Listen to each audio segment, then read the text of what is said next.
Thank you. Thank you so much for watching. Thank you. Have you subscribed? Yes, you. Have you subscribed? You. Yeah, before you go, click. It's free. Click. Just that's it. Have you subscribed? You are laughing. Have you subscribed? Have you subscribed? Thank you. Thank you. Thank you. Hey, madam. Thank you so much. I can see you. I can see you. We have to get to 100,000 subscribers. This by the end of the year. How are we going to do that if you don't subscribe? Yes, you. Yes, you're about to click off. Why? Have you subscribed? It's free. If you don't, ask your son, ask your daughter how to. Just one click. Thank you. Thank you. I see you. Aha. Thank you very much. Thank you very much. I'll see you tomorrow. And I am ready to die defending Nigeria in whatever way. When it is God's time for us to go, it is. And you took my time to God. You are ready to defend Nigeria. I gave you my time. No, I'm coming. Alex, hold on. You already started. What I'm saying, defending Nigerians is this. I gave him my time and he's using it to defend me. No, sorry. I'm sorry. I hope that Nigeria wins. I'm never going to wish any president evil so that I can say I told you so. No, I won't wish them evil. I hope. You see, I'm not praying. There's no point. I can't pray for Nigeria to be fine. I only hope that Nigeria wins and Nigerians win. Because if you choose a dodgy doctor who has a dodgy record, who has, all sort of accusations leveled against him to say, this doctor, we think he's done this, or this doctor, this surgeon. Yes, he's a senior surgeon, he's the most whatever surgeon, but there are a lot of accusations leveled against him. If you choose him to operate on you, and you tell me to pray for you that it doesn't kill you surgery, what's the point? I can't pray. You might make it, you might not make it. My prayer won't change anything. So I hope Nigeria and Nigerians win during Tinubu's 4 years. Thank you.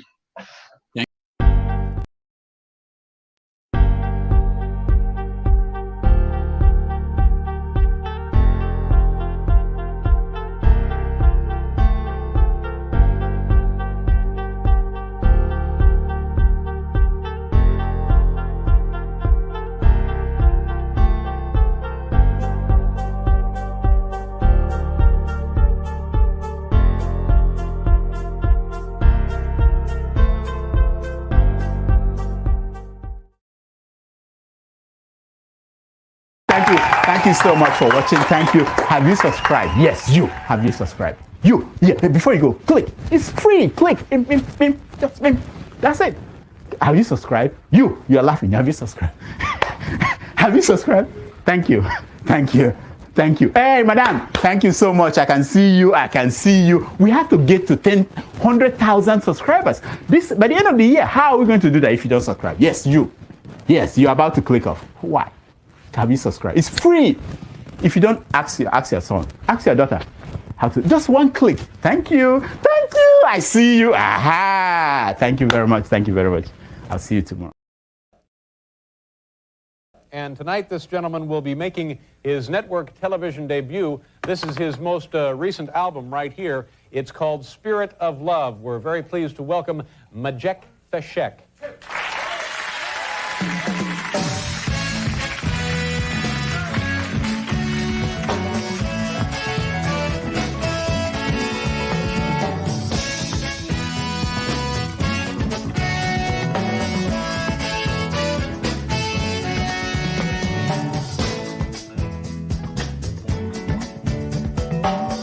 Arise from your sleep, Africa. Rise from your sleep, America. There's work to be done, Africa. There's work to be done, America. But if we unite, we will be free. So long, too long, so long, too long. We've been sitting down for so long. We've been fooling around for too long. We've been sitting down for so long. I have not been fooling around for too long. So long, so long, too long, too long, so long, for too long, too long. Hey.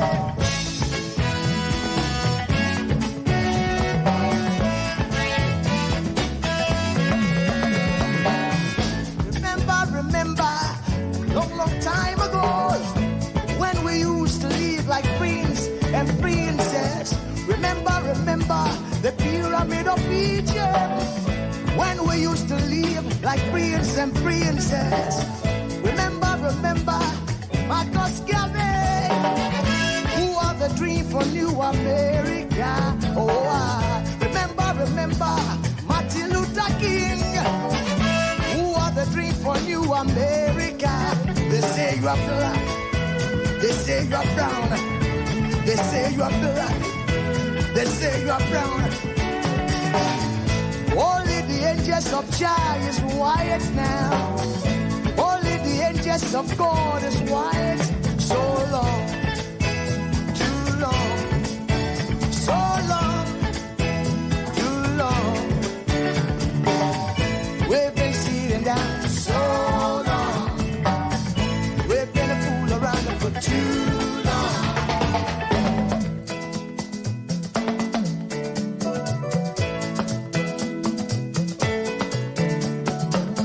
Arise from your sleep, Africa. Arise from your sleep, America. There's work to be done, Africa. So much work to be done, America. But if we unite, hey, we will be free so long, too long, so long, too long. Pressing down for so long.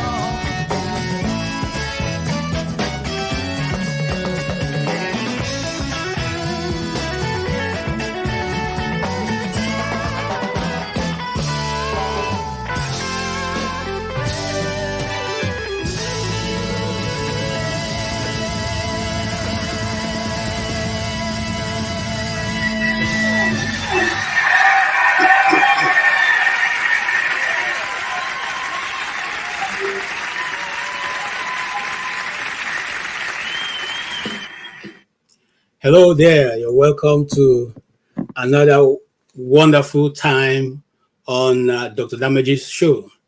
My name is KJ. I'm going to be sitting in for Dr. Damages for this evening. And we're going to be discussing something very, very important to those of us who are, first and foremost, from Abia State, and then those of us who are Nigerians, and those of us who want Nigeria to move forward. It's a special broadcast, so it's not going to start as usually the other ones will start, but we are going to invite people right away into the backstage, to the stage, to the platform, so that we all can, judge. It's been a very interesting week, especially for those of us who are from Abia State, and I'm starting from there because that is the reason why this broadcast is holding. Those of us who are from Abia State saw a very wonderful statement that was made by one of our chieftains, a man, for want of a better word, we sort of allowed to be in the place where he is. But, as the Igbos will say, when a man decides to, break palm kernel for a crowd, he normally will break until, he'll probably die in the process. But when the crowd decides to break for one man, the person dies, the person eats and don't wake up. So this is what we see happening right now in Abia, our own favorite, God's own state, where God dwells. And, we will be talking about the person of the Deputy Speaker of the House of Representatives, whose name is Benjamin Kalu, who made a claim, a very bold claim, stating that Governor Alex Otti will be the first and the only Labour Party governor that will, rule the affairs in Abia State, because he's going to, as usual, as they have always done, change the leadership of Abia State when come the next election. Well, this evening I got another text saying that, he said he was misquoted, and that what he said was not what the media reported, and that he's going to court. Well, again, I said this is what was purported to be said that he said, and except of course they are telling me now that the Nigerian media are now using voice modulation to change what people say. But if not, that video and what he said is very clear. He said he's the friend of the governor. I have told the governor that he's not going to come back. He's going to be replaced. Well, we, the Abia people, are here to respond to him. And that's where we're going to start. We're going to start from responding to Mr. Benjamin Kalu to tell him that he's not the owner of Abia State. He should ask people like Oji Kalu. He should ask those who have gone before him. He should ask about, I don't think he even knows the history and the ability of the people of Abia State, because the lion prides itself as the lion, the king of the jungle, until he meets an elephant. Of course, you know that. Even though the elephant is a gentle giant, doesn't always go into battle, but when he goes, it's always terrible for the lion. If you doubt me, go watch National Geographic. So today we're going to be discussing extensively on that issue. We're also going to be looking at the delivery of our presidential jet, for which our man has again used to jet out of the zoo, because if it was a country, he would not leave without telling people where he's going. So he just goes out and comes in anytime once. We are wondering who gave this job, who gave this man this job. Is it the Nigerian people, or is it a job meant for him, or is it a family inheritance? It's high time that Nigerians get up and ask questions. When shall we get up and ask questions? When shall we get up and ask for accountability in the governance, governing space of Nigeria? When shall we be able to say to the people, this, you've gone this far and this no more? When shall we come to that point to say to people, look, you've just done what, we are recalling right away. We will not even wait for the end of your tenure.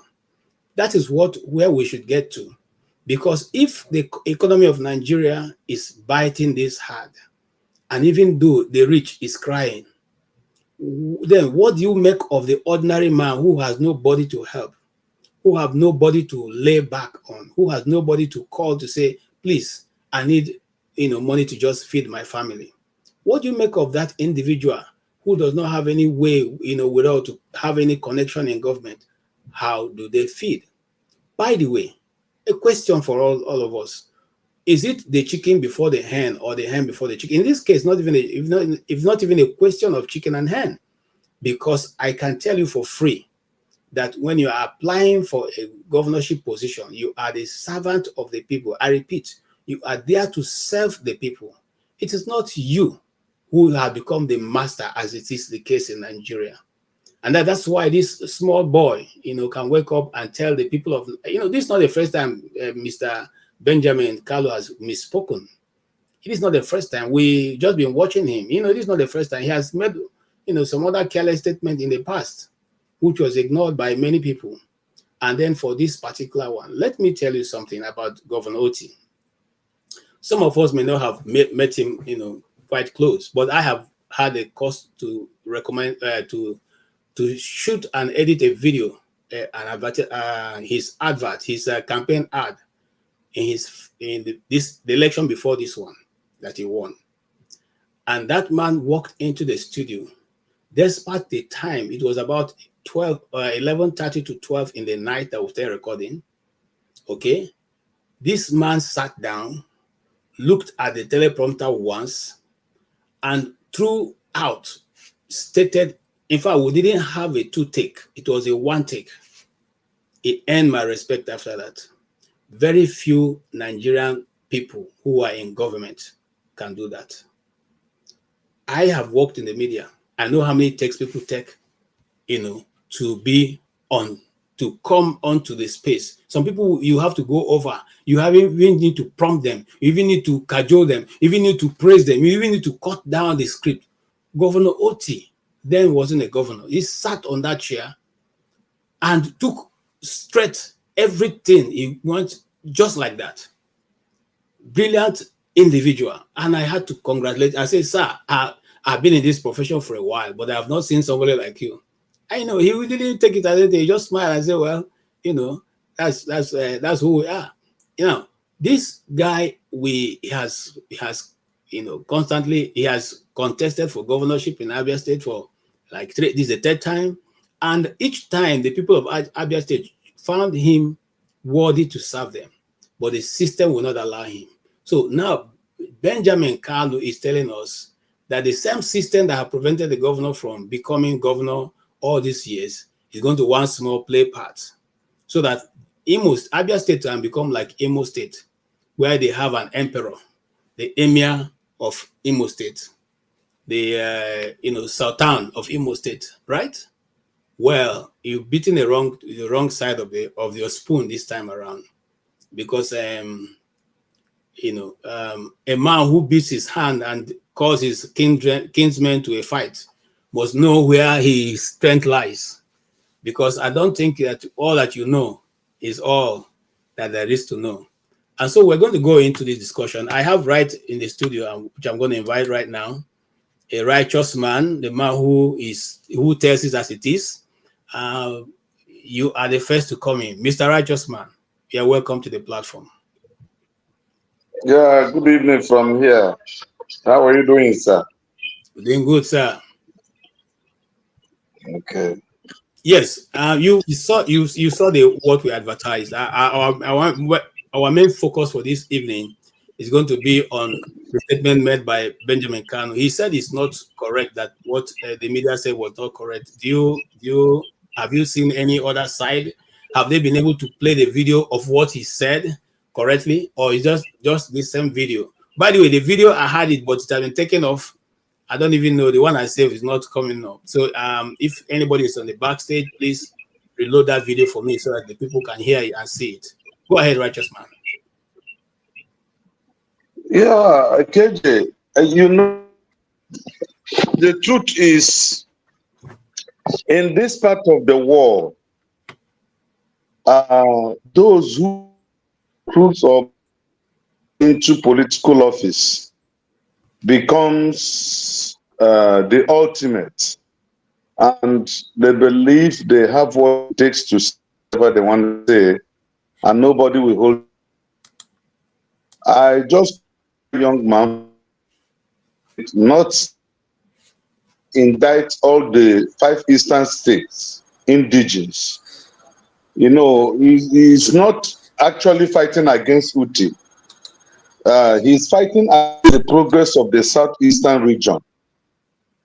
And I think somebody should advise him he should tread carefully, because the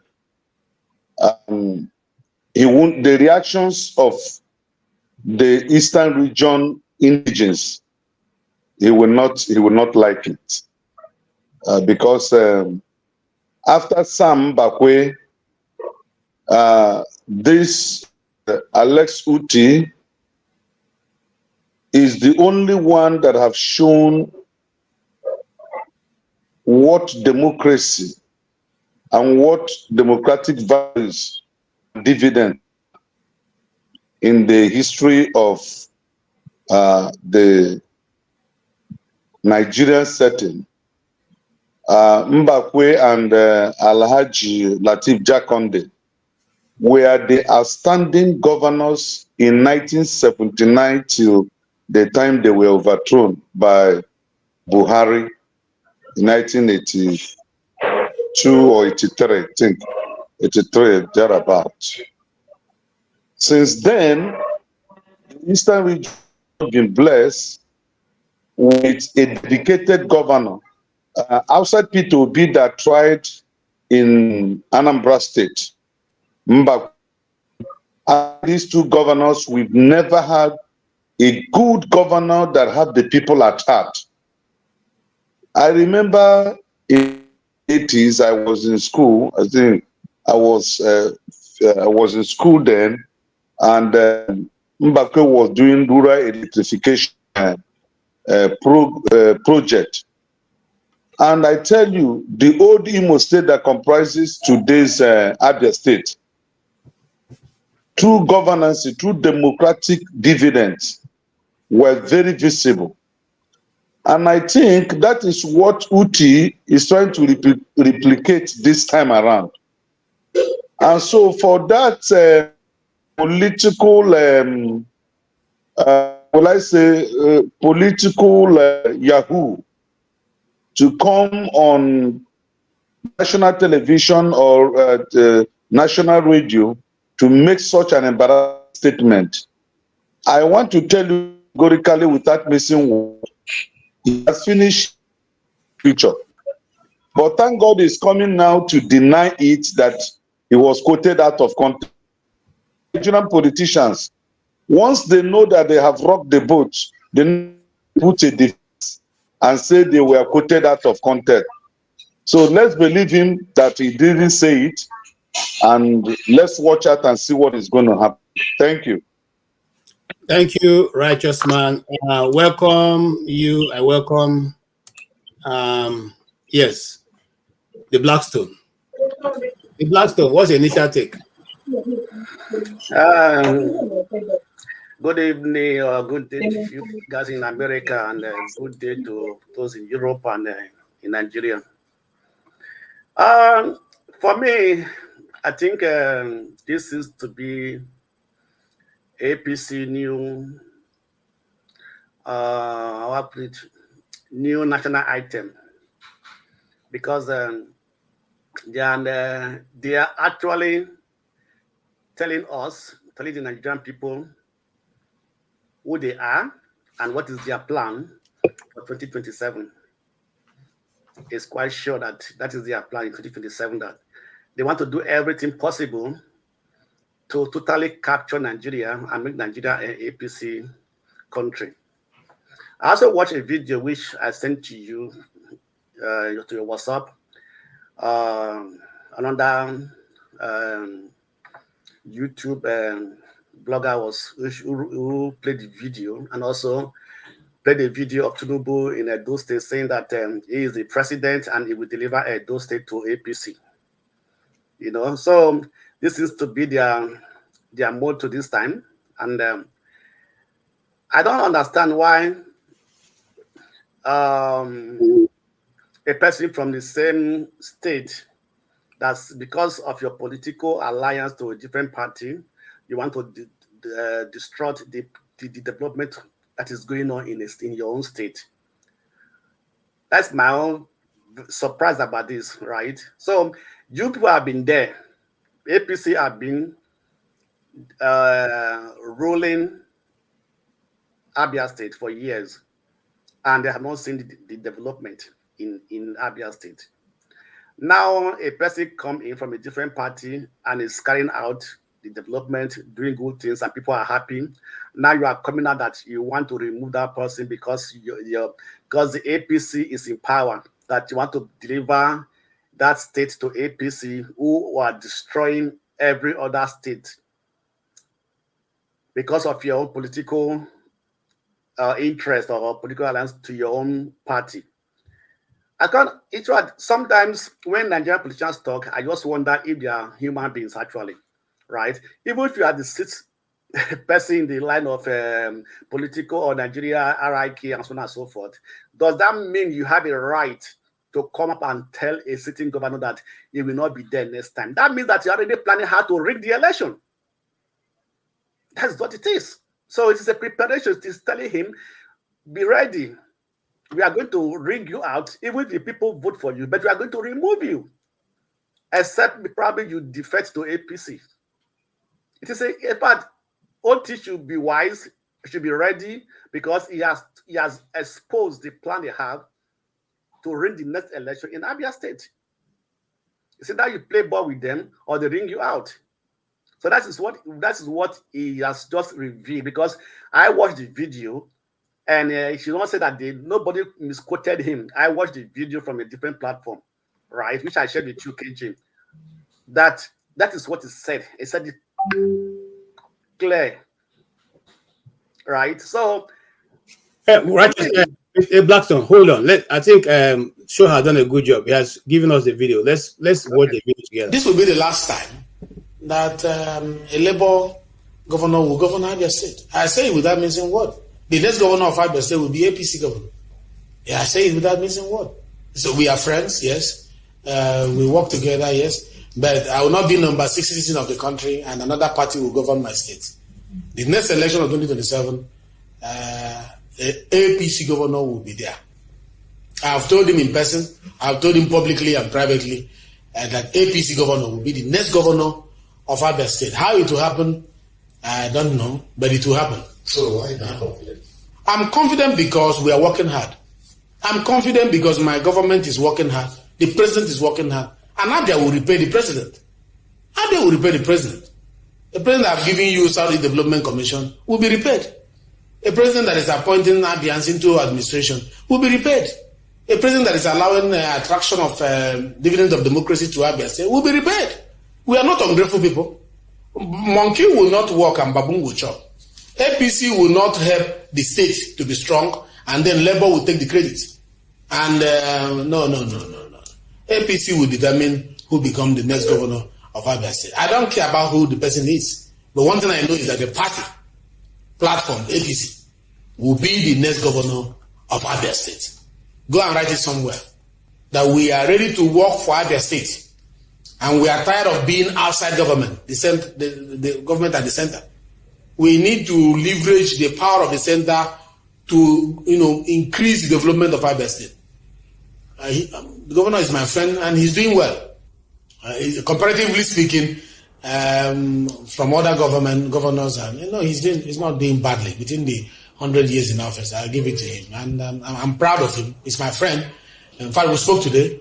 There's barely a day we don't speak, but the issue remains: we have to push for our party to take over the state. I mean, I owe Mr. President that, and I owe my party that's giving me number 6 position that, and I'm sure the governor knows that I owe my party that, and I'm sure the governor will do the right thing at the right time.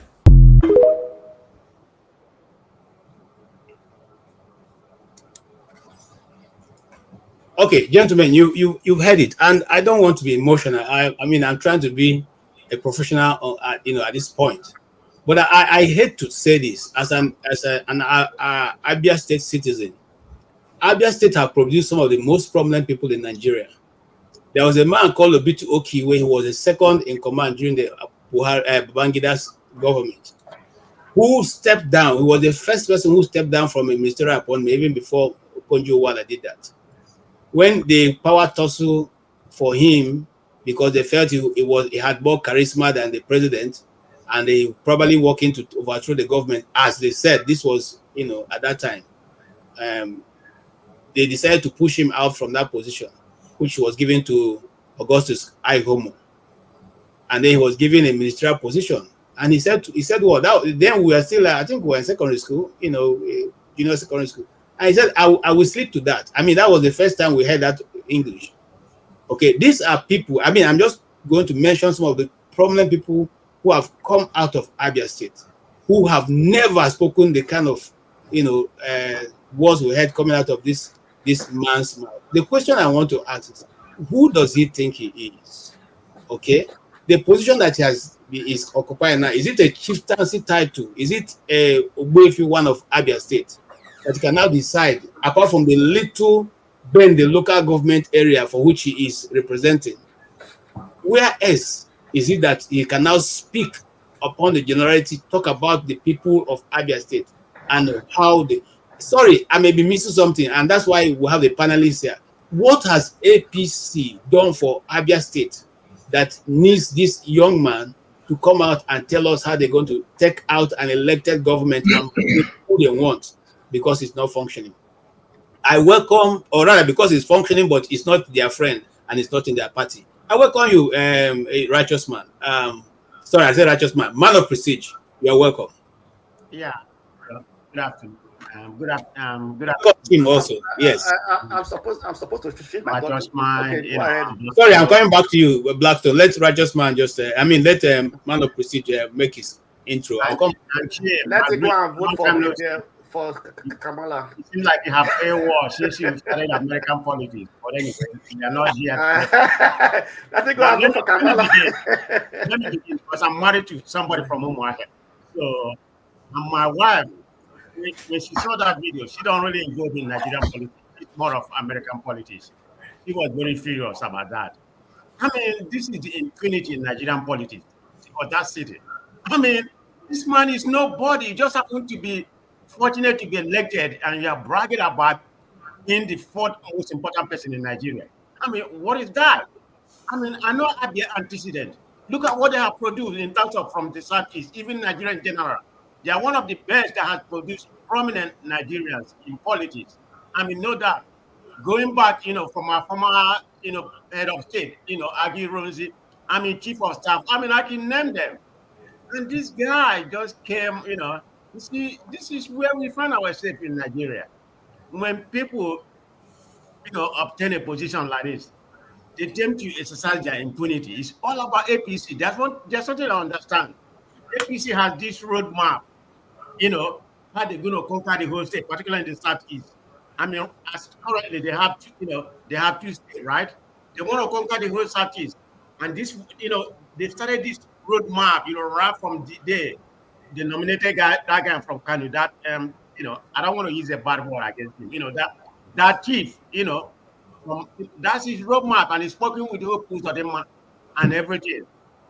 But people, don't be afraid. They may actually actualize that, because Nigerian election is not vote and you get the result. What is the best performing governor in the South, even in Nigeria as a whole? Because there's a poll that came out recently, I think it was about 3 weeks ago. He was number one. He even beat forget about what all this about. He even beat what's his name? The Lagos State governor. Of course, we know Lagos State governor has money and everything, but he's number one in Africa. I mean, you have to ask people, the people from that state, what has this man done? Is he writing? And I believe the people from the state, not somebody from maybe my state or from Southwest or not, you can't say what's happening in Abia. Let the people decide. The people have been telling you this man is performing greatly. So who are you to doubt what he's doing? But it just goes to the community of Nigeria. Sometimes I get tired of talking about Nigeria, although we have a lot of topics to talk about. I start looking into Nigeria, what is good, because I hate to say that I love my country, and I'm going to criticize them, I'm going to condemn them. So two things can be one at the same time. I can do both, and I will continue to do it. But unfortunately, let's be real, they're not listening. They are not listening. Not even a bit, maybe they hear what we're talking on some other platform, but they're not listening. But anyway, thank you for that. But before I go, I need to ask Righteous Man something. I'm sorry for my I'm kind of jet lag, I came out from vacation, then I've been flying. I went to Chicago, so I just came back, this morning.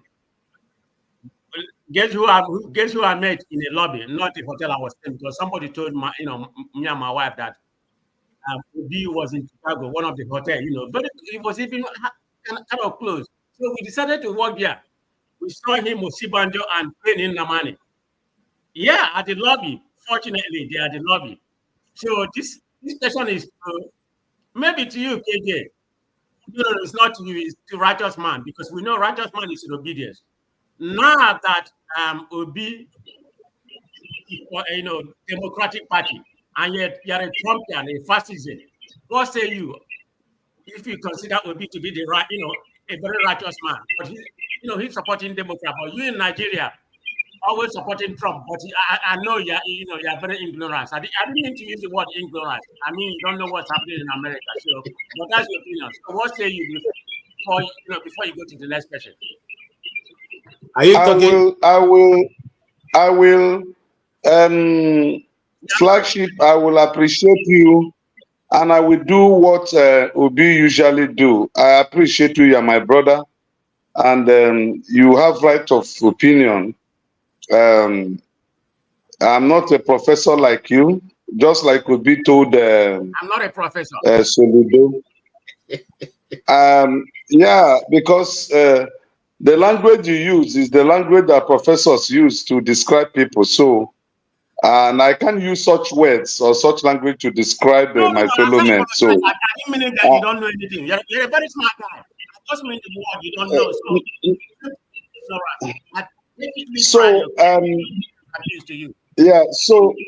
So the truth is this. Let me first identify myself. I am a hard believer of the Bible to the core. I have had encounter with my Creator, and any human being I am dealing with or association that I belong to that goes contrary to what I have read and witnessed as testimony pertaining to what God rejects and what God accepts. I will never sell my faith for a cup of tea or a pot of potato. So Obi is a human being. He has his right to appear anywhere and to belong anywhere. That doesn't change who I am and will never. I don't hate anybody. I'm not a fascist, but I can't support what the faith, what the Bible, what my father, who was not lettered, taught me before he went to meet his ancestors, that a man should not marry a man and a woman should not marry a woman. My father taught me that animal, a male animal that sleeps with a male animal should be killed. My father never read the Bible before. So sorry, KJ. Sorry. Can we not go? You guys are taking us away from our major listing. We are Abians, and we have come today with vengeance in our mind. We have not yet to discuss any other topic. We want to put this guy where he belongs, and that simply means that Abia State has produced numerous important. In fact, the last two, just back some few days ago, we had the Lieutenant General Ihejika as the Chief of Army Staff. He never for one day, got up to speak in the manner in which this guy has spoken. We have had very prominent people. In fact, we remember that the person who activated the development in the Southeast, Okpara died without a house. In fact, it was his friends that built the house that is, that's referred to as Okpara House today. So if those prominent people who have taken to these positions have come from this state, I have never for once spoken to the state. I don't know, does Benjamin Kalu know that the Aba riot, women riot, was led by a woman? Okay. Does he know what is called Ipe? Does he know what is called the Ohafia war dance? Does he know what is called, let me play some of this. But before I play it, I will not what says. Come on, there's someone making noise. All right. Go ahead, Tim. You're muted. Yeah. Yeah. So thank you, KJ, for having me. It's been a while. I'm very glad I'm able to make today's broadcast because it's been very difficult for me to connect back for a while because of work. You are busy making money now. Bring some for us. Okay. Don't shop alone, no. The Blackstone, I cannot shop alone, no. Don't shop alone, no. We did anyway, for time's sake, ordinarily, Benjamin Kalu has every right to seek to, ensure that his political platform, his political party, the party on which he has risen to the so-called number 6 position in Nigeria, whatever relevance that holds, there's nothing wrong for him to aspire to see that the governor of Abia State comes from his party. Absolutely nothing wrong. During in a good democracy, if your party is out of power, you go and strategize on how to come back. But you see, the painful part is these people don't seem to. I think it's perhaps because of their lack of intellectual abilities. Because sometimes we promote certain quacks, I might say, to prominence. And that suddenly swells them, and they think that that confers on them some degree of, will I say, intellectualism or whatever it is. Like I said, there's nothing wrong in APC saying we would like to produce the Abia State governor. But you know what? You need to convince the people. It's a democracy on why that this current governor in this minority party, albeit the entire country, that is suddenly doing what the people want. that is suddenly being responsive to these people. Look, let's not make any mistake. Governor Otti is not a Superman. Governor Otti is not above mistakes. If he makes mistakes, the Abia State people should tell him he has made a mistake anytime he does.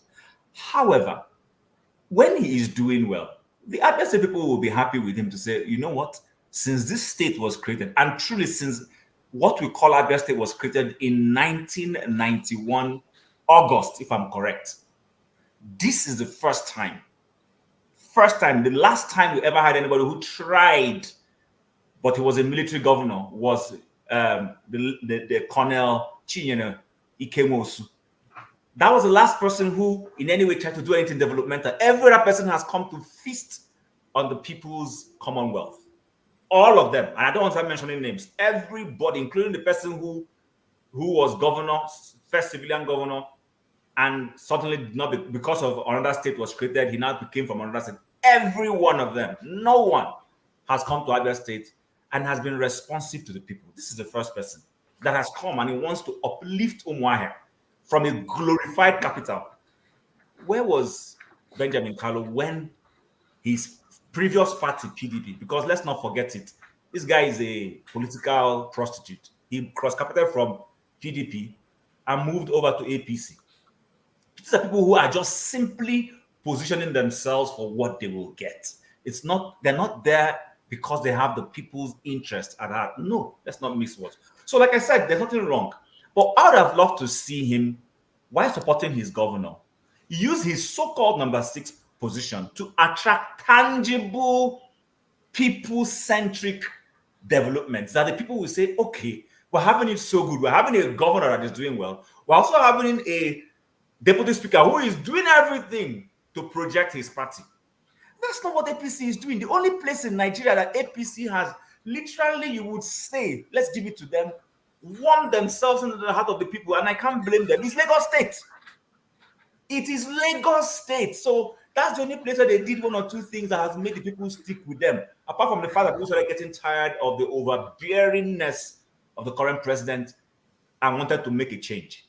The only place across this country that an APC government, state or national level, you can say has done anything is Lagos State. There is nowhere I have seen an APC leader that is really working for the benefit of the people. I haven't seen. I am yet to be convinced. And it's a party. Why I'm very interested in this matter.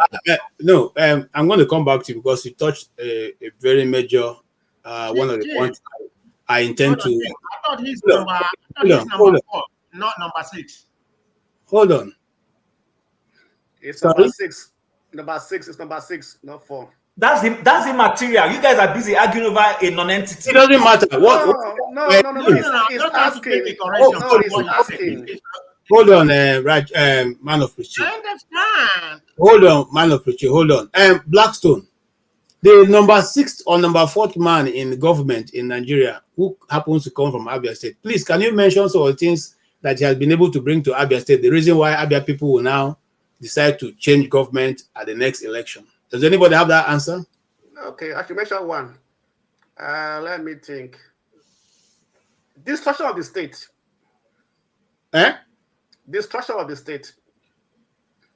The structure? Destruction, to destroy the state. Okay, that's what you want to bring. All right. So it's a part of the achievement of APC now. Okay. Righteous man, what is the importance of the number 6th man in the government, knowing that Nnamdi Kanu, who is in prison, is also from Abia State? Since he's the number 6th man who is able to do and undo, what is his effort towards making sure that the man who has been granted bail and granted judgment in favor should be released from prison? KJ, I think I want to say this, I think for the first time in this platform.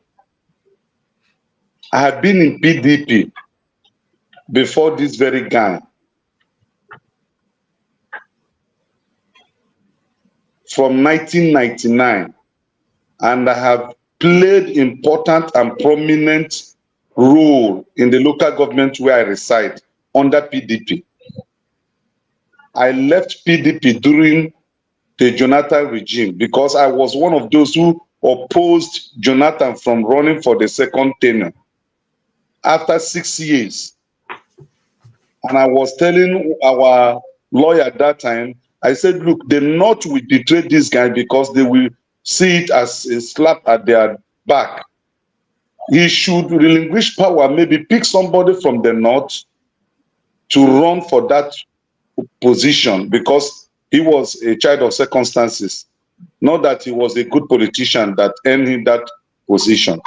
So back to this question, I made this reference in order to state categorically that this Benjamin of a guy is nobody and can't do anything. Whether it's number 3, whether it's number 2, even he can't rig that election. He can rig any other place, but you see Abia State, he can't rig Abia State. He can never. Abians are not Imolites, so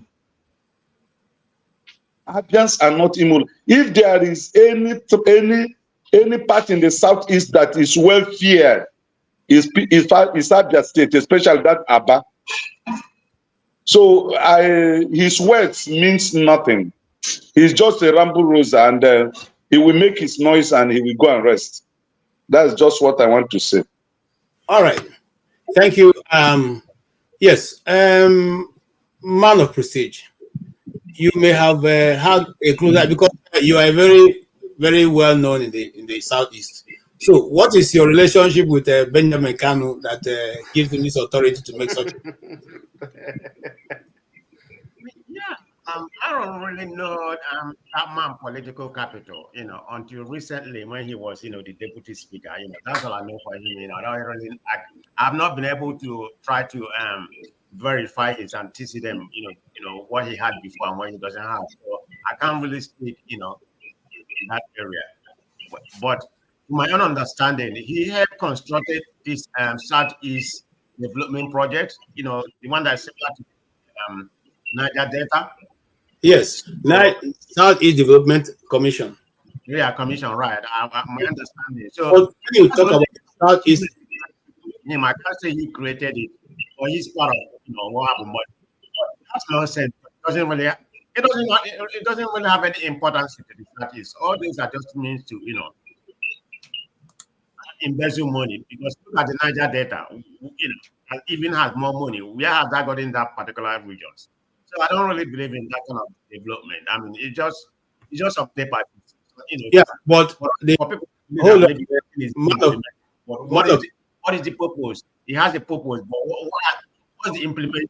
What is what have they achieved that purpose? So that's the only reason I can accredit them. But I'm gonna go back and try to read more about him. Maybe somebody here who have his his antecedent can educate me.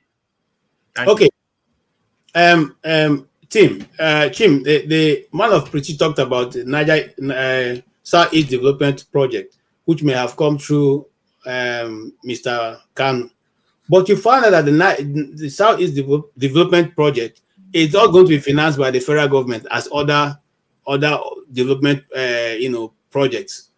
Of what use is it? I mean, the 5 Eastern governors can as well come together and decide to develop their region. After all, the North have been doing it since the 19 states have been meeting since God knows how long, since 1960 that we having that meeting. So what makes the Southeast Development Development Corporation Commission important? Since the Southeast, they're not getting money from federal government. Okay, so again, this is I don't understand what we're doing with that. You see, because this is debatable. Yeah, places where we will go to. By the way, Benjamin Kalu is okay. Let me not say me. You and I, Benjamin Kalu is the one representing us in the House of Representatives. Yes. So for full disclosure, so that people will know. Yes. Now, but the thing is this: can you still hear me? My system is acting up. Yes, we can hear you. All right, but my screen is off. I can't see you, but I'll continue. So the thing is this: most Nigerian politicians pursue projects for project's sake, so that they can go home and have bragging rights. Now, I don't have a problem with that if what you're pursuing and trying to attract to your people is tangible.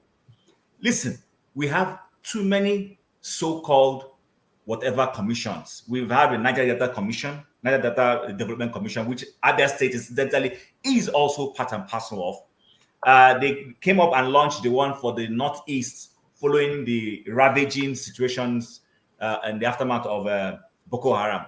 So there has been this argument in the National Assembly for a while for them to have a Southeast Development Commission. He didn't start it. It's been there. It's been stepped down several times because the Southeast only has how many senators compared to the rest of the country? We know. So when it comes to voting those items into bills or conversations, it gets shut down. Now he has come to prominence as number 6 in quote, and he's dancing that he has finally gotten it. I still don't understand what it is he has gotten, but I will not take his flowers away from him. We will just keep the flower there by the corner for whoever wants to give it to him to give it to him. My point is not that. My point is I want to see this man bring tangible. Let me give you an instance. When Pius was Senate President, I went to Abia State University.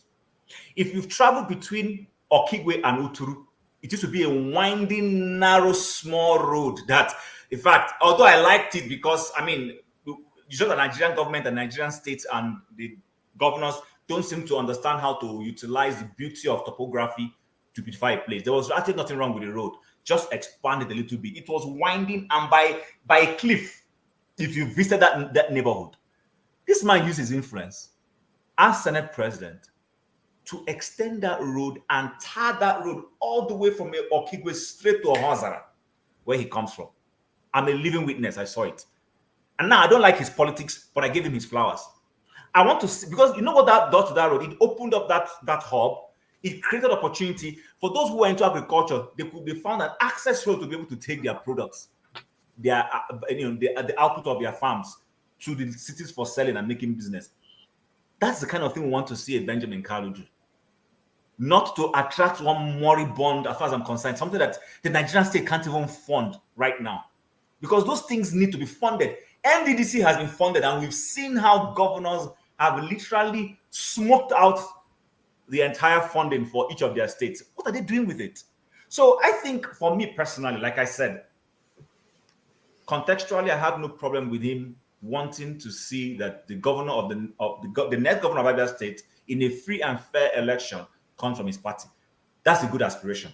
What we don't like and we don't want is this their Jaguda tactics of thinking that they can rig themselves through, because that's a threat. You're threatening an entire state. Go and do something tangible, and then during the election, come and stand and say, Ndiabia, see what I have attracted for you people. If you put my party in office in the state, this is the kind of things you're going to be experiencing. I've been saying it here. For instance, I've criticized Peter Obi. I've said that one of the things I felt Obi should have done or should be doing is that if he had taken full control of his party and gotten his party members to be on the side of the people in the National Assembly, that would be a bragging right to say, listen, guys, did you guys see how coordinated 7 senators from Labour were? Did you see how they stood by you people? If you give us majority in the House and give us the presidency, this is the kind of governance you're going to be getting. This is what you're missing under this government. That is what politics is. When you listen to Trump, you hear what Trump, whether you like him or not, and I'm not here to talk about American politics, please, but as a reference point, you see the man say, when I was president, there was low inflation. All of you had this, all of you had that. This is what I'm going to do. I'm here to make sure that you get more, when you earn money, the government doesn't take too much of your taxes. So a larger percentage of your income should stay with you. Those of you who are earning incomes where tips are allowed, I'm going to remove taxes on tips. You sell things that impact people. This is the kind of politics that people like Benjamin Kalu and his cohort and all his team, people who are pushing him behind, they don't play those kind of politics. Let him. Jim, I have a question for you. Yes, please. Jim, I have a question. Go ahead. You just said that if probably is talking about it's not wrong for them to say want to have our party as the next election as leader. So previously, who has been the party that have been ruling Abia State, and PDP. What have they done before? That is what I'm saying. You agree with me? PDP has been. He was part of PDP. He He was in PDP. He moved out. Let me tell you. I've been avoiding calling the name, but I have no choice now. This guy belongs to the political family called OUK political family. That is the group led by Ojius Okalu. He's an Ojius Okalu boy ordinarily. So everywhere Kalu goes to, he goes to. If Kalu stays in PDP, he stays in PDP. If Kalu goes to APC, he moves to APC. That's what they've been doing. It just happens that this time around, he and his boss ran for number 3 and number 6 portfolios. And then his boss was burnt. He managed to get his own. That's what happened. It's not like these guys have done anything fantastic for the state. The guy who set Abia State on the pathway of poverty and low cost and crying and weeping for 24 years is Ojius Okalu. Okay. See, my question is this, right?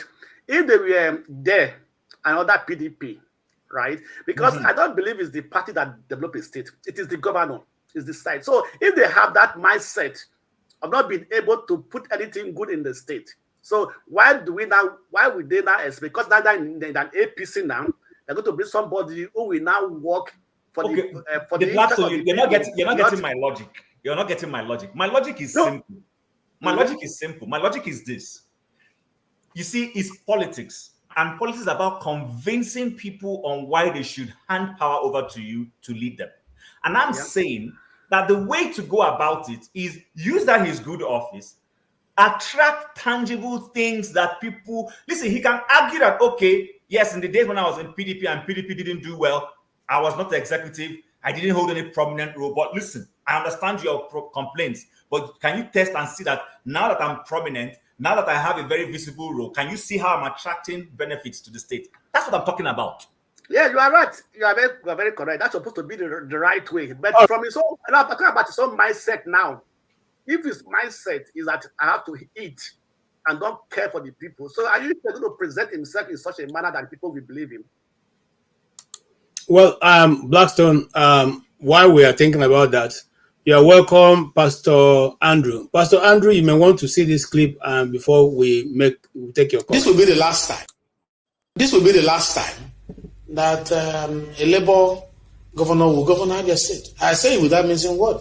The next governor of Abia State will be APC governor. Yeah, I say it without missing word. So we are friends, yes.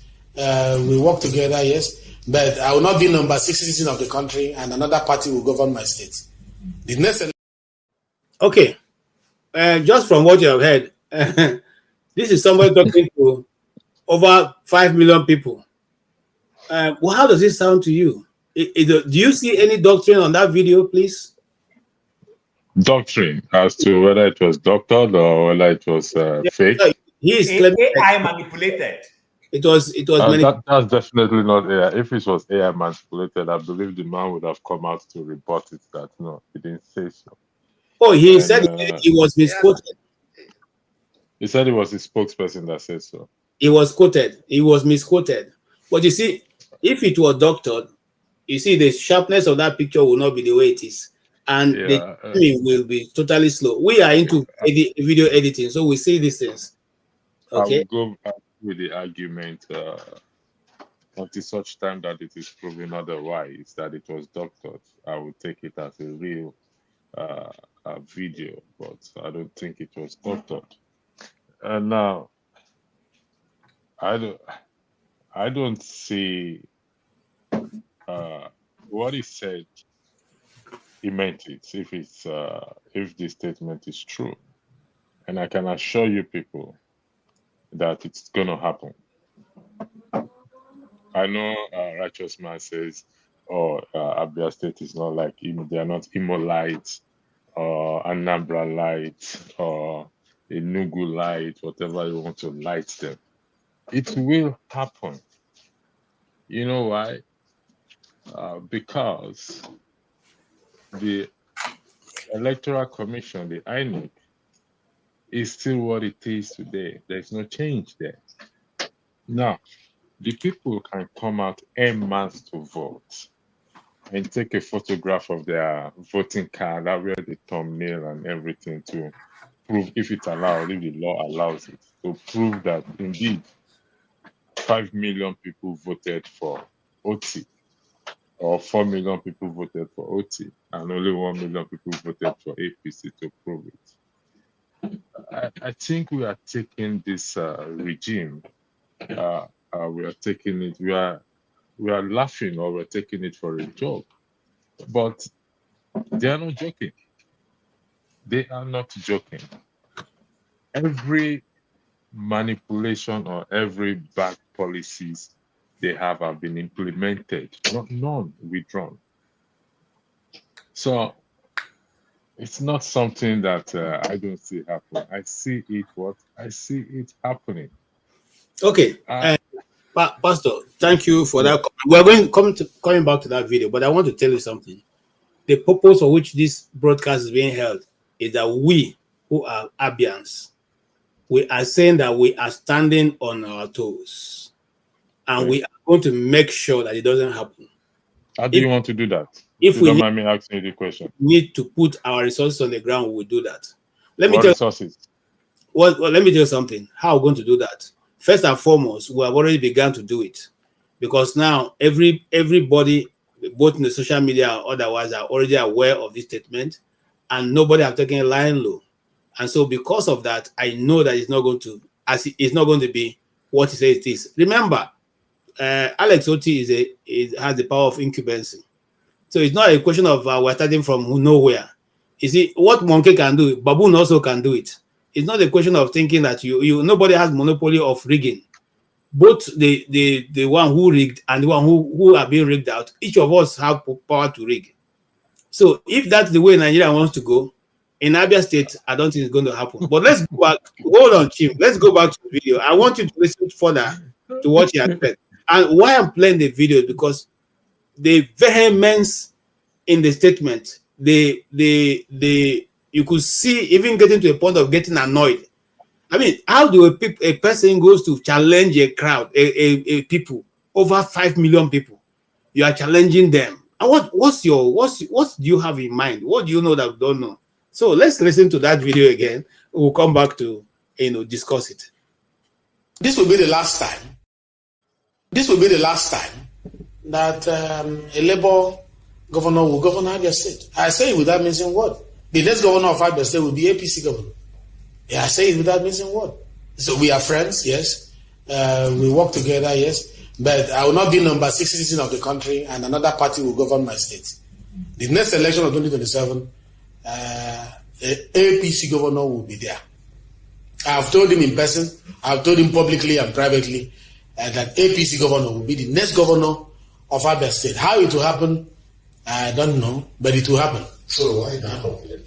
I'm confident. Okay. Now, for those of us who are into video editing, you see, there's no cut. There is no flicking. Sorry, KJ. Yes. No, KJ. Not true. So lip reading. I just reading. That thing that it's not fake. That's what he said. Okay. All right. Go ahead, sir. KJ. Yes. I was looking at the lip.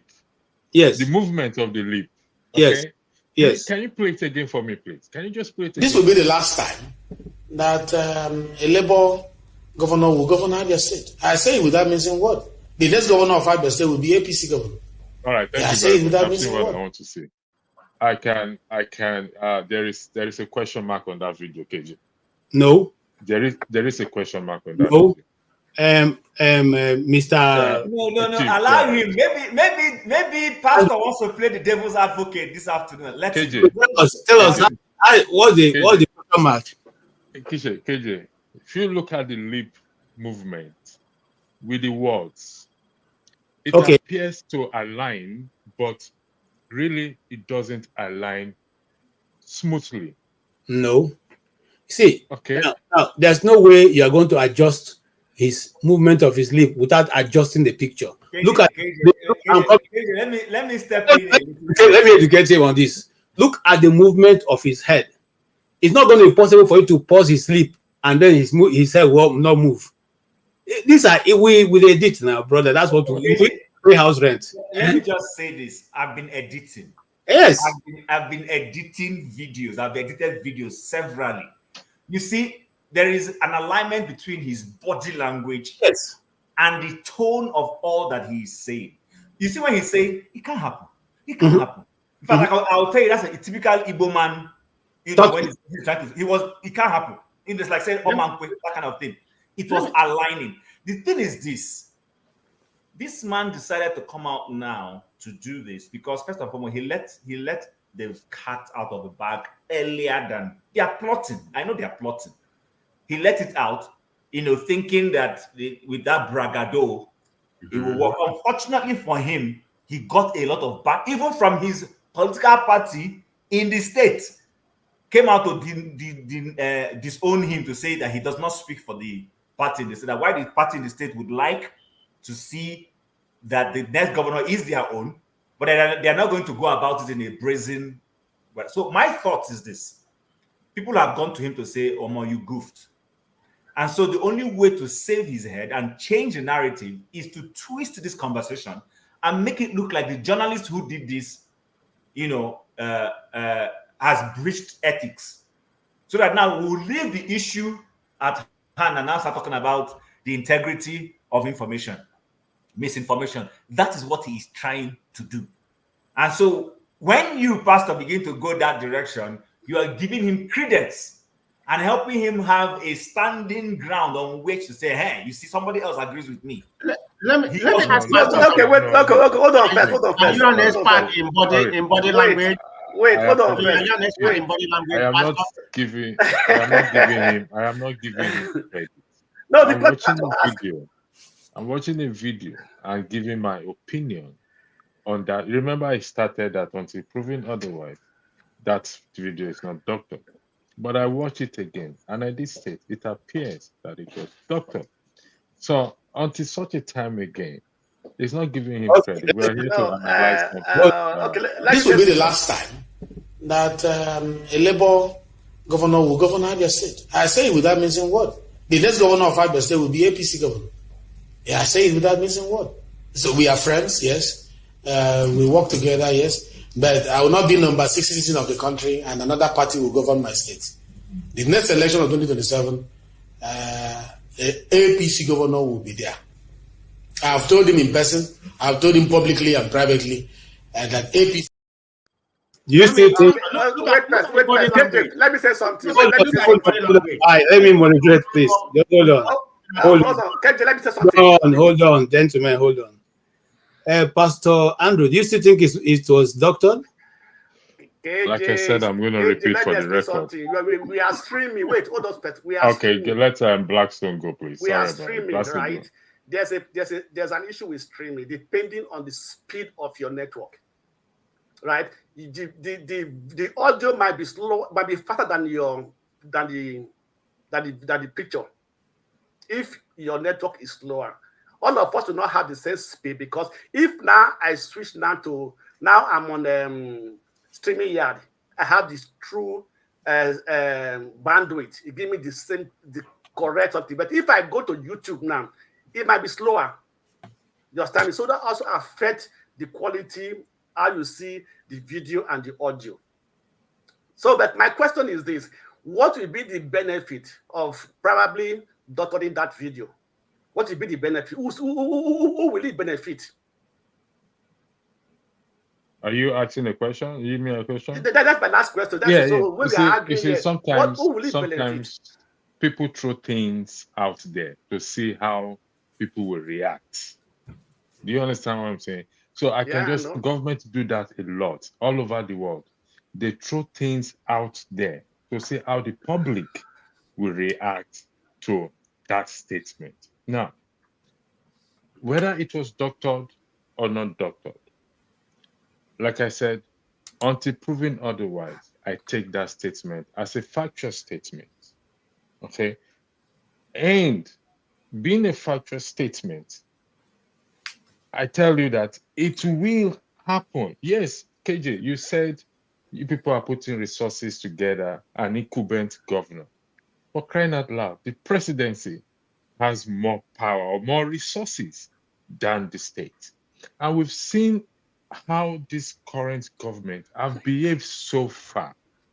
And we also understand, I don't pray for it to happen. Let's get that clear. I don't pray for it to happen because Alex Otti is doing a good job. And it's now up to the Abians or the Abia State citizens to go out en masse to vote, and where possible, take a picture of their voting card if the law allows it. I mean, they are ready to thumbnail everything, so that by the time if there is any issue about the rigging, everybody will come out and say, no, I voted. But with the way things are going, with this present government and with the recent things that are happening, that they don't want to put their house in order, my brother. Okay, let's move on. Let me just say something here. We forgot that he made a statement. He said the governor will become an APC. That's what he said. He's also made that statement. So they have two strategies. Either they are going to buy Alex Otti to APC, or they are going to ring the election. So they have to, so it's a two-way game, you understand me? Either this happens or this happens. So he said that the governor will become an APC governor. He said that statement in the video. Okay. I just wanted to say to the effect that I don't know. Maybe that's possible. Let me ask this question. Let me finish now, brotherly. No, let me finish. We'll come to you, man of procedure. We'll go to righteous man. Okay, so I was going to say that the election for 2023, there was a plan to rig it in favor of the former incumbent party. What helped Abia people was that Abia people voted en masse. Unfortunately, Abia State was one of the few states where the electoral returning officer stood her ground and said, no way. Don't forget that after she had counted, they told her not to announce the result and that she should bring it to Abuja. She had to go to Abuja, and I hear she faced the INEC chairman and said, you're a professor like me. You're not ahead of me. I probably am even have more years in the chair as professor than you. On this matter, you would have to look for another thing altogether. You see this result that I have that is accurate, that's what I'm going to go and read. That's when they allowed her to go back and go and declare the result. Prior to this same man, like KJ said in the introduction, had won the election in Abia State 2 times and was rigged. The man was rigged twice. He was rigged against the former incumbent who left, and then he was rigged in the first time when he contested against the incumbent again. They had to go to the Supreme Court, all the way to the Supreme Court, and it was declared. So the point I want to make is this. I believe Abia State people know what they want. You cannot have suffered 20-something years of bad governance, and then you see the one that is giving you some modicum of light, and then you suddenly want to go back to darkness. Like I keep saying, and I want to repeat, I used to think APC was going to be a good party in the early days when they were coming out. They're a very big disappointment. In fact, they're a diabolic party. I want to say, wherever they are, I don't even pretend. They're a very diabolic party. I don't even like to use my ears to hear about them, because everything they accuse PDP of doing, these guys have done it raised to power 20. They've done it worse. They've oppressed. At least PDP had elections in states where they knew clearly they couldn't win and they hands off. Like Anambra State, when they tried the first one and they went to the Supreme Court. They didn't buy Supreme Court. PDP never bought Supreme Court. PDP never put the Supreme Court in their pocket. But APC has bought anything buyable. They have bought the judiciary. They have put the National Assembly in their pocket. That party is evil. And if Nigerians know what is good for them, in the next election, they should work doubly hard with prayers and push these guys out of office, because they don't bode well for the nation at all. Look at what they are doing. In the midst of hunger, a president is buying a bigger jet than he inherited. He thinks he can fly out when he likes, but let me not go there. KJ will probably bring us to that topic. Okay, thank you. Righteous man of procedure. Yeah, thank you very much. Sorry, I didn't mean to cut you off. I think my question, to begin with, was: is it going to? I just want people's opinion. Will you be surprised to anybody here if Alex Otti defeated, APC in a Nigerian political space? Will that be a surprise or a shock to anybody?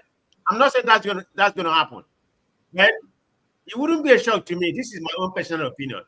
I know he's doing well for Abia State under Labour Party or something like that. It's just that Nigerian political space, is very scary to me. I mean, I don't believe anything that come out of that political space because everything is kind of half-baked. Nothing this government will tell me that I will believe. So this is my concern. That's where I'm having that kind of thought. I will be surprised if he does so because there's really no need for him to do so. He will not be the first governor whose party at the national level is not strong.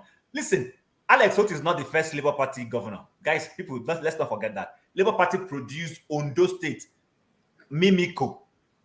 Mimiko was the first person to win governorship election under a Labour Party. The second one, what happened to Mimiko? Did it defect or? Mimiko never defected. Mimiko remained. In fact, Mimiko used to be a PDP person, but because Obasanjo favored Agagu against him, he decided to say, okay, since you won't let me, I will go and run from another party. He went and ran from another party and beat Agagu. Okay, Jim, I understand where you're coming from. It's just like, morality in Nigeria is, too scarce, I mean, that's the mindset coming from. I mean, it's very hard to find people who are moral in that country. Yeah, and righteous man is on ground. He probably have another situation. Man of prestige, there are still more than 60% of Nigerians who has morals. I bet. Maybe can they give Nigeria respect? Okay, can we have your contribution, man of righteous man? Yeah, man of prestige. Man of prestige, please kindly withdraw that statement. It's an indictment, including you.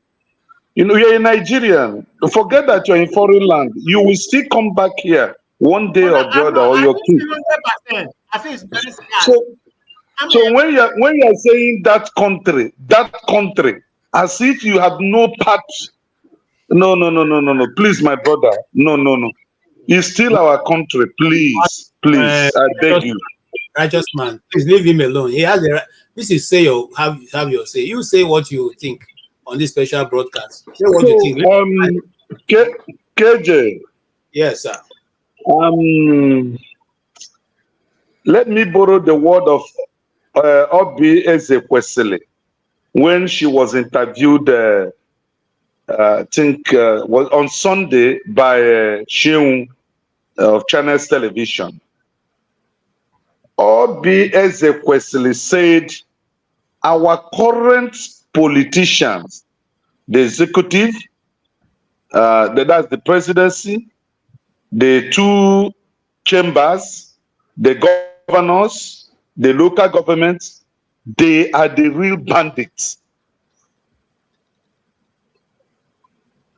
And she said she can't withdraw that statement. In fact, she said she can never recite the new national anthem, that she will never.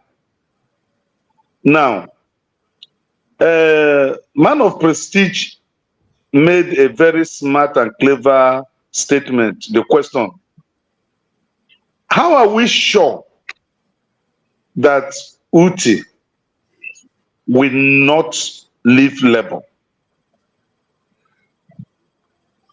That's number one. Number two, for me, that is here, with our suffering, the level of our suffering in Nigeria today, look, APC can't rig unless they want something different or extraordinary to happen. Anybody that attempts to rig 2027 election with what we are suffering today. I went to filling station and I bought from government approved filling station a liter of gasoline for 8,300, not black market. Not black market. Since I was born till last year, between last year and this year, I have never seen the level of suffering in the surface of this earth that people who are blessed by God, is passing through. I've never seen. See, it is difficult to see a family, an average Nigerian family that eats 3 square meals a day. Okay, I am giving you the just honest truth. you are running ahead of us, and we are going to deal with that in just in a few minutes time. So in a nutshell, what I'm saying is this: if Uti did not join APC, I can bet you that APC can never rig and succeed in Abia State. With what we're facing today, look, tribal religious dichotomy has been dealt with the suffering we are suffering today. If you're not in Nigeria, you will not understand what I'm saying. Okay, thank you. I agree with you. But let's hear from the pastor himself. Thank you very much. I would like to challenge the righteous man in his submission that the suffering that Nigerians are suffering today, when it comes to 2027 general Andrew, can you speak election. up a little bit? Can you raise your voice a little bit? Sorry. Can you hear me now? Is it better now? Okay, sorry. My environment, I have to put my voice down a bit. I'm challenging righteous man's submission in that 2027, due to the sufferings that Nigerians are experiencing, there will be a change in the situation of Nigeria. Righteous man, am I quoting you rightly? I don't want to misquote you. Yeah, you are very correct. I said that, and I have my factors, I have my points to back it up. All right, no problem. No, I'm not. I'm just challenging you. I'm not saying you don't have your factors here. Let's look at things in the past. This from 2023 to now. When the result was announced, no action was taken. When the case because went Obi failed. Sorry, I'm not cutting you. Obi made us to lose 2023. Righteous man, Obi is just one person. I understand that Obi should have maybe lead the crowd. 2023 election came. We all said it was rigged. I mean, I was in Nigeria. I participated in the voting. It is one election that when the result was announced, you did not see any celebration outside. I was there. Even the APC themselves did not celebrate. The judiciary, the court case came and went. Nothing happened. The 10-day protest that came, nothing happened. Recently, revelation of senators receiving 21 million allowance for their office, including constituency development. Nothing happened. Righteous man. Listen. 29 million, sorry, my brother, 29 million. Whatever the amount is, whether it is 29 million or 49 million, the figures are irrelevant at the moment right now. Righteous man, I'm a man of hope. I believe in hope. But I'm telling you right now, okay, that come 2027, if Nigerians don't react before 2027, it will be the same story. Mark my word. You say I should mark your word. You mark my word on this. So if we are waiting for 2027, the time of election, that is when you think Nigerians today. And I agree with you in terms of petroleum power. I mean, buying a fuel of a liter of fuel over 1,000, because I actually was talking to I thought it was, so the last time I was told it was 900 and something, but the person told me that's still news. 3 weeks ago was 900 and something. As at today, it's over 1,000. And it will keep going up. You know why? Because you and I does nothing about it. Are you waiting for 2027? Do you know how much petroleum copper price will be at for 2027? Come on, let's open our eyes and see this argument correctly. They're waiting for 2027, 3 more years. Okay. Guarantee that 3 more years, half of Nigerians would have died. The remaining half will have nothing to do. I yield the floor back to you. Thank you. Thank you so much for your contribution. I'm from Abia, and I know that Abia people, we Abia people, Abu Anokoronkule John, Abu Gaga Nogu, Ikrikiri. That is, you don't take us to war and say war will not be fought. If the Abia people say it will not happen, I can assure you, it doesn't matter whether Alex Otti decides to join APC, both himself and the person who has taken him there will be. You see, and there are many reasons why I don't think, and I'm being biased here, so that let me put it out there. There are many reasons why Otti will not join APC, because right now he's enjoying a free flow of government because he doesn't have any godfather. Obi is not going to ask him for money, to give him money, or to share the part of the state treasury with him. There's nobody who brought him there. It is the people of Abia that voted him in there. So if he decides now to say he is no longer good in where he is, where the people brought him in, and wants to go. But you see, again, I said this, like when I met with him, I said this, I did his video ad for the one he didn't win. Now, he is a very, I say, since I've been doing people, doing such things, is one person who sat down. The other person is Obi Ekweme, the pastor of former pastor of Rock House on the Rock. He stood, looked at the paper that he was supposed to read from, took it in less than 15 minutes and said, I'm ready. And we ran a first, that is one take. For a person like that and at his age, I was amazed. So he has what it takes to govern. He knows what it is to be in place. And he knows what it is that the Abia people have been looking for, because they've been searching for this position for long. Now, if God had given you a position without godfathers, why do you want to go and take your hand and put yourself inside a pepper soup? So I'm thinking that he probably not go that way. And as long as it doesn't go that way, Abia people will stand with him. But I would dare to say to anybody who think that Abia is a pushover, I don't think so. Remember, the war finished in Uzuakolio, in no cross. So let me have, before I come to you, Chim, just give me 1 minute. There's a Dr. Obina who I think is somewhere in the dark. Dr. Obina, if you can hear us, you can make your contribution, because I don't know which part of the world you are in. Please go ahead, sir. Yeah, I can hear you. We can hear you. Your face is difficult to see, but can go ahead. Are you in Nigeria?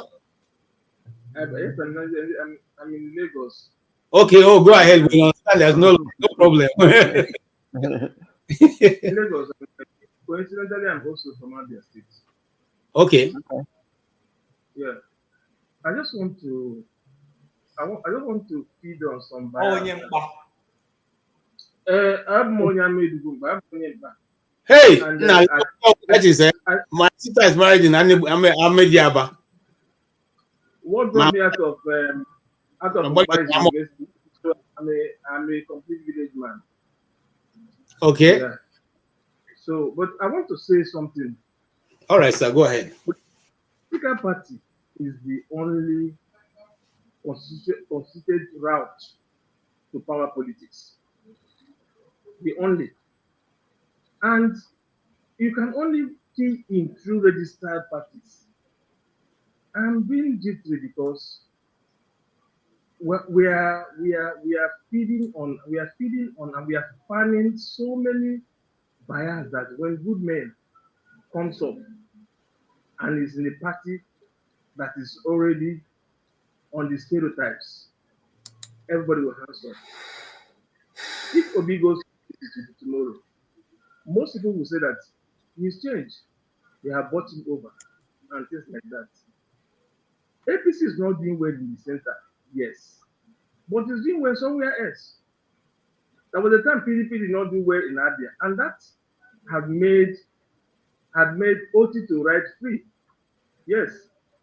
And today, if you make mistake to criticize Otti, everybody will almost hit you wrong.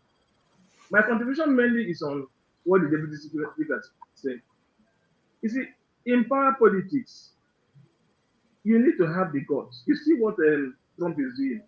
The bold one get it. Yeah. And if you are a student of strategy, you find out that when you believe in a cause and you put in your life into it, you get it. And a game of power politics, which is a game of number. Quality is not what wins the race, it's the numbers. If you know what it takes and you have what it takes to get the number, you will get it. And when you get it, you will say you have rigged election. Let me put it clear to you. Abia, for the first time, have Abia APC for the first time, have in Dr. Kingsley Onobu one of the most unbiased and man of integrity that's a national chairman. State chairman. Let me give you an example. When APC lost the election, okay, he said we're not going to fall because the winning is glaring. How many chairmen will do that? When Kalu wins his match, he suspended him. Today, as a good leader, the right thing to do is, when you use one hand to do this, you bring them back. They have reconciled, other APC, they have reconciled. They are working. And I can tell you the truth. If Otti didn't work and he decided to play media games, and decide to play what the earlier Buhari did, what Buhari did in the earlier time, he was saying that everything that happened to Nigeria is about the lost years of PDP. Don't like now Otti is saying the lost years of PDP. That is trash. That is bullshit. Because you saw the trash and you say you're going to fix it. So why are you pontificating? That is the truth. Okay, but hold on 1 minute. Yes. I'm still asking you this question. Now, when I don't know if you're a medical doctor, but assume now you're a medical doctor and I've come to your place to ask for work, and you are going to interview me, and before you start the interview, I say, look, Dr. Obinna, I'm going to get it. And I don't care what you say, but I will get this job. I must get it. Health insurance scheme. Okay. One of the managing director, and I was the MD of 3 HMO before I retired. Yes, I'm retired now. I'm on my team. All right. Now I work for me, health doctors. Now let me tell you what happened. There was a particular interview I had some time back. I had guys from different parts of the world that came for the MD job, and they asked us a question: how long will it take you to fix this company? Most of my colleagues are blowing Harvard English, giving them the parameters of economics and what have you. I take years or months. I told them I will fix this company in 1 month, and if I don't do it, don't pay me salary. Now this is the bomb. They asked me, I'm too bold. Well, how can I do that? I said, I know this thing too well. What I told them, I said, I know it too well. I have 3 things I can tell you that will work. Yes? And if you hire me, I will only tell you one. Now, because I know it. If you have a good strategist in campaign, you will do well. Let me tell you the truth. Forget about that. But Obinna, sorry, Obinna, sorry to cut in. Sorry, Obinna, to cut in. That's not exactly what the man in question being asked where the discussing said, which is why KJ has asked that question, that you are an employer, you're trying to employ somebody, and someone is telling you that I must get this job. That you see, there's a difference. There's a difference in what you did. What you did was you were selling your expertise. Simple. Okay, I'll ask him what is propelling your enthusiasm. No. What's not an enthusiasm? Much as I want to, respect what you have said. Hold on, sir. You see, hold on, so that we don't get mixed. Hold on. This is what our honorable minister, honorable representative. This will be the last time that a Labour governor will govern Abia State. I say it without missing word. The next governor of Abia State will be APC governor. Yeah, I say it without missing word. So we are friends, yes. We work together, yes. But I will not be number 6 citizen of the country, and another party will govern my state. The next election of 2027, the APC governor will be there. I have told him in person. So now you can see the contrast different for what Dr. Obinna is trying to say. You are telling the people, this is collective. You are telling a collective people, a nation, that you, single individual, is telling the people that this is the last time, the very last time that the person who is sitting on this seat will be there. what gives you that impetus? So, KG, let me help you. Sorry, look at. I took time to take notes. This will be the last time. I cannot be number 6 in the federation, and another party will govern my state. It cannot happen. And then towards the end, which you didn't play right now, he said, "I don't know how that is going to happen, but it will happen." This is an entitlement mindset. In fact, in a proper place, this man needs to come out and say, "I misspoke. Yeah, I apologize." It's a threat. It's a threat. I apologize. I threatened you people. You see, I don't want to quote Otti, what he said when he went to, Owerri, to say that, look, we're coming back to take care. Some of those things you say, like, it's just like maybe one of the world wars that wins a boxing race, a boxing competition. But let me be straight on what the man said. Number one, look at it.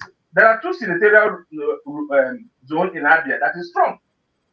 And the area Kalu covers, and the area and the area some other people cover. But the truth is this: something is in his mind, but we are trying to preempt him.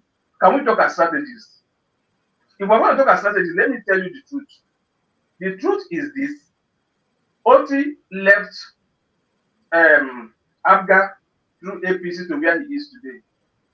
Option 1 is him coming to APC. That's option 1. But he didn't say anything about that. Option 2 is that I mentioned to you that APC have good leader. Now, administration is everything. Candidates are not hitting the stick. All over the world, they are doing well because of administration. German ministers they are not doing anything serious, but they have good administration. If they have good administration, I can tell you they will do well. I can say that. They are going to consolidate. Today, the big news is in TV. Can I ask him a question? Thank you. No. Let's go forward. Thank you, Dr. Bina. Let's go to Paul. Paul, you're welcome. You have heard Dr. Bina's comment and argument. You have heard the video also. And you've watched from the background, I believe. What says thou? I think he blew me away when he said APC have good administration. You understand? It's like me I'm an engineer, and I walk around the hospital. You understand? Somewhere along the line, I'm a good doctor. That is just what I just see. What he just said. Come on now. You talk about good administration with all these things that are going. APC does not have good administration. It looks like I'm just changing now. I'm just picking your last word. There is no administration there. This is completely monarchy system of government. Very, very authoritative. They don't care what will happen. Why are we here at the first place? It is the comments that Benjamin Kalu make. You understand? I don't know how it's going to happen, but it will happen.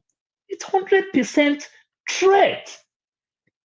It will happen. If it takes them to take everybody from that state to plant everybody they want, they don't care. You remember the woman from Delta State, I forgot her name? You understand? That want to at all costs to be in INEC? You understand? Even when it's clear that she is an APC person? You understand? And every other thing. They don't care. So you can't just use this type of assertion and every other thing just because we just feel that, if we are close to power, then power going to rob us. I don't think it works like that. You understand? Today, the past 25 years of this new democracy that we're talking about, when you look at 36 states, nearly all the governors are from those states and every other thing. Power did not come in our area where we grew up, you understand, in terms of our towns, cities, and the lies, the king, and every other thing. These people come from there. You understand? So we should learn from all those things before we try to think that, if APC should be president, should be in the state of Abia State, it will bring development. Guess what? We have APC in Imo State. What are they getting? You understand? We see a governor who don't have anything come here barely under 1 year.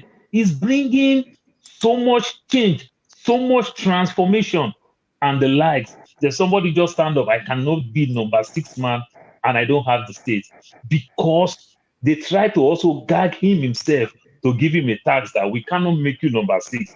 You have to give us something back. And for him to even play the game very well, if I will use your word, for him to play a good administration, you understand? Nada is for him to come and threaten the people. You understand? I don't think it worked that way. No, let's tell ourselves the truth. I don't think it worked that way. Use Imo State as a reference case. That's an APC state. What are they getting? That's my take for now. Thank you. Thank you for that observation and input. Okay, let's do it this way. Let's 4 minutes right now. Nobody's going to sit 4 minutes. All right, let's go from man of prestige. Sorry, Pastor Andrew will come to you. Man of prestige, they will go around. All right. Okay. Thank you very much. This is just for a disclaimer. Dr.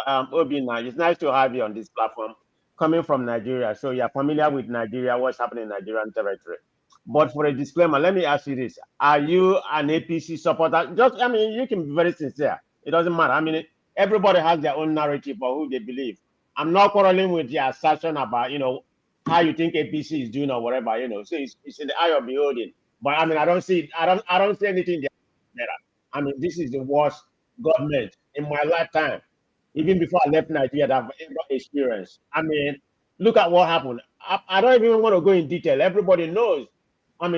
What they have, where they have put in Nigeria. Corruption is to the highest level. Inflation is to the highest level in my lifetime. Where do I begin? But let me cut it short. Can you just answer that, please? That will give us perspective where we stand. Yeah. So, Dr. Obina, are you a member of the APC or you're a sympathizer? Which one? Where do you stand? Or you are speaking on behalf of Ndempa because as a son. He looked like he muted himself. You're muted, doctor. Okay, no, I'm coming. Okay, I think it's but can I answer you, sir? I voted Obi in the last election. Yes. And I believe in being fair and objective. That is my kind of person. And I don't talk like a layman. Yes. Yes, I'm a doctor, but I'm an expert in different, I think 3 other fields that have nothing to do with medicine. I don't need to say it on air. So I'm not talking like a layman in this matter. So I've answered it in one, but I want to tell you the truth.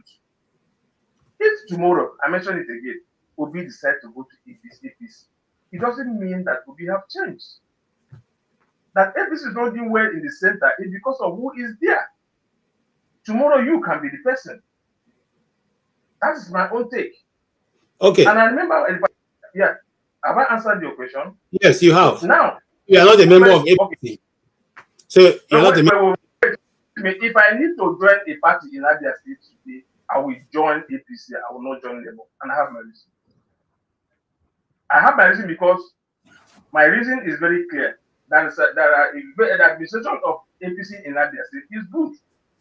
Based on what I've seen, I will do that. I'll be honest to you.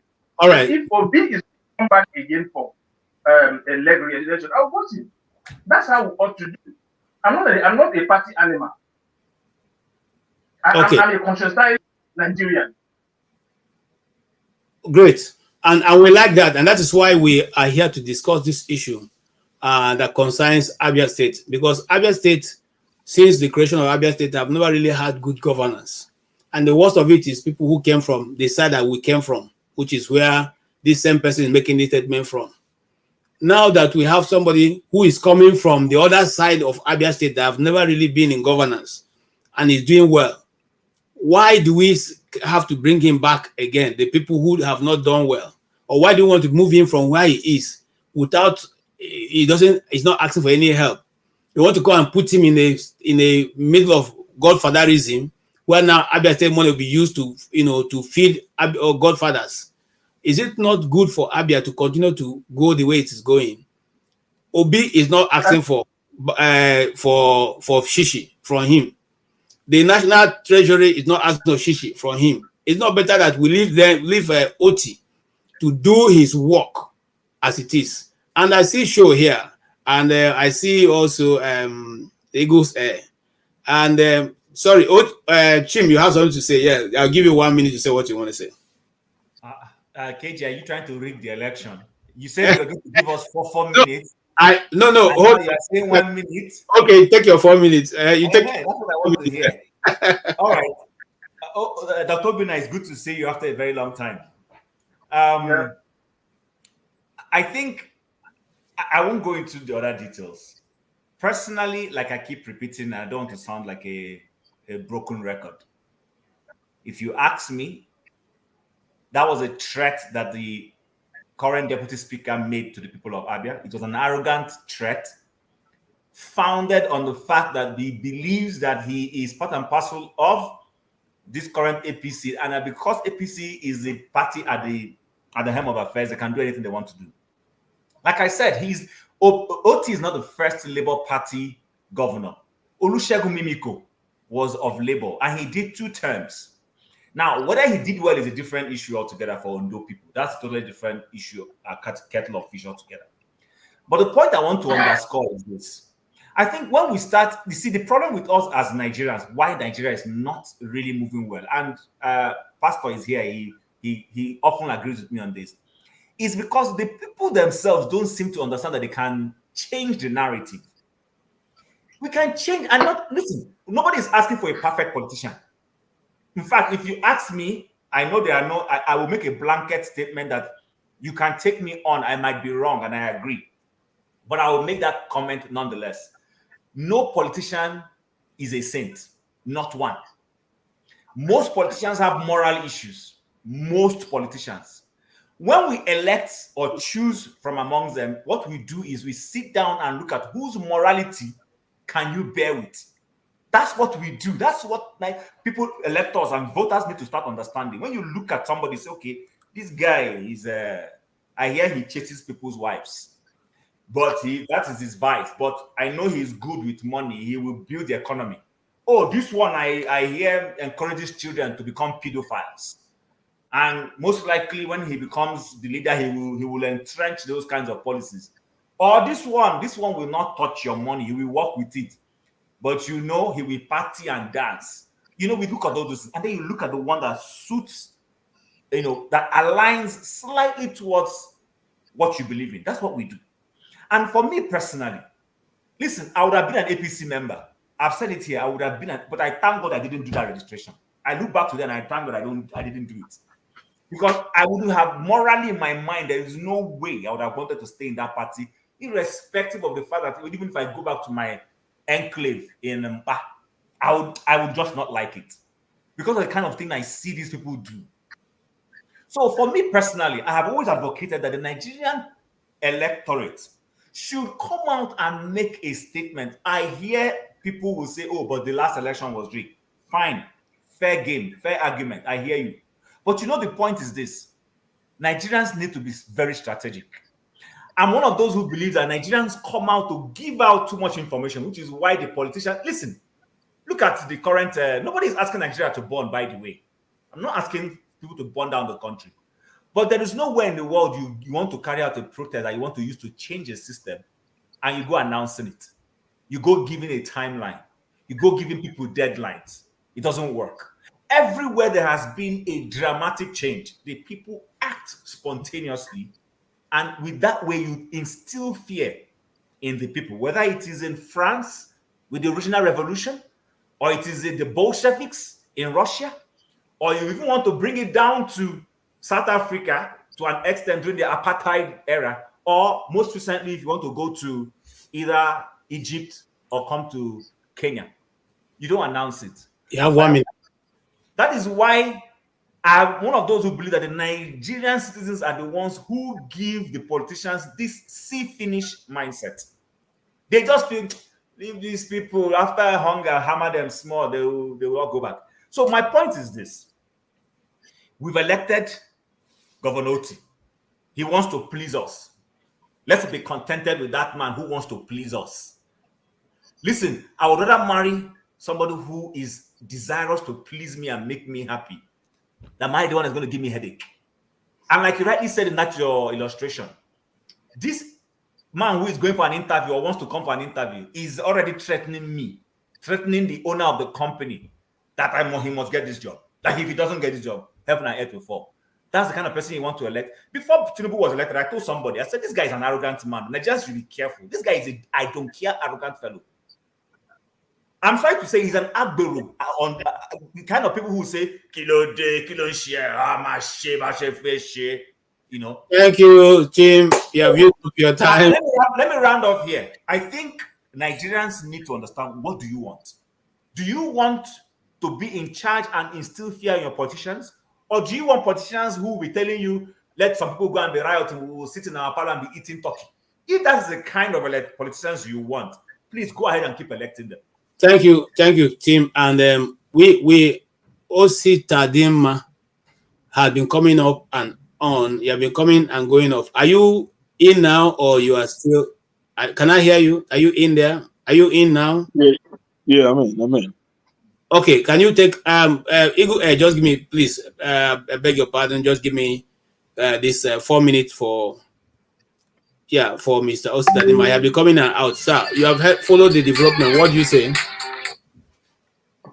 First of all, KJ, I just want to compliment you, first of all, to start with, because the way you suit up and, put on this tie and come for the show, you make it look quite official. Thank you. It's a perfect presentation. Thank you. Well, that's by the way, guys. Good evening, everyone. It's been quite a while that I've been on the platform. And the reason is this. I think, at some point I got tired of all the talking, because it's almost, going to 2 years since after the elections. And we just talk. I know a lot. Some people are doing things on the background anyway, but it's just the pace at which we are moving. I mean, it's not something I've been really satisfied with. But as for Benjamin Kalu, he's a very arrogant human being. But on the other side, I want to look at it from a different perspective. How are you sure that Governor Otti is not planning to move to the APC? Remember, that's where he came from before. And, you don't know what they're promising him. Because if you also, carefully listen to what Carlos said, he said he's spoken with him. He told him he doesn't care who the person is. And you can mean two things. Otti can still be the governor, especially, from APC. Nothing stops him from moving.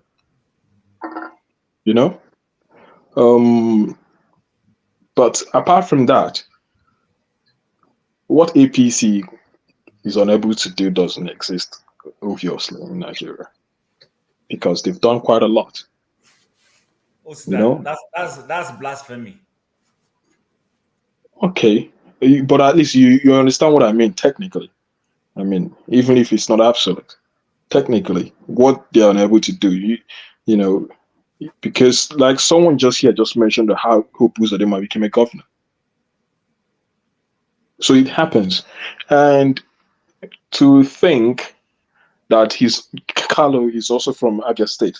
And that is why when I tell people that you have bad politicians everywhere, from the north, from the south, across board, is everywhere.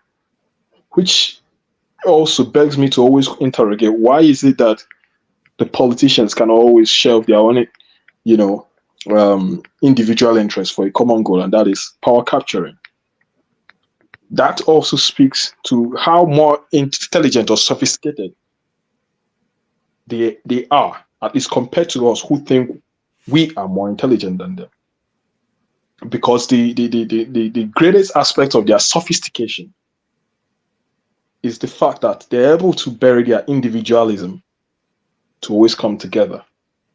So I keep on saying it for the past few weeks. Each platform I go to, I say, even we are so powerless to the point that, okay, look at the three major parties, APC, Labour Party, PDP. Do we even have the capacity?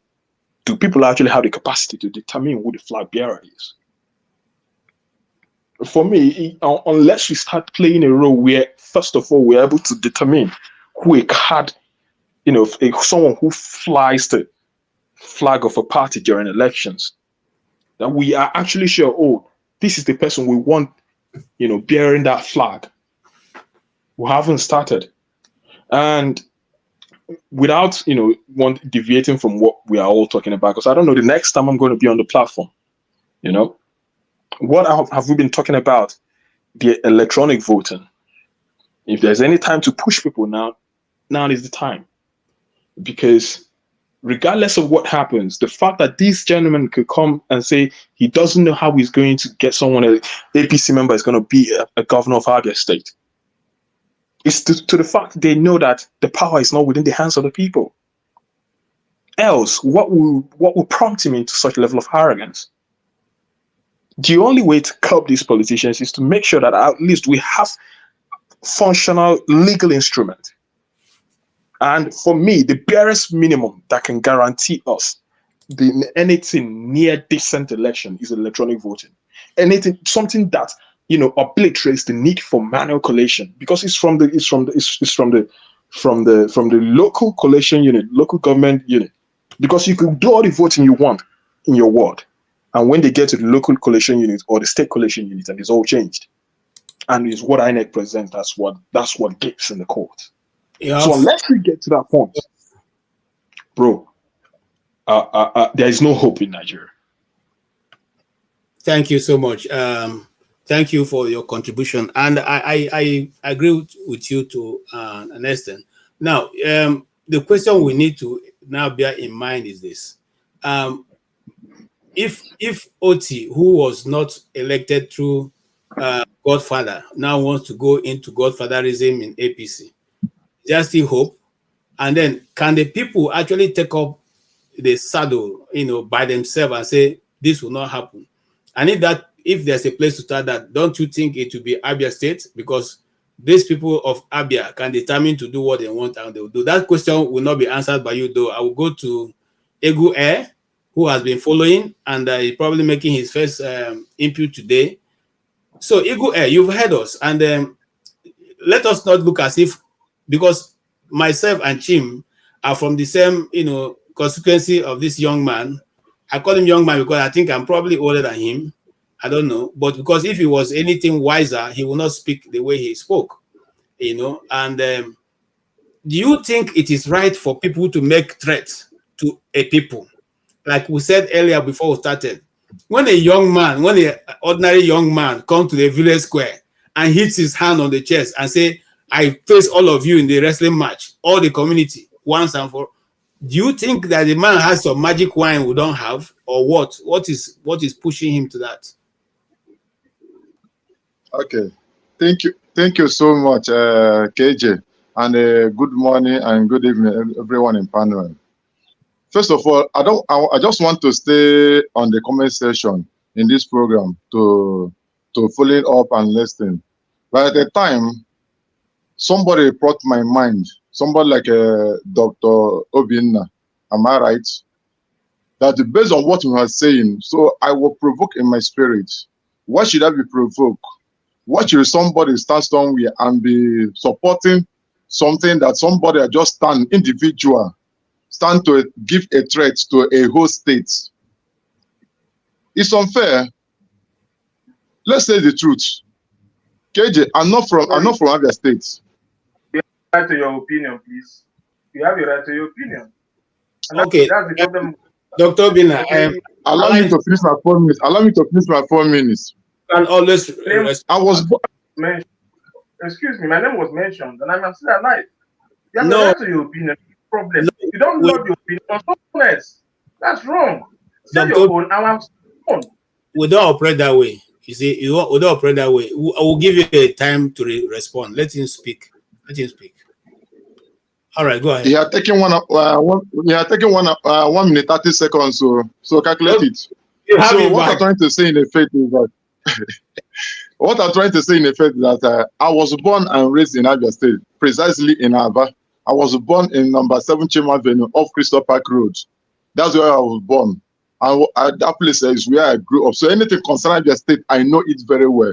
All the whole villages in Abia State, local government in Abia State, I know them very well. Even to Owaza, to River State, I know everything concerning Abia State.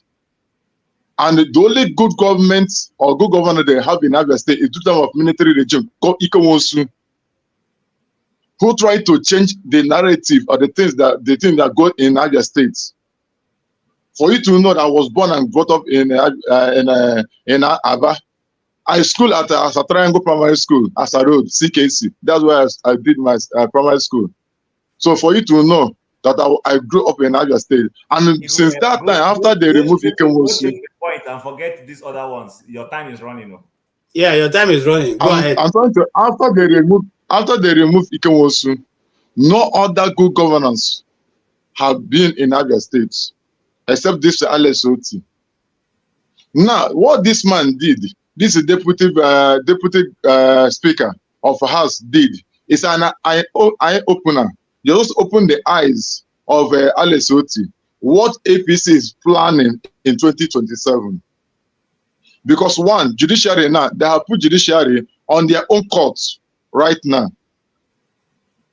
Where they're going to start. Secondly, that the INEC, who is going to be a resident INEC person in Abia State, because that's what they are planning. But Otti has the power to say that this thing will stand, this thing will not stand, as long as he is a governor of Abia State. He has authority in his hands. So the man had thrown challenge to him. If I'm to say, the man had thrown challenge to him, and he left for him to make a choice to allow what he said to stand or not to stand. That's the truth about it. He can decide whatever thing will happen in Abia State, and nobody will question him.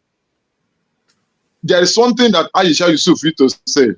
He said, when they decide to be a bad person, but he will become a bad person, but do it in a right way.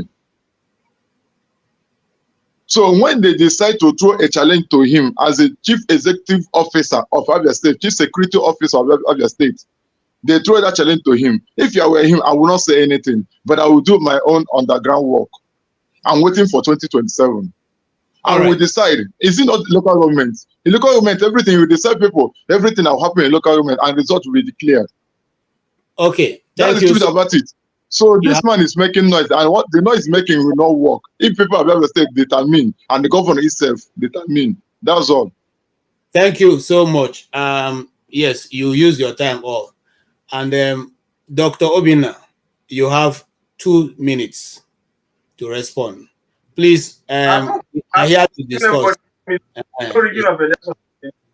All right, go ahead. Okay, I want to say just 2 things. I think it's time for you and I to get engaged politically in the real field work or sponsor someone. Because you see, one of the things politicians do is that some of us, the elites, only talk. They do nothing. Okay? They only talk. So let us be part of this process. That is my own. Let's get engaged in this process. And for the Deputy Speaker, his language and the body language may sound arrogant. I'm not here to defend that. The only thing I defend is that if Otti do well, he will continue. That's the kind of election you cannot rig. Let's know that. It is not fair to think that every election is rigged. It's not true. Abia own was not rigged. Okay? Some person asks this cannot be rigged. And that is why I told people that one of the problems of Obi was that he couldn't handle the Okobozo as this and the Port Harcourt axis. You cannot win as the president without having Lagos, Port Harcourt, and any of the three. He had problem with strategists. These people know what they are doing. They are working on the background. Otti, I wrote in one of my articles, go to work. It's an assignment to you. It's not to start pontificating and then you sending media people to start writing. That will not take us anywhere.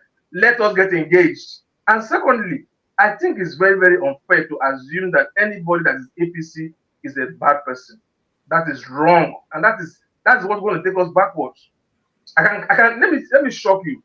Obi may decide to go to APC to be president. What would you say about that? And it may happen. Let us open our mind as good thinkers and accommodate people's weakness and excesses. What is going on in Abia is just APC bad. I'm running off. APC is bad, 2 APC minutes are up. thief. 2 minutes up. 2 minutes up. Excuse me, such generalization doesn't hold anywhere else. It doesn't hold. And we should have to open our mind and give a space for positivity. All right. That's my own. Yeah. Thank you, Dr. Obina. And sure, we are coming to you. And you heard what Dr. Obina said. And what my question to you would be this. Must everybody be in APC in order to be able to govern in his state or in his space?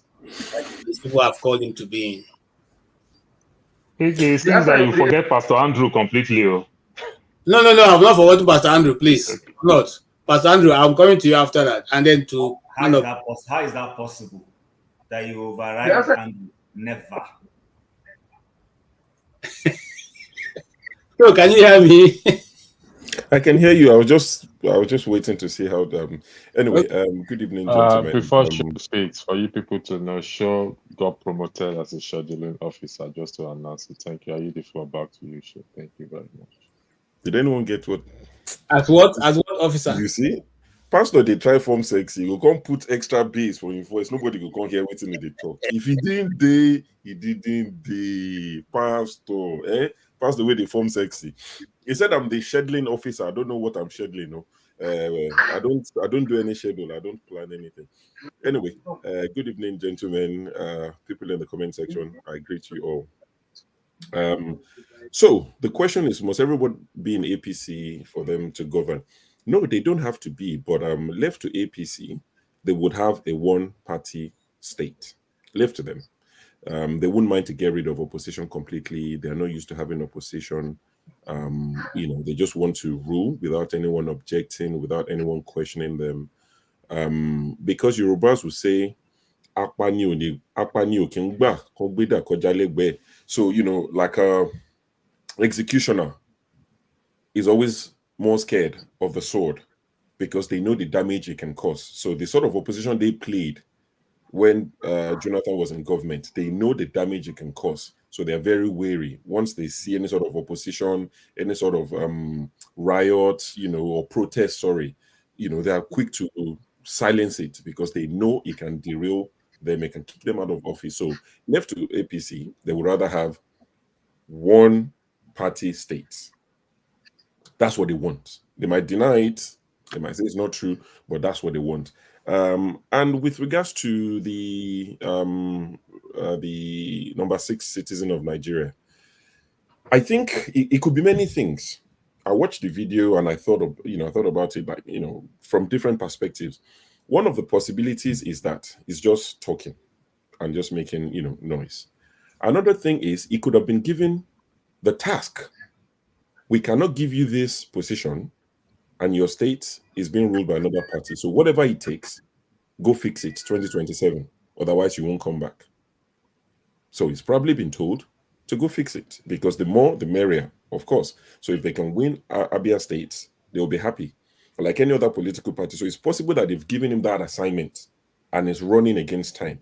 Another possibility is that he's had conversations with Governor Otti, which he did mention that they are friends, they talk all the time. And remember, Governor Otti came from APC to Labour Party. And I think there's an aspect where, I don't like to say everyone, because when you go to all these Nigeria channels, you see people say, Nigeria's problem is, and you think, oh, you're the one that knows the problem. Everybody believes Nigeria's problem is, and it's all different problems. But one person will say Nigeria. So I believe that some people might have mentioned this, but I don't think enough people are mentioning this. If you listen to that video, the very end of that clip, it says at the right time, the governor will do the right thing. For me, that's the most important part of it. Everything else is said, disregard it. At the right time, the governor will do the right thing. So I think what they are planning, or what at least he's planning to do, is to get the governor to come back to APC. And that's why he said, I don't care who the person is, as long as it's on our party platform. So rigging might be the last resort. I think the first option for them is to get Otti to move back to APC. And as long as he's doing right by the people, they would chance it and say, oh, he's a good governor, he's doing well by his people, why wouldn't they vote for him? So they might think you keep doing well, and at the last minute you defect. It's possible. But now this is where the Abians, if that's a thing like that, come in. Regardless of how good Oti is, would you follow him to APC? We cannot decide for you, KJ. We can't decide for you, Chin. It is for you and the rest of the Abia State indigents or citizens to say, we don't care, Oti, you might be good, but we are not following you to APC. Or you might say, wherever you go, we will follow. See, I did ask Peter B a question. Are there limits? Are there things you won't do, even if it would get you to office? So would Oti go back to APC? Because remember, APC have the federal might. They can still go into Abia in 2027 and do what they do. They do magic. Yeah. Once I finish, they can still go there and do whatever they want to do. It depends on how much Abia people want to back Oti. If Oti is sure that the Abia people will stand by him, I don't think he'll be foolish. It'll be political suicide to go back to APC. Okay. If he knows that the Abia people will stand by him and defend their vote. If the Abia people are not ready to defend their vote, I'm sorry, they will tell you to go to court. Are we quick to forget? They will tell you to go to court. And what would happen? The CJN, the acting CJN, was the one that presided Kekirekon. She presided over Opus Odima case. Yeah. From number 4 to number 1. She's now the CJN. So they will tell you to go to one of our courts. Sorry, what are you going to do? Okay. Thank you. That's a very great question. Yeah. Let me say something. Before Chim says anything, man of prestige, so you can go ahead. Yeah. Thank you, sure. You see, pertaining to what you just said, that was the question that I posed earlier. I said, are we sure Oti may not defect to APC? I posed that everybody has their opinion. KJ was strongly adamant because he's from Abia State, so he doesn't see any reason why whereby Oti will defect to APC. I mean, I have the same kind of narrative in Nigerian space. I say anything is possible, and I made a comment. There's no morality. Morality is very scarce. Righteous man came at me. Why am I saying morality is very scarce? I said, yeah, I didn't say 100%, but it's scarce. So you can never know. Nothing is given. That's just what I'm trying to make. Everybody has, but I just want to second what he said. That was my rationale. That was my thinking in that regard. But anyway, all right. Thank you. Thank you, Chim. Thanks again for giving me the floor. Sure, nice seeing you after a very long time. So there are a couple of things I want to chip in on. Number one is, before I forget, what Osita Dimma said. I'm not sure if he's still in the background or he has gone back to work. Osita said that the politicians seem to have a way of closing ranks and agreeing on their objectives, while the people don't seem to agree and are at each other's throat. I think that's wrong. Why is that wrong? Why do I disagree with that? Now, number one, what is a politician's objective? At least the Nigerian politician. The Nigerian politician's objective is to win the next election and capture power. So to that extent, it's like, they say in politics, there's no permanent friend, no permanent enemy, but permanent interest. So when people are seeking to share the spoils of war, typically it's common sense for them to agree. Now, the people are asking for something different. They're asking for quality leadership. They're asking for good governance. They're asking for what we have come to refer to as the dividends of democracy. And when they're asking for those things, it's not commonplace to see what we refer to as the ordinary citizen be at loggerheads with each other. So, of course, you're not going to agree if you feel, oh, this politician is responsible for your woes.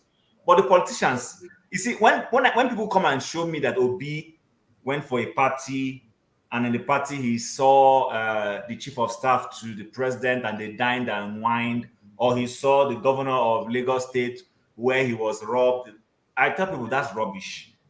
Those things don't make. I mean, CEOs of different competitive companies hang out. Even though they are competitors, the CEO of Airtel will hang out at a function with the CEO of MTN.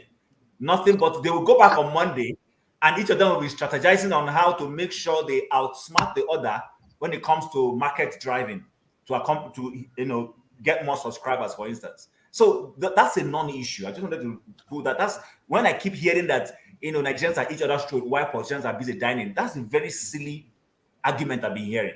That's number one. Now, on this issue of whether Otti will cross carpet and go to APC, first and foremost, Otti didn't start his political life in APC. Otti started from ABGA. 2015, he contested against Ibazu, that the matter went all the way to the Supreme Court. There was some judgment for him. There was some judgment for Ibazu, and then finally it went to the Supreme Court, and the Supreme Court gave it to Ibazu at that time. So when he was going to these parties, which we all know Nigerian politicians do, it was seeking a platform where he would contest. To that extent, I don't hold it against him. Nevertheless, politicians remain politicians. I will not swear on the behalf of any politician. It might well be he wants to go to APC so that he will feel more relevant in the scheme of national things. That's possible. But at the end of the day, like Sho said, it behoves Abians to say, okay, we are the ones who are deciding what we want. Do we want to back a man who is going to APC? Or would you rather someone else who is not in that fold? Is up to people of Abia State. But I do not see any reason, I repeat, like I said before, why he should be going to APC. Like you rightly said, he has a free reign now. There's no encumbrance in sense of donating money to any political cause anywhere. He doesn't have any godfather that is asking him for 20% or 10% of the state treasury. He has enough resources to be able to perform and leave something deliverable in the minds of Abians about him. So it's up to him. What he wants to do is up to him. And how the voters want to interpret it is up to them. The other thing I want to bring up is this issue of APC being, whether it is a hated party or not. I campaigned vigorously for Buhari. I've said that here several times. Campaigned vigorously. Donated money. I can mention the places where I was going to. Akilo in Lagos, in Oba, near Pastor Tunde Bakari's church, was the meeting point of the people I was working with. I know the things I went for. There was no meeting they called in Lagos that I didn't attend. I'm not joking. I attended all the meetings. In Protea, I met Buhari one-on-one. I know what people who were working for them at that time when he came to Lagos on the entourage with Amechi and Co. and El Rufai. I can tell you the particular place where that meeting held. It was a packed venue. We left office early so that we'll be able to have access. I still remember all of it. So if I suddenly switch and I am calling them an evil party, there's a reason why I'm calling them an evil party. And I no apologies. The party remains an evil party in my mind. You understand? So let me end by saying, like I said at the beginning, there is nothing wrong in Benjamin Kalu aspiring and hoping for his party to produce the next governor. The problem I have is in his tone of voice, in his audacity, and in the mannerism in which he's going about it. You can only win an election by appealing to the people, by showing them the development initiatives you have to better their lives, and then letting them say, we want this. Not that you will come and tell us that you're because this is Lagos. Anyway, let me not say that. But like Edo people said, Lagos. Thank you. And I want to say, for those people who know him personally, someone's mic is actually disturbing us. Dr. Bina, mic. All right. Now, I want to say for those people who know him, personally, has he ever gone to Asaga to ask in a wrestling contest? Has he ever gone to the village square and put his hand on the ground, pick the sand to say a wrestling contest? If he had gone, he would have not been speaking that way, because you know that no matter how strong he is, there may be somebody around the corner who he has never seen before, who is stronger than him. It's very it goes without saying that anyway you look at this statement that he has made, it doesn't go well when you look at the fact that he's making the statement to the general public, to the people of Abia State, the good people of Abia State, the only state that God owns in Nigeria, God's own state. So I feel personally insulted by that statement he made, and I think that even the people of Abia State feel the same way. Yes, Pastor Andrew, you have a spiritual insight into what he has said. Who has said what? We have been discussing. Andrew, before Andrew continues, can I just correct something? I just had to go and Google. Google does not lie. Because when people kept saying this, I got worried. Otti has contested election 3 times in Abia State. Yes. On all 2 occasions before this third, he ran as Abga's candidate. He has never run as an APC candidate. So I don't know where people are getting this APC. Well, in fact, I've been wondering myself because... please, I apologize. I had always thought it was APC. Please, I retract that because it was part of what my statement. Correct. Yes, go ahead. You are forgiven. I want to challenge those who, I think it was Chim and 2 other people said whatever his name is threatening the Abia State people. Who did he threaten? Because he came out to make a statement after Tinubu said the Milo come. Did he threaten the entire nation? Or did he stop him from? What did he do? Anyone, it's different from what Tinubu said. And Pastor Andrew, I'm sure you are finished. You know how to read the scriptures. You should know when somebody look at the vein on his neck. Well, I mean, I need to play this will be it the again. last time that a Labour governor will govern Abia State. I say it without missing word. The next governor of Abia State will be APC governor. Yeah, I say it without missing word. So we are friends, yes. We work together, yes. But I will not be number 6 citizen of the country and another party will govern my state. The next election of 2027, APC governor will be there. I have told him in person, I have told him publicly and privately that APC governor will be the next governor of Abia State. How it will happen, I don't know, but it will happen. So why are you not confident? I'm confident because we are working hard. I'm confident because my government is working hard. The president is working hard. And Abia will repay the president. Abia will repay the president. The president that have given you Saudi Development Commission will be repaid. A president that is appointing Abians into administration will be repaid. A president that is allowing attraction of dividend of democracy to Abia State will be repaid. We are not ungrateful people. Monkey will not work and baboon will chop. APC will not help the state to be strong and then Labour will take the credit. And no. APC will determine who become the next governor of Abia State. I don't care about who the person is. Okay. I love that man, Bragodish. I love him. You see, let me say this. Don't let us fool ourselves here. Chim already took the words out of my mouth that it's up to the hands of the people.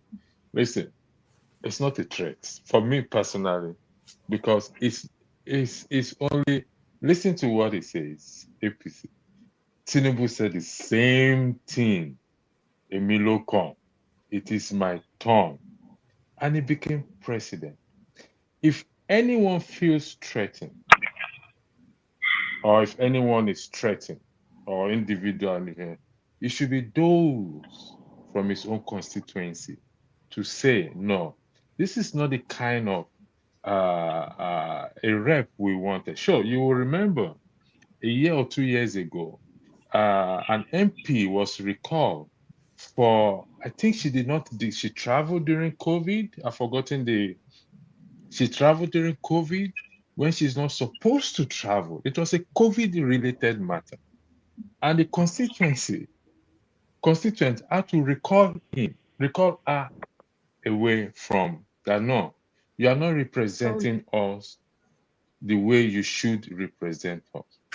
So rather than us to focus, or the Abians, the constituent that guy came from, to say, no, this is not the kind of individual we want to represent us.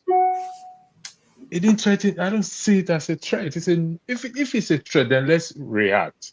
Let's respond to that threat. Waiting for 2027. And listen, today is the 23rd of August, 2024. Write this thing down.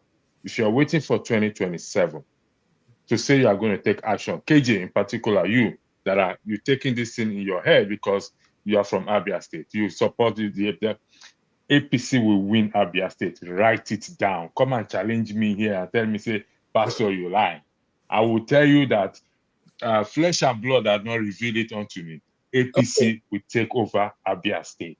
All right. If the people do not react, if the people do not respond now, and will come to social media thinking that is where the problem will be solved. Okay, continue now. Voila. Are you the floor? All right. Thank you so much for that challenge you have thrown to Abia. I want to hold on, sir. I want to let you know that there's already people on ground who are working to recall him. They're not even going to wait. So now that's just okay. That's a good one. That's a good news. Thank you. Tell you what the people of Abia are doing, but I can tell you without missing what, and Tim can bear me witness. We don't take threats. We do not take threats in Abia State. If you threaten us, we'll go and that thing I think will happen tomorrow will happen today. Now, so we're not even going to wait for him to get to that point. Except, of course, like I said, or like we're saying here, if Otti himself decides that he wants to move to APC, in that case, it will be difficult for him to win Abia State. I can tell you that for free. Because every Abia person sitting there feel a form of injustice being done to Nnamdi Kanu, whether you agree with his politics or not. So you cannot give judgment for other people and keep him there and telling us stories that don't, that they tell small picking, and you think we don't understand what's going on. So no, if Otis decides tomorrow that okay, the goodwill that other people gave him is not good enough for him, they want to go to APC, then he will go there alone. I'm sure there are many more qualified Abians who can come out and contest for governorship. It's not the best. It just happened to the one who is there now. Well, having said that, like I said, I came into this evening broadcast with some bias. I mean, I cannot tell you I'm not biased about that. I put it right in before I started that this is my fight. In fact, I wanted to start this broadcast with a half-hour war dance. Unfortunately, I can't seem to get it through because this is a time we wear our cap and go to show that we are not just. You understand what I'm saying? We don't take challenges lying low. So, hold on. KJ, can you please let me just come in? I want to go out, please. Okay, Paul, come in. Okay, so I just see this OT thing that if there's anybody OT hold an allegiance to in Labour Party, it's like a Peter Obi. And the Peter Obi have moved across party lines several times. So they might use all those type of things to convince OT. But it's going to be very, very wrong of OT to leave Labour Party, not for any other party, for APC with, like you said, from the Nnamdi Kalu and everything, because APC itself is not doing well. APC has not brought any federal government project to the state of Abia State that we can talk about and everything, other than create farm that they themselves will just share money and nothing will come out of it. I've not seen any federal project in APC going on as we are talking. So APC is just the wrong place for him to go. The man is doing very, very well for himself. And I'm going to be very, very happy for him to fight his fight and fight a better fight. Even though if it takes him to lose election, he will be a statesman in the state of Abia State. Because you and I know that if Otti will lose election in that state, it's going to be very glaring that the rigging will be super glaring than him himself just rig himself out and choose to go to APC. That is my take. Thank you. Thank you so much, Paul, and thank you for your patience. Yes. I don't know which KJ, I added the video just now. I don't know if it's good enough. It's a video from NTA 1985, the dance. All right. Yeah, Dr. Obi. KJ, please, over here, yes, we are not enjoying electricity like you guys there. Okay. That is why most of you refer us as that country, that people. Hold on, righteous man. Please, guys, let's give a righteous man and Dr. Bina. Okay, you guys, righteous man, start with your 5 minutes. Dr. Bina will go 5 minutes after you. All right, go ahead. Yeah, Dr. Obin, good evening. I reside in Lagos too. I just want to ask you one simple question, sir, with all sense of humor. Are you an APC member? You look like you came late. I've answered that question. I answered that question earlier on. He said it's not. Okay. I said that a party in my state joined APC, and I'm not missing words. Okay. And to Pastor Andrew, take it to the bank and quote me in 2027 if God gives us life to see it. The APC will never, even if they rig, quote me. Most of you don't know Abia State. You don't understand Abia State in Igbo circle. You don't understand it. They can tamper anywhere. You see that state? That state is a time bomb. And nobody, just like River State, nobody dare play with that state and go scot-free. Where is Ojos Okano today? Why has he not become the Senate president? See, we are people that do not forget. Where is the former governor of Imo State, Rochas Okorocha, when he dubbed Abga and joined rank with APC to form this new APC? Where is he today? Are you hearing of Rochas Okorocha again, former governor of Imo State? You don't Igbo land. I'm sorry, I'm not a tribal bigot. Igbo land is not a place you work against your people and they allow you to continue to do that. It doesn't happen. I'm an indigenous of Imo State, a freeborn for that matter. So it can happen in any other region in Nigeria.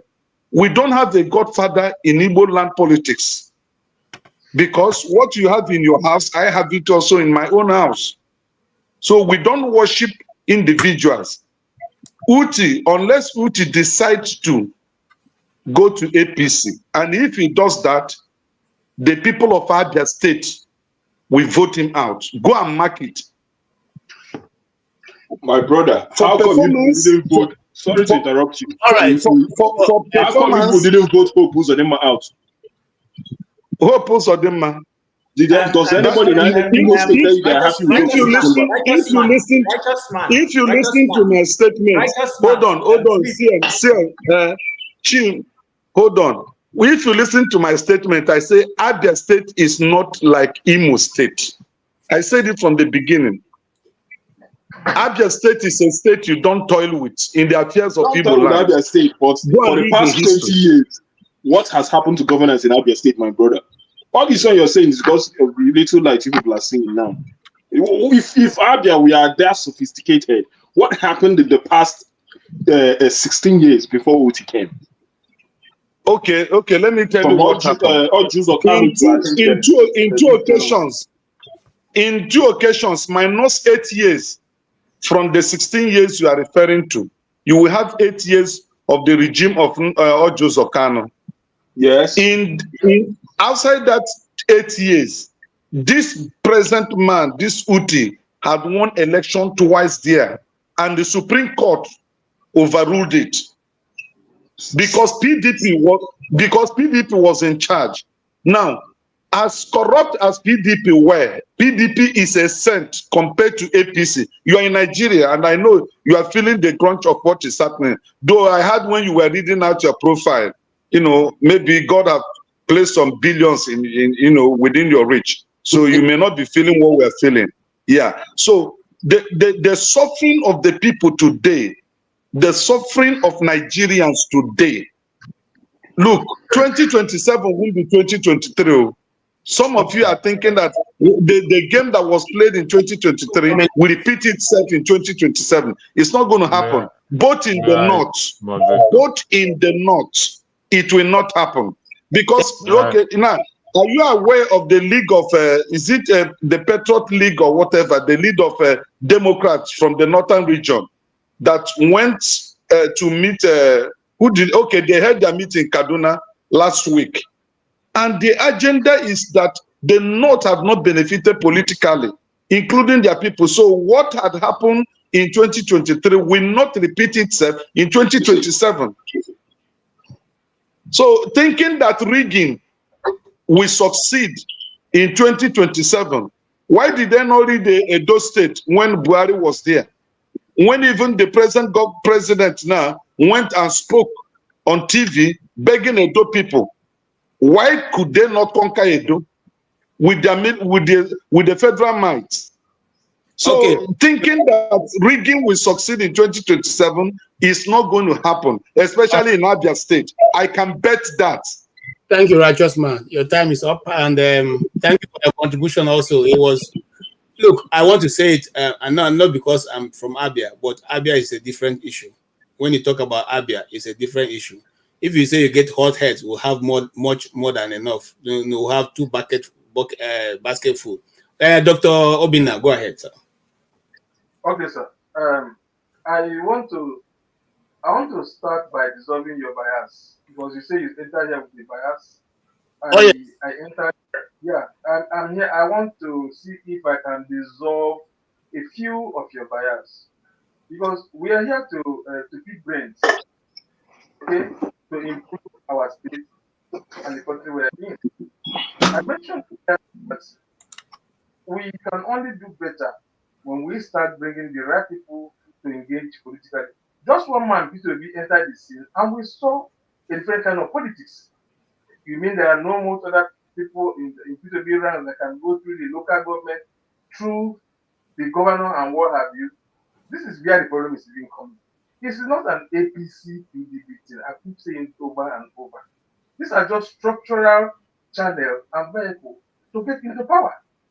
And when you are feeding your bias on generalization, I think that is the low way of reasoning. My thinking, anyway, how can you generalize a party and target a name? It's people that make parties. Come 2027, Dr. Ambassador High Chief Obinna Nwanedo JP will contest. And I'm going to contest under APC. This is an expo. And now, when I'm saying this, does it mean I'm bragging? I'm putting my way. This man says something. Nobody mentioned that. I am confident because we are working. Nobody said that. If I were Oti, I would go to work. And that's what I said in one of my lives. I said, Oti, go to work. Don't talk back. If you go to work, you have a landslide victory. If you don't go to work, you won't, because in terms of numbers is what win, not quality. And when you think that a madman doesn't have follower, you miss it. That's some element of political strategy that we just throw away one side. I'm going to contest under APC. That's the truth. And if people feel my manifesto is worth it, they'll vote for me. They will not vote for me. That's where people voted for Obi, because he's Obi. If he has gone to APC, they can still vote for him. This is where I want us to go. And this bias of APC is that is not correct. And we should not be doing that. Then for this deputy speaker, well, for people to say you want to correct, you want to recall somebody because he made some statement. I don't understand that. So you want him to be a dummy. He should not express his mind. He won't have a mind of his own because you want to recall. You want to recall him back. I don't understand our people though. I have a person that who say Obasarunu and you keep quiet. Nothing happened. You want a motto. And nobody says arrogant. And someone just make a very simple statement and they qualify with what you should look at. That is the hook. I'm confident because we are working. And you say you're going to read. Already our mind is on reading. That's the kind of vote we get that cannot be rigged. if the election was rigged, as we used to know election is rigged, Obi will not get 1%. And I made it very clear. The day Obi lost the election, I know. My friend that we work together is in Benue. He was privy to the block that have taken the purpose of this thing, and Obi he refused to tidy it up. He lost that angle. And I tell you that the problem with Obi there was war strategy, and that was what this is all about. I don't want to talk like any other person, but I'm telling you, if Oti did not work, and somebody come, is there no person that better than Oti in Abia? So if you bring somebody else that have antecedents, you won't vote him because he's a label. Are we born with label? Why are we going to be? Why are we tie our soul to a party? Then why are we tying our soul against a party? I'm asking you, moderator, because your bias is nauseating. I'm sorry to use that language. You can't come up to a place and load it on us that APC is that. APC is not doing well at the center. I said that, and I like it anywhere I go. But then, somebody like you, only $1 came to the picture, and Obasanjo's government and the other government, the government that were in, good credence. You should try to come on board. Or Jimmy is there. Jimmy is a sound mind. Come down here and sponsor somebody, or come by yourself. Let us fix Abia. Abia belongs to all of us. That is what I'm trying to see. That is it. I don't want to go beyond that. If you want to take me on anything, please, let's get specific. I'm being specific on one thing. All right. What the man said, the body language may not be right, but I only pick one thing. I am confident because we are working. And if I am the other person, I will go to work. All right. You have actually used more than the normal time, but it's okay. And I want to respond to you, my brother. You see, my bias not because it's APC or PDP. My bias is the fact that I'm trying to get the right word. The word that left me now. For him to even stand to make such a statement, yeah, I think it's uncalled for. Because he takes, he arrogates to himself the authority of becoming who decide what happens in Abia State. And I think, with due respect to him and his position as number 6, that is going too far. Abia State has produced number 2.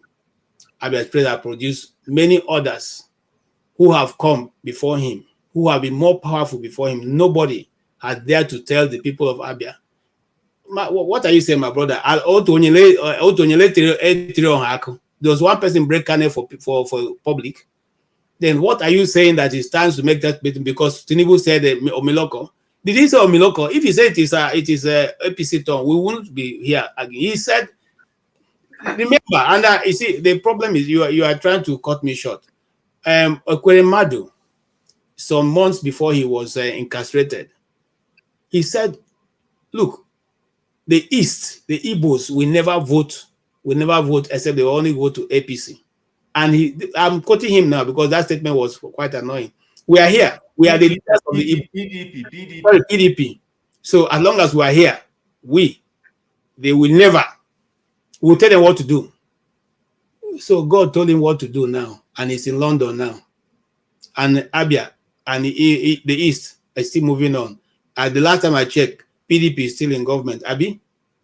Now, what am I saying here? I'm simply saying that when you get up as an individual, begin to now flex your muscle as against a population of people because you think you have a position in man's government, and that's what you want to use to intimidate the Igbo people, your state. Why is that it's always our people that want to come and intimidate their own people? Why doesn't other people in their states do that to their communities? Why don't the president and all the rest? Okay, Buhari became president. Daura have become like Abuja. Okay, and our own is to threaten our people and tell them that as long as you are here, who are you? That's the question. That's why we're holding this conversation. We're not, and you said Tim should come back. No, we're not politicians. You guys are the politicians. We are talking. Even when I'm coming, sir, hold on. Even when you get to the public office you're going to go to, we'll still be here talking about you. If you don't do well, we'll still talk about you, Dr. Obina. So that is what we are here. It's a talking shop. It's not going to close, and we'll keep talking. All right. I just want to May I comment, please? May I say something, moderator? Am I allowed? Pastor Andrew. Mr. Obina, allow me to address you respectfully. If you listen to what I said, which I don't think you got, I started by saying, who did he threaten? Did you get that part when I said, who did he really threaten? I didn't consider it a threat. Now, you probably didn't get that part. And I also would like to tell you this, that when something is in the system, I mean, if it needs to be used, then it has to be used. It's in the Constitution and it is allowed. I can't determine who and what or how they use it. So let me, for example, I may be representing this constituency and I tell Sho, you're crazy in your head. And people there decide to say, no, you are not in the position to tell Sho is crazy. That is beneath you as our representative. So we are going to remove you, except you apologize or you retract that statement. So we've never challenged the Constitution. So if you have an issue with recalling, you have to base it properly. And I did went further to say that it is his constituency that can make such determination, not the entire Abia State citizens. So the recall process is there. And we can use it whichever way we choose to use it and say, this man no longer represents our interests or no longer speaks for our good. So this is the problem we have in Nigeria. And the people is our problem, we the people, because we've not stand up to do what we're supposed to do. So you are a doctor. I don't know whether you are in medicine or whatever it is, but let me argue that you're in medicine. And you recommend Panadol for your patient. It's up to your patient to take it if they don't want to take it. But you have done your own recommendation. That is what the Constitution is there for. The provisions are there in the Constitution for us to use. So if it's been abused, I believe the lawmakers or those who sees it will say, no, this does not fall within the premise of using Section 68 and Section 69 of the Constitution. They are not idiots, even though they behave like idiots. So respectfully, sir, I disagree with you to say that we cannot recall in the name of, we will recall whenever we need to. I told you earlier, a MP was recalled in the United Kingdom for what? Let me finish, please. No. Don't interject me, please. Don't do that, please. Thank you.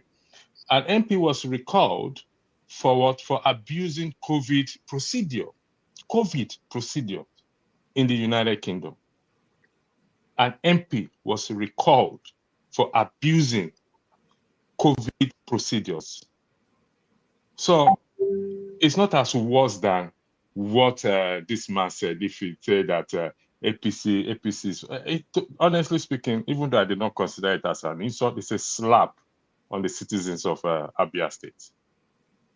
I yield the floor. Thank you. Thank you, Pastor Andrew. Doctor, hold on. Dr. Obina, hold on. Let's. Sorry, Oshita Dimat camera should be on, but it's not on, so I forgot. I'm just pointing it out to you, moderator. So it's up to you. Okay, thank you. Yes, Tim, go ahead. Okay. So full disclosure, Obina is my brother. He's my clansman, if you want to put it that way. So we get along well. We just don't agree politically. But I'm very happy he showed up today to defend his own position, and that's okay. That's what the democracy is about. I respect everybody's views, like I keep saying. You know, every time I say I supported APC, somebody calls me.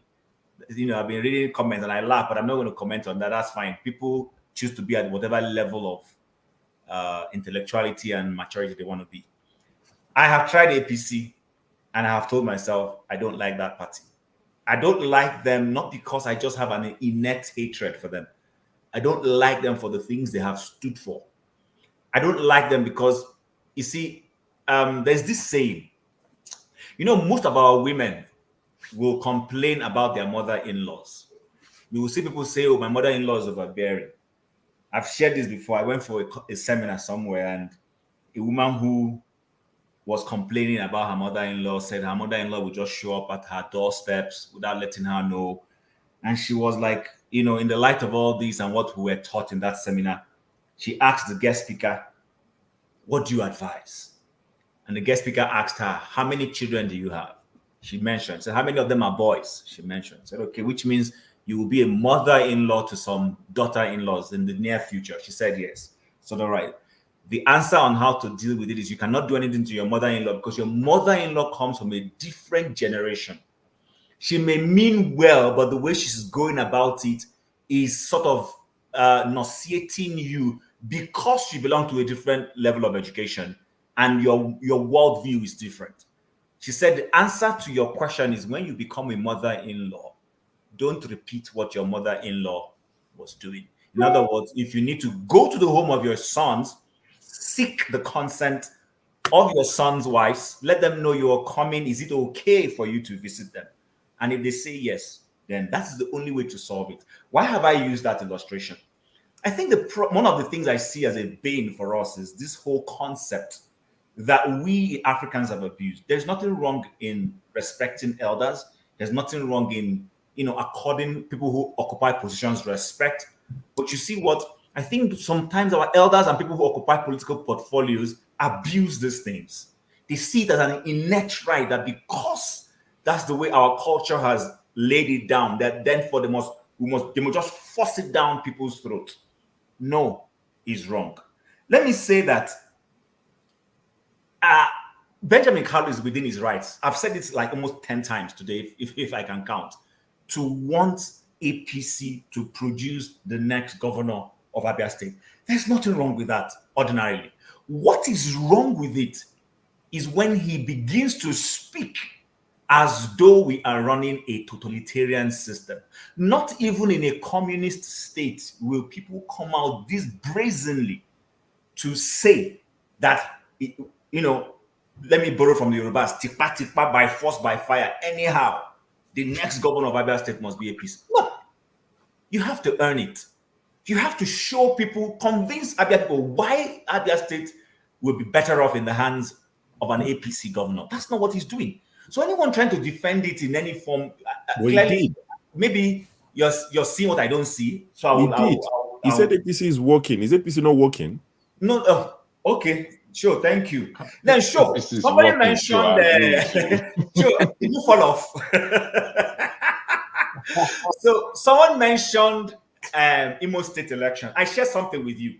Maybe later on you will play it. How Imo State election was rigged. I've added the video, so it's up to KJ.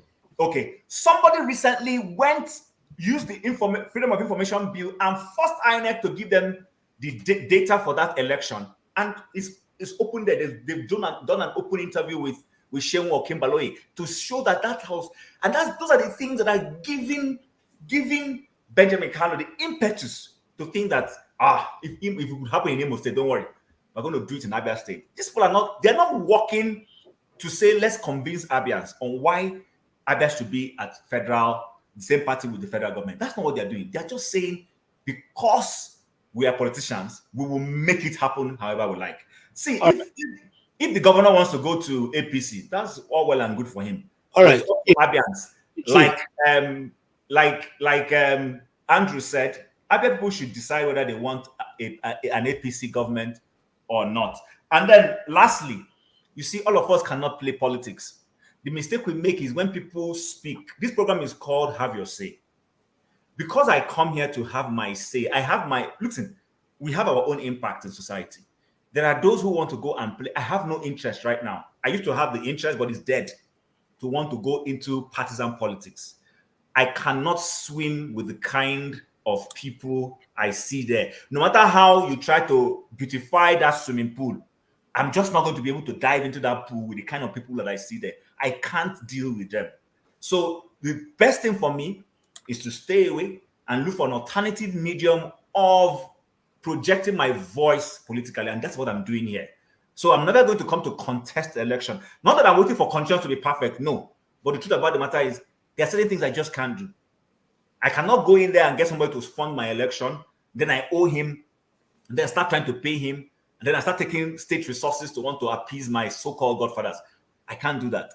The day I've taken care of my family and I'm able to spend my own resources and I see that the people will appreciate me and I will go there, then I will come and contest if I want to. If age is still on my side. But for right now, the way the electoral system is designed in Nigeria, sorry, I would have to soil my fingers one way or the other. I know what kinds of things I'm talking about. This is not the first time people have told me to come and run for election. No. People have propelled me. But I have said I will not owe anybody. Thank you, Jim. Thank you. Anybody. Thank you. Before we proceed, I wanted to start.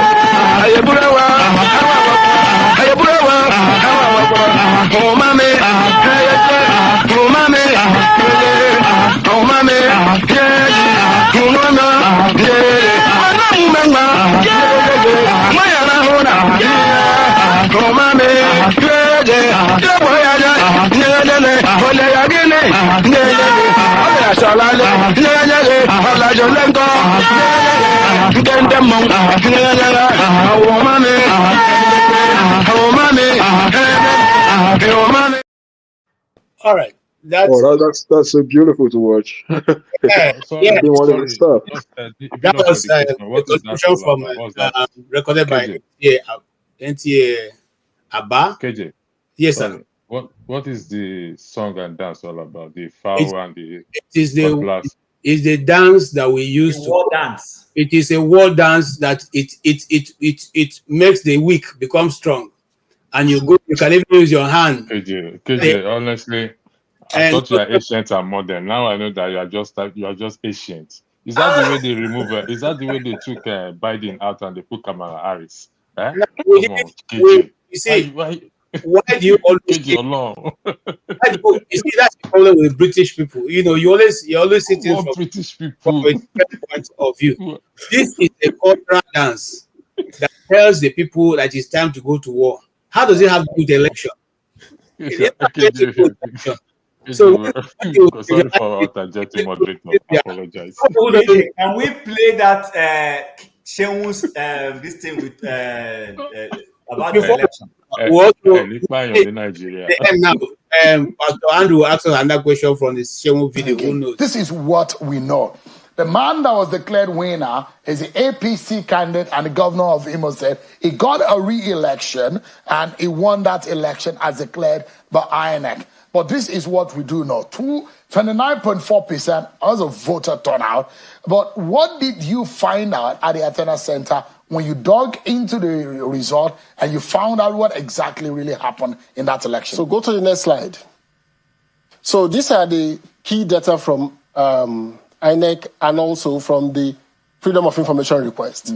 So against the 771,000 voters that was made to call the result, the Beavers only accredited 541,000 voters. Officially. On the day of election? On the day of election. 541,000. That's was what accredited yes. By the Beavers. And on the EC8A, the electoral officers recorded a total of 728,887 votes. On the EC8B, some were cancelled. There was vote inflation. We went to 729,000. But along the line, certain cancellations, we come to 717 at the EC8D, the final votes that was used in calling the result. So this is 541, hold that number, and this is 717,000. So you can see the massive difference. So a lot of almost people, 200,000. Yeah, let's break it down.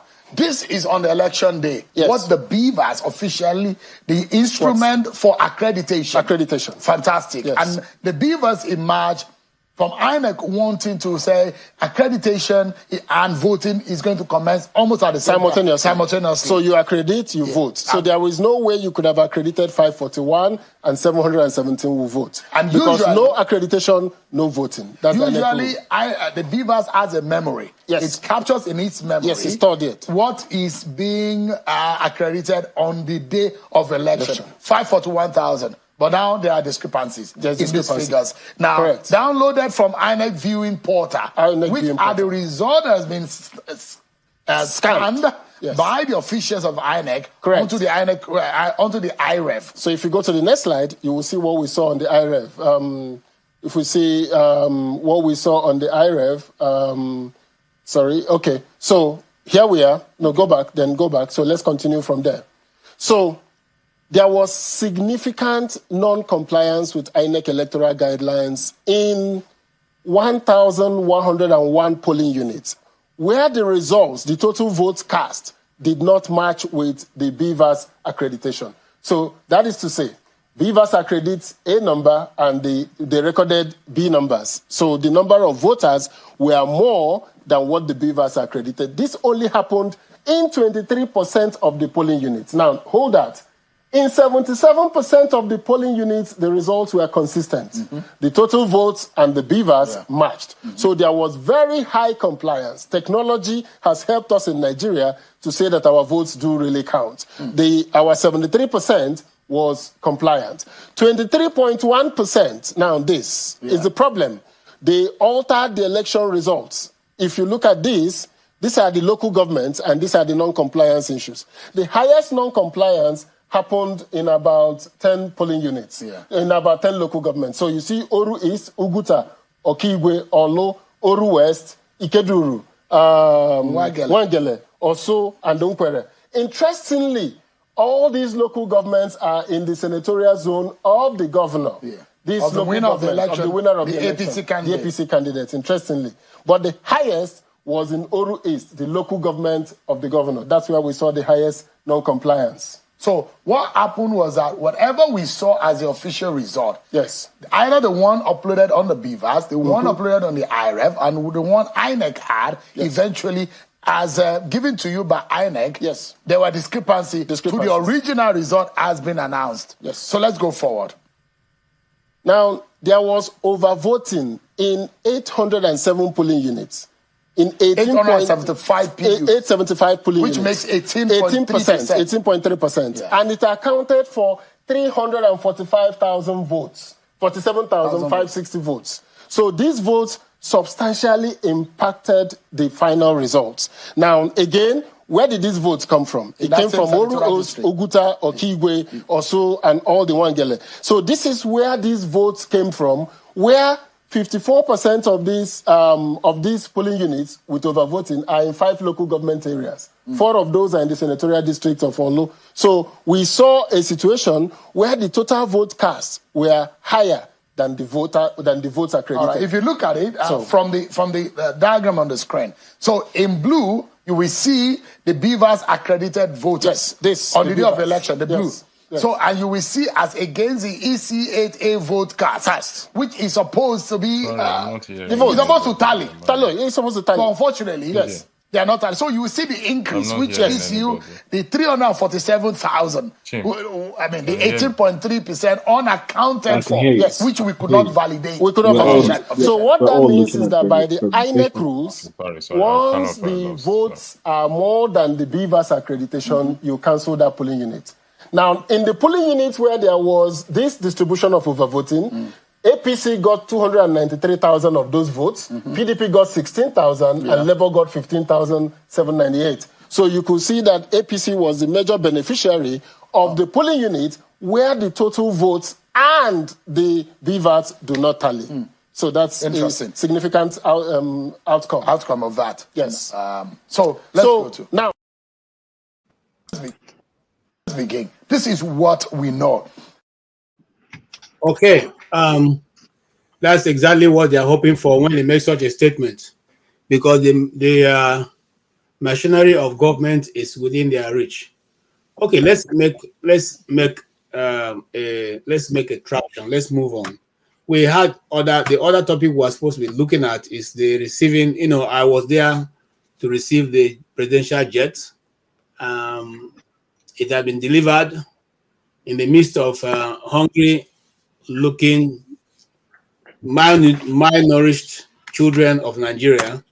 And that's why some of the things that people say here sometimes can be taken seriously, especially when Pastor makes this conclusion that if you look at the horizon, there don't seem to be any hope, because you all are thinking, and the man has used your money to buy aeroplane and has got into the aeroplane and left your country without even telling you where he's going, where he's coming, what's your function, is there any picture coming from what he's doing outside of your nation?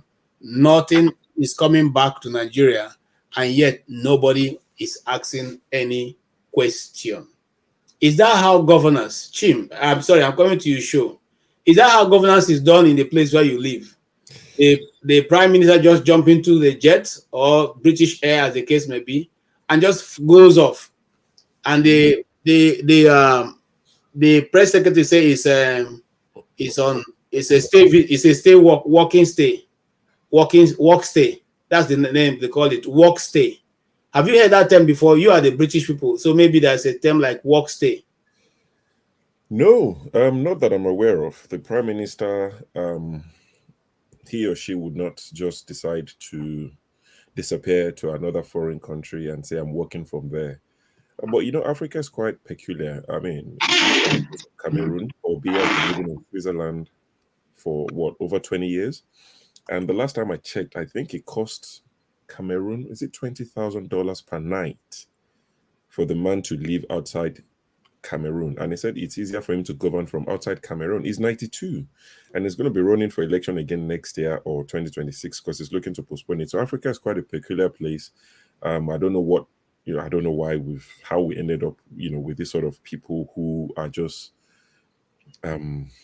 very daring. They don't care how the people feel.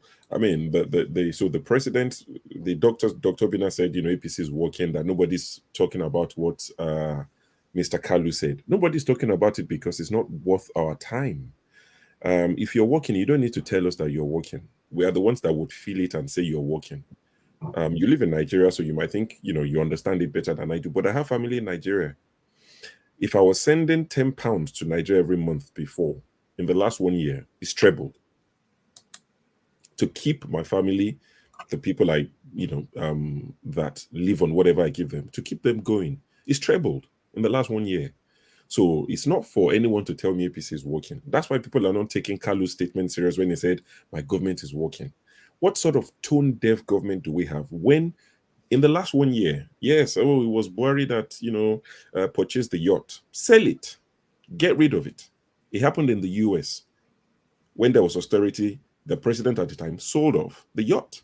So sell the yacht, because the excuse is, oh, Tinubu didn't purchase it. It was already paid for by Buhari. Sell it at a discount, knock-off price. Get rid of it.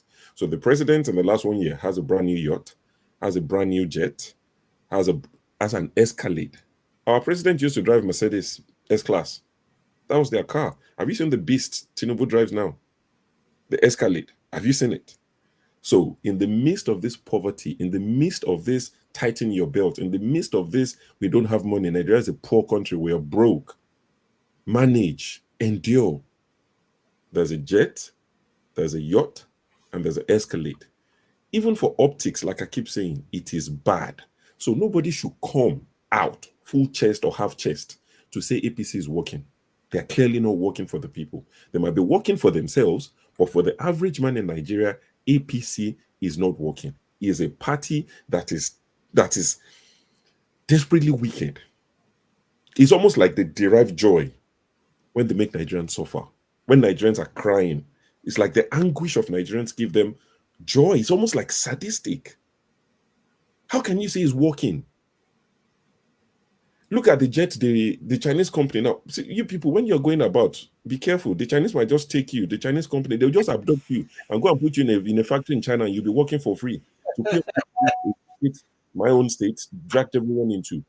They took 3 jets. They released one to Tinubu so he could make his trips. They still have 2. Now they've taken one in Canada. The one they took in Canada that we seized from Dan Etete, or whatever, the Minister for Petroleum during Abacha.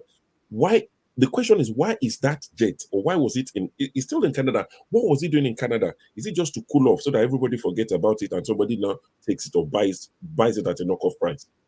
If you see something from someone who's a fugitive who you think stole our money, you know, bring the jet back to Nigeria, refurbish it. It could be one that the president could use in the interim. Why are we buying a brand new jet? 150 billion naira, whatever it cost. You know, but student loan, you are giving them pittance. All the students across Nigeria. These things, I keep saying it, they are low-hanging fruits that can give the president quick wins, that can endear him to the people. But they don't care. And people will come and say, PC, working for who? I have family in Nigeria. We all do. The money you send to them, has it remained the same? My mom is old. She's 80. with age, you live on medications. I know how much we pay for metformin. I know how much I was paying before. If my mom didn't have children overseas and children in Nigeria, thankfully, that can afford it, she'll be dead long time ago. The amount my mom, not something to be proud of, but the amount my mom spends on medication every month. People our age who don't have children like that, they don't see it. They don't see it in 6 months. What's their fate? What happens to them? And somebody comes out and say, APC is working. For who? Since when? And the president went to France about 2 or 3 days ago. He ran back to swear in the acting CJN and immediately went back to France. On whose money? On whose money? Why couldn't he wait?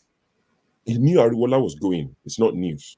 So wait till Justice Ariwola retired on Thursday, swear in the new one, then go to France to do whatever you're doing there.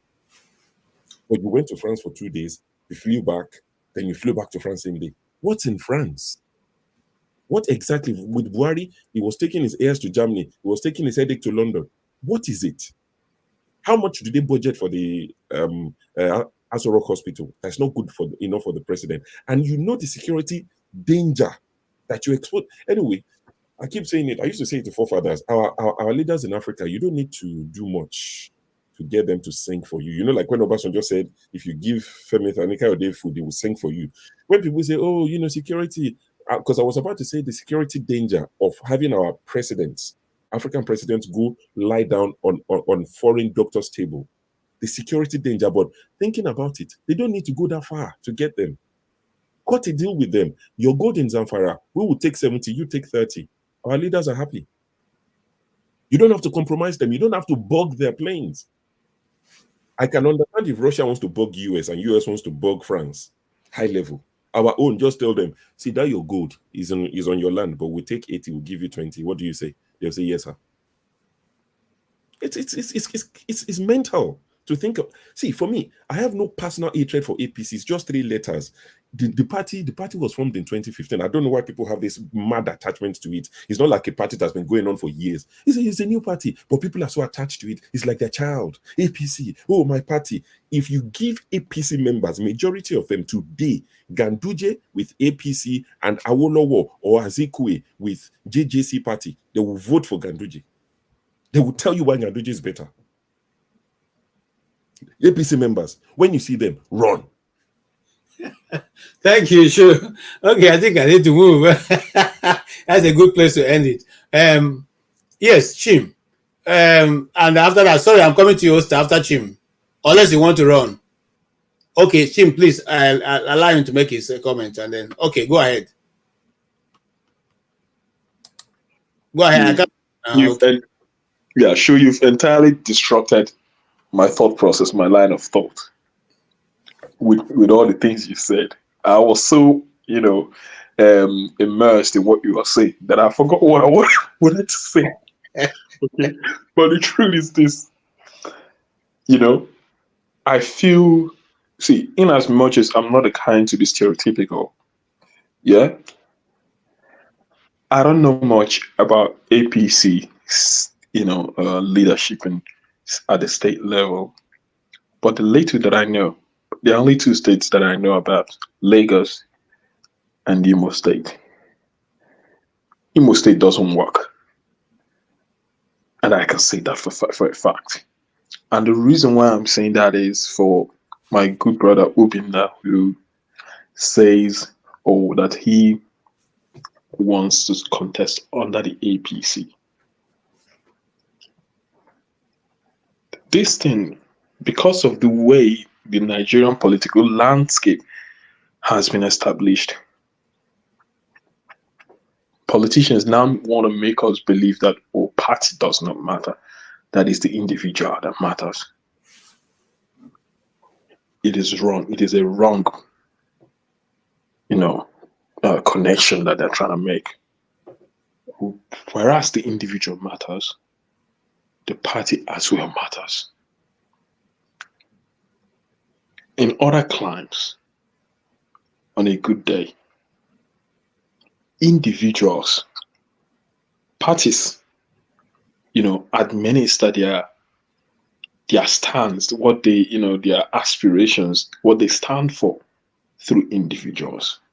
And that is why sometimes when certain individuals, even if they are not entirely, the stuff of that party, when they come in, they try to blend in. There are gives and takes that happens. Why I'm saying this is, imagine if Showere's party is a party that comes to power. Imagine what will happen. From a party that is headed by Showere, you know what you're going to get. You know that Showere can spend 4 years of his party, of his tenure, chasing criminals. It might not be so much about development or whatever, but definitely he'll be chasing criminals. Now, a party, if maybe headed by Peter Obi with his philosophy, unfortunately, he's not heading any party. And he doesn't like to play party politics, obviously. You know that it will be a highly conservative party that will be trying to save money, that will reduce, any, a sense of squanderism in the system. There wouldn't be so much, corruption, at least in the face value of it. So what I'm saying is, my brother, APC doesn't have, to what I know, it's not, no one has convinced me that it's a decent party. What happens in Lagos is the same thing. The same template they've used in Lagos is the same thing they're bringing to the center. Buhari didn't know anything about administering the party politics. Tinubu is the grandmaster of non-transparency. Up till today, nobody knows how Alpha Beta functions in Lagos. Up to today, Lagos State people do not actually know how much they make. So when you start seeing that they buy a jet and they don't tell you, they use money, the Nigerian people's money, without telling you how they have made appropriations for it. My brother, look at how can the National Assembly hold Tinubu account when Tinubu campaigned for Abia to become the Senate president. See, Nigerians are nearly a conquered people. We are under lock and key, my brother, of these people. We are under lock and key. Yes, so you can understand if some people try to, feel agitated about Benjamin Kalu saying, oh, he wants to add another state to the belt of the states under their waist. Well-meaning Nigerians should resist it. And it's not about someone being, stereotypical or generalizing. But show me one state that is held by the APC that has something good to write home about. Please, I'll need someone to educate me on it. Because I really want to see it and appreciate it. And possibly also spread the good news. But when you have the national chairman of a party captured in videos known for, high-level corruption, smuggling dollars. See, why a political party matters is that there is a certain level of political party, if they were in place, you will know how, before they present a candidate, there would have been a high level of filtering before they present a candidate. And that is what I keep saying, Chim, I know you might say, oh, you're no longer interested in politics. You can't get your hands on. Listen, Chim, Nigerians, see, Obi was able to do campaign in Nigeria, not because he had money, but because people campaigned for him without a dime. Nigerians, listen, you see, Nigerians, when they see good things, they know it. Okay. And I keep on saying this. Hold on. When are we going to get to the part where we go and register a political party? And I always stop with that. Oster, I don't think I agree. I like all your submission, but the last part, I know I stand where Chim stand. And Nigeria never see good thing they follow him. But I don't want to go to that No, level. I will. I want, you hold on, didn't even let him land. hold on. I'm coming back to you. And Okay. No. You can't generally say that when Nigerians see pattern that they will follow it. Okay. Don't worry. We'll come back to that discussion. I just want to touch with Absolutely, I'll be at the background listening. All right. Anyway, but All right. that's me. That's my submission for tonight. Thank you, guys. Thank you. Yes, Dr. Obina, just give me 1 minute. Let me welcome Dr. Pansa. Dr. Pansa, you're welcome. I'm glad to see you. I'm the Igbo man with the Fulani hat from the north. So, what do you have to say about what is going on in my, adopted state, Abia State? Hello to everybody on this panel. Yo, Chim, Dr. Binna, and those who are also in this comment section. Obviously, it saddens us when we're talking about Nigeria, because it's not like there's anybody who doesn't know. We find ourselves in a position, we know what the problem is, we have the answers. Then what do? I was driving and I saw that Pastor Oyinkoro had posted some rules. I glanced at it last night and I thought he was speaking of me because I drive sometime when I call, and particularly to things that I do when I call on this platform. So I looked at it very well so I could avoid it, right? But on the two serious issues you were talking about, let me just take the last one first, which is Tinubu and his jet that he purchased, right? It behooves me how we come, we're playing analysts on TV, on the internet, but we're supposed to be, an analyst is a questioner, an investigator, an inquisitor, at least an interpreter, a critic, an examiner, a researcher.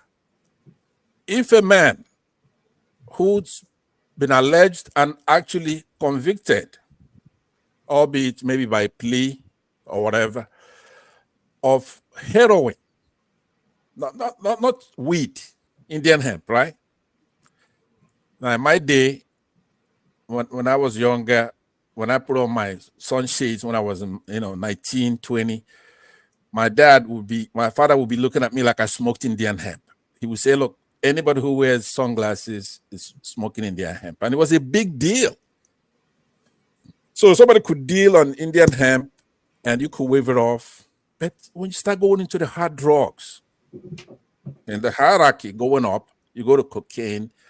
But when somebody is actually dealing in serious narcotics such as heroin in the United States, it was all over the media here in those days, how Chicago was just being eviscerated by this dope and this heroin, shooting heroin. And he ran home. The United States stayed on it until he pled to it, and he forfeited hundreds of thousands of dollars in those days.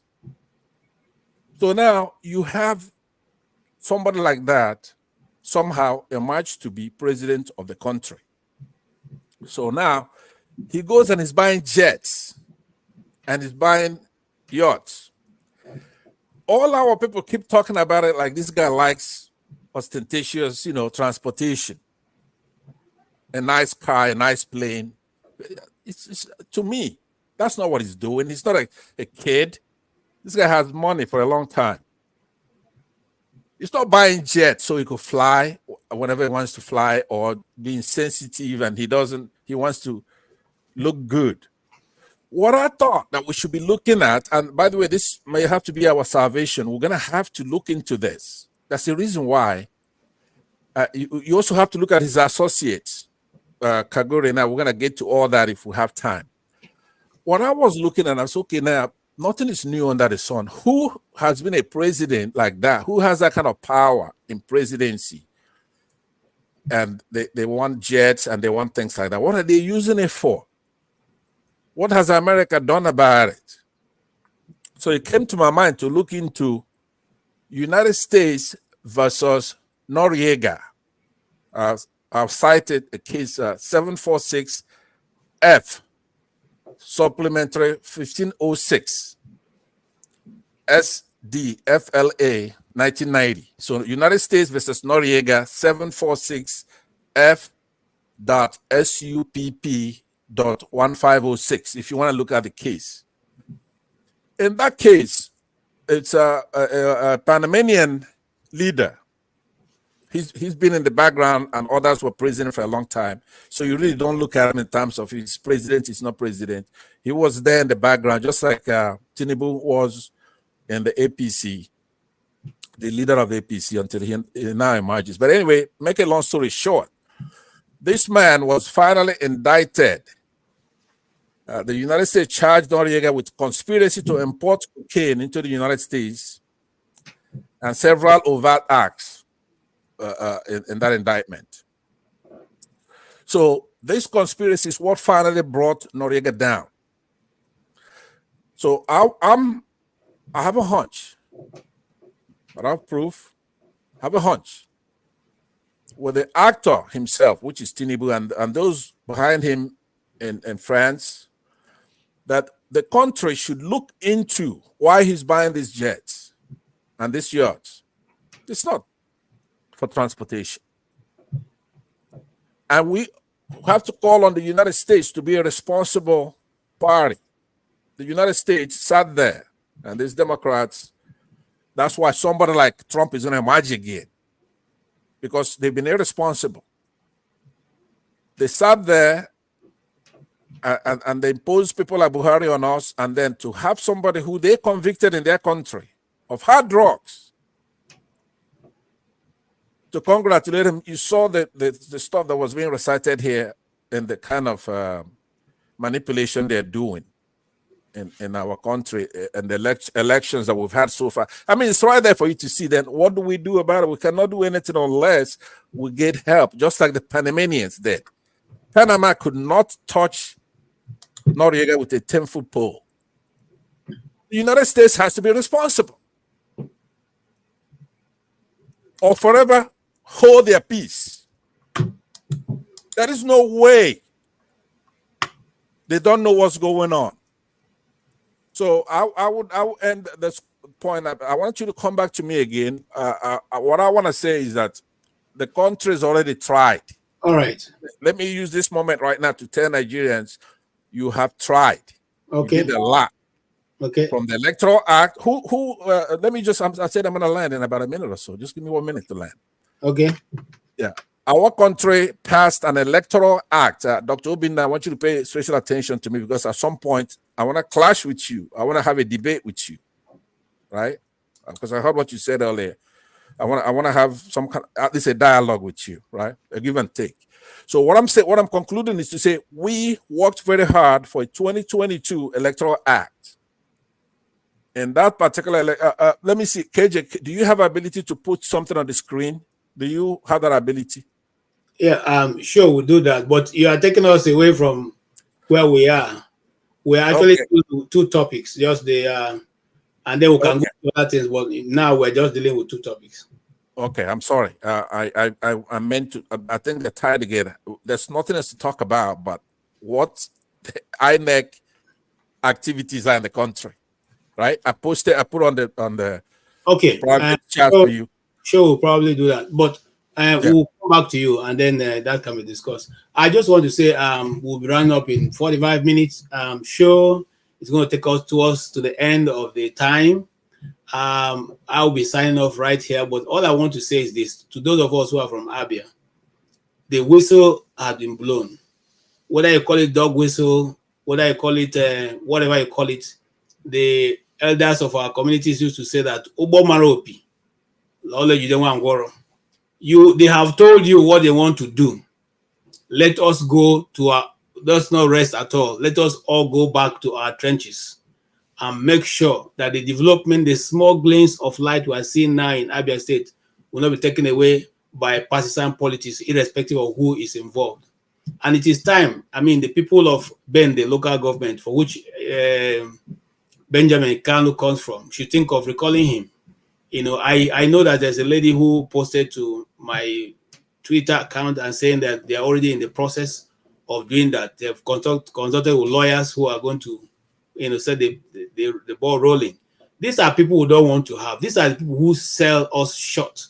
You know, these are people who make sure that the Igbo, the land of the East, continue to remain what it is, just a location, you know, and not a destination. What we want in the East is to be a destination where people can leave from their countries and come and visit in the East and say, we had a wonderful time.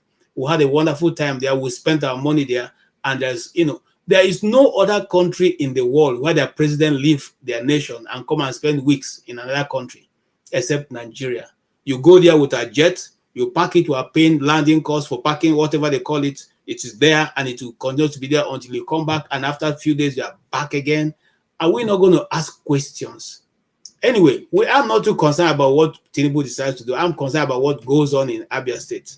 And the East generally is enough. It's a hub. It's a destination that if we put our minds to, we can bring it to become the place where people can come, have their holidays. Just like we travel to Dubai, Italy, and the rest. We have wonderful places that can be developed that people can come for holidays if we have a good governor. And that Alex Otti may not be able to finish all of it, but he's on the way of putting that, you know, infrastructure in place. And so we are standing behind him. I don't have any connection. Somebody said, I work with Alex Otti. No, I work with him. I just had a media company and he wanted a good advertisement and they directed him to me all the way from Lagos and he came. So there's nothing after that. I don't even have his phone number. I don't have any of his contact. So this is purely, I'm standing in line, just like me and Chim have said earlier on here. We are vexed by that kind of statement. If we keep allowing such statement to stand, the more they will build on this and become even more aggressive against the people who are putting them in the office. We are the ones employing you. You cannot tell us you must be in our employment if we don't agree. What are you going to do? You are not our... Look, we must, if there's anything the social media will do is to discourage Nigerians to think that your officials, those in office are your oga.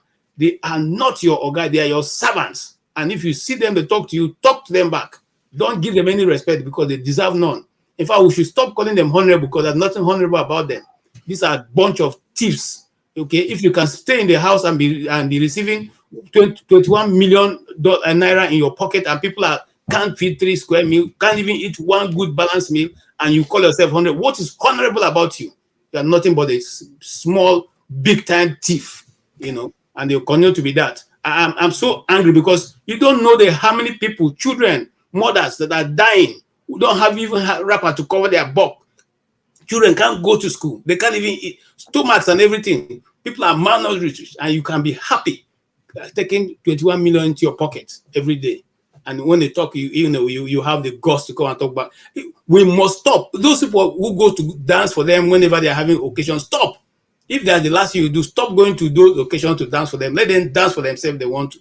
You know, we must take our dignity by our look. That's why I like University of Nigeria. You see, he said the restoration of the black man, the restoration of black dignity. Until we restore ourselves, our dignity, we can never be able to stand within the club of nations. Wake up! It's time for us to wake up. Let that waking up start from Abia State. They've touched the wrong button. Okay, that waking up is starting from Abia State. You have just touched the wrong button, you know, and we are not going to rest until we see that your promise to Abia will not stand. I thank you all. Thank you, KJ. I think so. In this hierarchy, I think these are the topics that interest you the most. Well, maybe not hierarchy, but this one tops it, definitely. They've really touched KJ's button. Christianity and Donald Trump.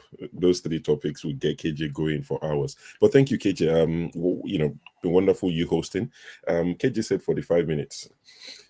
I told him that about 15 minutes ago, so ideally it should be 25 minutes to go. But I can see CM has joined and Dr. Obina has joined again. So what I'll do is So we've got 25 minutes to go. What I will do is I'll let Chim speak for the 5 minutes, and I'll go to CM 10 minutes without interruption. Then I'll let Dr. Obina and Panther to round off with a little back and forth. Okay, so Chim, please go ahead.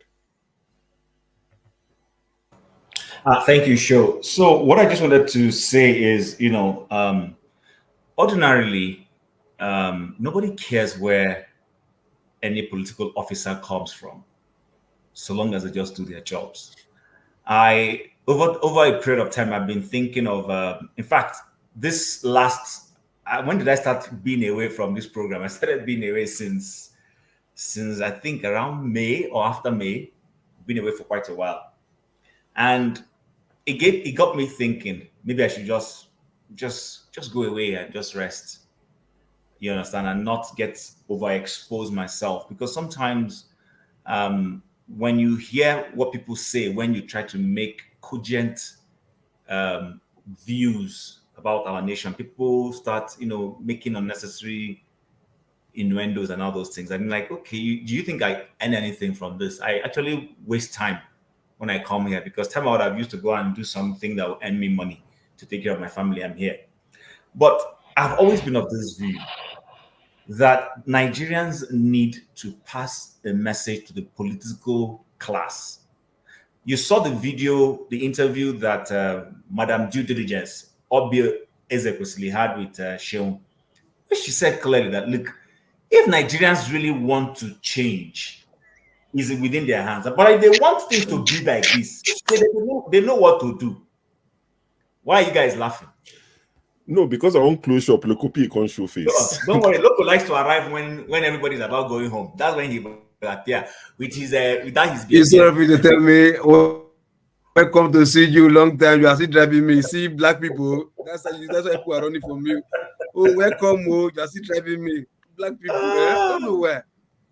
Anyway, let me finish, Loco, before you hijack my time. No problem. I just want to say, if Benjamin Kalu is made to realize that what he did is wrong and apologize, it passes a message across that you cannot, because you find yourself in the National Assembly, then you think that the people are beneath you, that people are there to take orders from you. No. The people will choose who they want to lead them. And you must respect that. You must respect that totally. We cannot continue to allow them to think that they can instill fear in us. That's what they are doing in Lagos. There's another video flying of MC Oluomo and his, those boys will come out and say, I'm not MC Oluomo, but I'm MC Oluomo's child, and all those things. These are what politicians do. They frighten the average citizen and force people not to speak their minds and demand that they be the employee. Sorry, the employee, yes. Why did people become the employer? Benjamin Kalu didn't go there to serve himself. He went there to represent people. My member of parliament, who used to be a minister in the government, or when, on the different party was at the helm of affairs, she does events, she invites me, I sit down with her. They will ask us things here. But ask yourself back home, how many members of representatives or senators will do town hall meetings where they will ask their people, please tell me, what am I not doing right? What can I do better? My member of parliament sends me surveys. Please, this is what I've been doing in last week. Is there anything you would like to add to it? And we will add. Once in a while, maybe quarterly, she will do a town hall where we physically meet her. And the office will pay for light drinks and light food. And then people will engage her. People will tell her where they think she's not really representing properly and how she can up it. And then sometimes she will ask us, okay, you know what? I will need to have a town hall in the sub areas. Are you able to organize your people so that I can come and talk to you people and let people know what I am actually doing, what my legislative agenda has been in the last legislative assembly or whatever. We don't see these things. Nigerians don't ask questions. And you see, when a few people begin to ask questions, one thing will happen. They will say they will accuse you of, if they don't use state apparatus to silence you, they will accuse you of being disrespectful. They will accuse you of many things. So I don't want to go too deep. I just want to say Nigerians to take advantage of now, not just Abia people. take advantage anytime any representative does something wrong. Let it be the base on which you drum down your leadership on them. Drum down the fact that, look, they are there to serve you. But because we let them get away with it, that's why Akpabio will say people should go and protest. Me, I will sit down inside my sitting room and be eating chicken or turkey, whatever it is. Very, very condescending comment that these guys make. So I will end there and let the other people have the floor. But it's been a wonderful evening. I've enjoyed it. Thank you very much, Chim. That was bang on 5 minutes. Talk of keeping to time. Okay, so Dr. CM, good to see you. I'm seeing you on the scoop of YouTube, different places. But to jump on this channel again, are you from Abia? You're from Anambra. You're from Anambra, right? Well, given the topic of today, all of us are from Abia because the thing is, it's true. Anybody who is Igbo must speak up. You see, anyway, I'm from Anambra. I greet everybody. Pansat, nice to see you again. Chim, quite an age. The local P, quite an age too. Sure. Thank you. You know, the thing is this. In fact, you know, sometimes when you are annoyed, you don't know where to start. That is just the way it is. In the written annals of Nigerian political history, we've never had an elected person talk the way he said, I'm not mincing word. I mean it, I'm not mincing word. This is the last time. I'm number 6 position in the country. Therefore, why should my state? God. So it has come to this level. Let's look at even the demerit, not the merit, the demerit of this case. If there is a governor in Nigeria today that should be given a gold medal, it's Alex Otti. Under year, unprecedented, nobody. It doesn't matter where you come from. In fact, we are not even, from the southeast, we are not even praising Otti enough. Otti is the benchmark they are setting for a day election. Everywhere they are discussing, they say they want somebody like, they want a do to turn to Abia so that it will be superintended the way Abia is. And this guy is just talking. You know, look at the arrogance. He acknowledged, yes, I know he's doing work, he's doing well, but it must go to APC. How it's going to happen, I don't know. I think the hunter should be the hunted now. He has put himself out. So it now, I wouldn't mind the whole of Southeast on the Igbo, anywhere, home and abroad, doing a fundraising. That guy will never come back. I know that ordinarily we could have started a recall, but in Nigeria, recall doesn't work because INEC let's just give him the benefit of the doubt. He can never go back. In fact, he will be a first-time legislator. That will be an agenda. If there is a governor you want to change, Hope, I mean, look at Hope Uzodinma in Imo State. Is that what he's trying to decree for us? Abia, of all places, since 1999, people have been laughing at Abia. In fact, we, the Igbo, we feel ashamed because wherever you are from the southeast, you must have a relation doing business at Aba. Aba is a business center. We all know. Everybody goes to Aba. We Anambra, everywhere is Aba is business. So whatever happens in Abia, particularly Aba, affects everybody. Lo and behold, people who have been crying, God heard our cries and brought Alex Otti. And the Alex Otti, true to type, was even doing the real thing we wanted. If only based on what he has achieved so far, that is enough for second term. And somebody is coming somewhere to tell us, not because there's a scandal, that because he's number 6. That is just the reason. I am number 6 after president, vice, after Senate president, deputy, then after speaker, deputy speaker, which is him. So because I'm number 6, maybe if it's not number 6, they would have allowed everything to lie low. But because I'm number 6, Abia must go to APC. I'm not missing word. I'm saying it. I've talked it. It will go. We must have to reward Tinubu. Not because the people of Abia feel that they are crying that the government is suppressing. You want to reward Tinubu. To be honest with you, the way I'm even looking beyond. Anyway, let me for the avoidance of doubt, Alex Otti is not going anywhere unless he just want to feel that he doesn't want to go for second. He has secured his second term, even third term. If there's anything like that, the next agenda or the next project will be how to make sure that this Benjamin Kalu or so did not smell that seat again wherever he's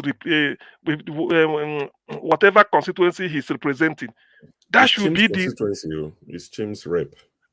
well, I know. Of course, Chim cannot support that type of thing now. Whatever it is, I know. Even if it's what is it? Even if it's Pansat constituency, Pansat can't support such. Nobody, no Igbo person will ever. Abia of all places, people are happy. Alex Otti has started a seaport. He laid the fan somewhere in Okwa East or somewhere. He called it. He's looking into. Okay, look at 900. 700 local governments in 9 local governments are having 24 power supply uninterrupted. It happens to be in Abia. And the governor that is there, you want to replace him. With the plan, Abia, he's saying that because he's only around within Aba axis, he want to move it to Umuahia to make sure that before his first term ends, the whole of Abia, the remaining 8 local, the rest 8 local government out of 17 will be having 24-hour electricity supply. And somebody is talking of, we go to APC. APC is where? In fact, that guy, even if he apologizes, yes, apology, but he's not going back. Who gave birth to him? Is he really Igbo blood? Who is the father? Who is the mother? Who gave birth to that man? Look at the way he's talking. In fact, nobody has insulted Igbo like this in recent history. Nobody, no, I can tell you, nobody has insulted. Even Joe Ibokwe campaigning for Tinubu hadn't said this type of thing. To be honest with you, we have a lot of reprobates. There are many. There are Jabrata now for APC, but none of them has ever insulted the collective intelligence of Ndibo to this extent. What is wrong with him?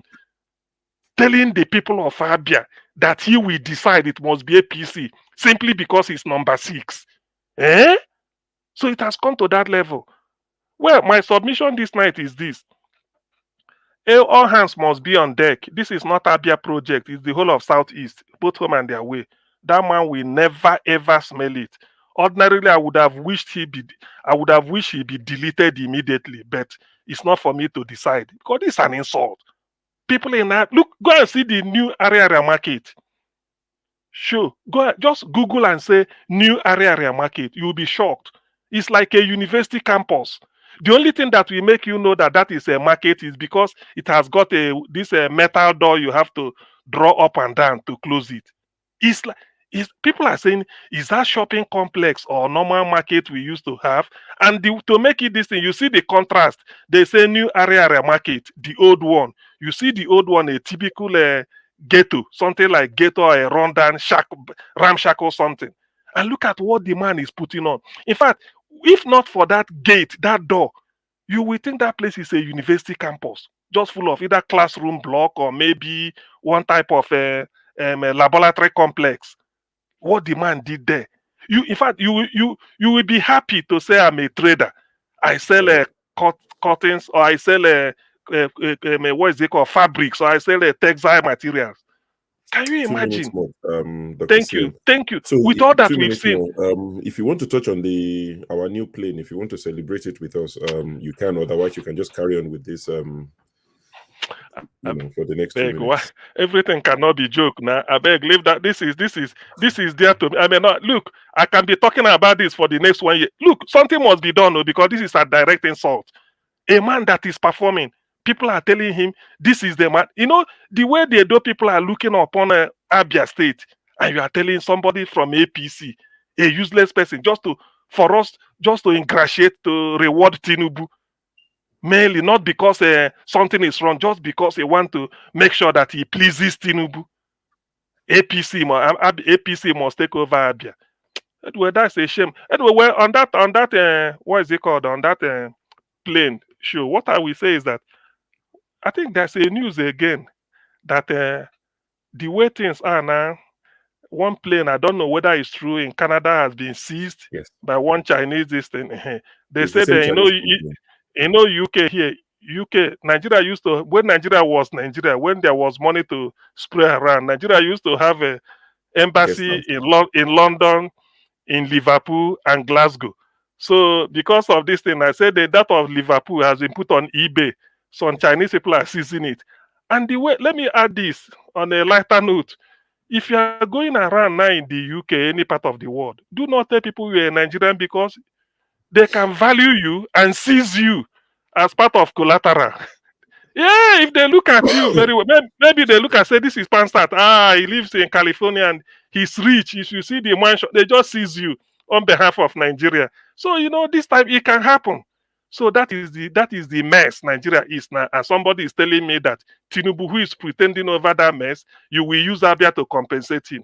It's a shame, really, but I know we will have more time to dwell on this. Thank you very much, Shu. Thank you very much. Talking about people being seized as collateral, I sent this message to my brother. I'm not sure if you can say it, in 2020. Let me see if I can show it. If you can read it. It was a WhatsApp message I sent to my brother in 2020. I cannot read it, but I can say it's WhatsApp. This thing is true. So the message I sent him, basically, I said, China will loan us so much money, they will start taking land and infrastructure as collateral. Crude oil that helped repay some of this loan has gone bust. Small time, all man go get Chinese names. They work for rice plantation in Lekki. That was in May 2020. I sent to my brother. I sent to I already have a Chinese name. There's no, mine can't change beyond this Chim, one. you already Chim now. Anyway. Okay. Oh yeah, you are Chim. Yeah, I'll just put Lee as my last name. Show Lee. So Loco P. Good. Don't worry, Dr. Bina. I want you and Dr. Pansa just to have your two doctors now. So we have three doctors among us. I'm in good company. So Dr. Bina, don't worry. I'll let you and Dr. Pansa close out for us. But Loco P, good to see you. It's been a minute. Hope you're well. Yeah. Thanks, bro. Yes. So you've had a conversation. That I won't introduce it. Just have a go. Sorry? 5, 6, 7 minutes. Say that again, please. I said you've had a conversation, so I wouldn't introduce the topics. Yeah, because I didn't. I just joined because you say you had a few minutes to go. I said, okay, it's been a while. I've seen you guys. Let me just say hello and jump out. But now that perhaps to see something, well, okay. From what you guys said, anyway, I can just maybe grab one or two few things concerning what CM was saying, because I didn't really hear what KJ said before he left. Because I was just going in and something like that. But for me, I think it has to do with the mindset of Nigerians this time. When Chim was putting submission saying leaders have to come to the constituency and call for a town hall meeting and talk. But for my own end, if they don't do it because they are just one person or just in case they are selfish, what about the people? Why not the people? At least we are many enough. If everybody cannot be taken the same way to say, okay, no, let's not, call for town hall. We can as well go to, if it's a secretariat or wherever, like, hey, look, guy, you have to come. Like, even if you don't have time to come, we are asking you to come because you're working for us. We elected you to represent us, so we can call you at any time we want. You understand? Worst case scenario, you're in the meeting in Abuja, you can't make it. Okay, we give you from now till next week, find a day to come. We want to talk to you. So the citizens have the power to do that. But I see you whereby citizens do not even know their worth. They don't even know their power. They don't even know what they carry. It's only maybe when they want to maybe riots, you understand, and they can, gather each other, galvanize each other and start, maybe protesting or whatever. But other than that, they can as well, no, look, you owe me this, I put my life in your hand to represent me. And if you're not doing what I'm expecting you to do, I have the also right to call for a meeting at any time when I don't feel pleased. And this should also be across board, because by the time, hundreds, 200 in a constituency, or in a senatorial district, they can be 1,000, because this is now a senatorial district. They can be 1,000 or 2,000. They can as well come together and like, hey, Mr. Senator, please, we don't want to recall you, but we want to speak with you now. As in, it's a matter of urgency. So I think if we do that all the time, because like Jim said, recording will not even work. Or sorry, there's supposed to see him. Recording will not work because they know how to jing the whole shit. But calling you first time, if you don't come, call you second time if you don't come. I mean, the third reaction will definitely send a message to you like, oh, I have to come, because like you said, you will never go there again, no matter what. But I believe citizens still do not know the power that they have. So in a nutshell, I think the citizens need proper reorientation to like, hey, look, we can do this thing, we can do it, but they don't know it yet. So probably they're still busy making money from YouTube, and they don't think they don't want to be bothered. You understand? To like, get this power on their own hand, and talk to their representative. That's it. If not, people like the man that they're talking about maybe will not have the guts to say no, we want to remove that guy and put our own people there. You understand? Because if he knows that his own seat is even vulnerable, it's possible for him to go back next time. I don't think he will come out and start voicing such bunkum. Right. That's Thank you, Luca. Well said. So what I got from that is, and I think a few people have said similar today. Of course, they've said it in different ways, but it's that the citizens need to recognize the power they have and occupy the office of the citizen, which is the most powerful office in the land. When Nigerians decide to unite, they can do a lot of things. I know, this might not be ideal example, but you can see what happened with the South African thing, stemming from the beauty pageant that spiraled into all sort of nonsense, and South Africans decided to start ordering Bolt. While in South Africa, they were ordering Bolt, like Uber drivers in Lagos. And once it gets to the destination, they will cancel it. I think they started on Thursday evening or Wednesday evening, and Nigerians woke up the following morning to think, sorry, and you recorded it, how you were messing up our drivers. And Nigerians on Twitter, people that I know that are very pro-APC, pro-LP, that always fight every day like proper, they came together and they sent South Africa into madness. They started from Bolt. They ordered all the boats in South Africa. The prices went up. There was no tax anywhere. They would order it, they would cancel it. They would order it, they would cancel it. Then they went on to their shops. They started ordering dishwashers, washing machines, fridge freezer to different addresses in South Africa. Those who did cash on delivery or payment on delivery. But the Nigerians are evil. The Nigerians are evil. No, but South Africans started it. I'm just saying the power the Nigerians can have when they unite, when there's no, party affiliation that would divide us. That's the power that we hold. We are 200 million people, or at least that's the number they're touting. We're a lot of people. Yeah. How many are the politicians that we can't run them out of town? But anyway, Pastor, you came on to say something, because I was going to let Dr. Pansat and Dr. Obina round off. Yeah. Sorry, I was in the background. Correct me if I'm wrong. Dr. Obina said he's standing in APC. Am I He didn't correct? say so. He said he would run, and if he's For going to APC. run, he will run under Okay. APC. I just on the bloom of APC. I asked for clarification before I don't jump gun. So, if you will also allow me, if you are the moderator, if you allow me to address Pansat, is that okay? Is this to do with today's conversation, or no? Not today's conversation. Only if you allow. If you don't allow, I'm not going to. I mean, I just don't want it to spiral out of, so it doesn't turn into something else. Because I know you already mentioned that you did some broadcast, but let's see how let's see how it goes. If it's going to degenerate into whatever, then we'll have to stop it. But go ahead. All right, thank you. Mr. Pansat, thank you. On Sunday, when Adama was broadcasting, I just want to confirm something from you. Was she at any point disrespectful to you? No, she was not. No further question. Thank you. No, but I have a question for you, though. Cross-examination. Go ahead. So that's all for the witness, my lord. My question go ahead. to you. If show allows you, go ahead. Yeah. Sure. I'm not the moderator. Show is the Please, moderator. let's just keep it civil. We can disagree, but let's keep it civil so it doesn't degenerate. Please, Pansat, please. I finished asking my question. That's all. No, that's fine. The way the jurisprudence, the Western jurisprudence that we practice, is that we have equal time. Let's put it that way. So use your time to ask me, but I know what you want. Now before I ask my question, I want to tell you that we all want this platform to stand for pursuit of the truth and how to make our country better. It's not a place where there's a hierarchy of a moderator. Or like I had this debate with Rudolph. He saw it differently from me. I believe that you moderators have a role to play, time, topic, stuff like that. You do not control what is true or what is false, right? And you don't dip your hand in the scale.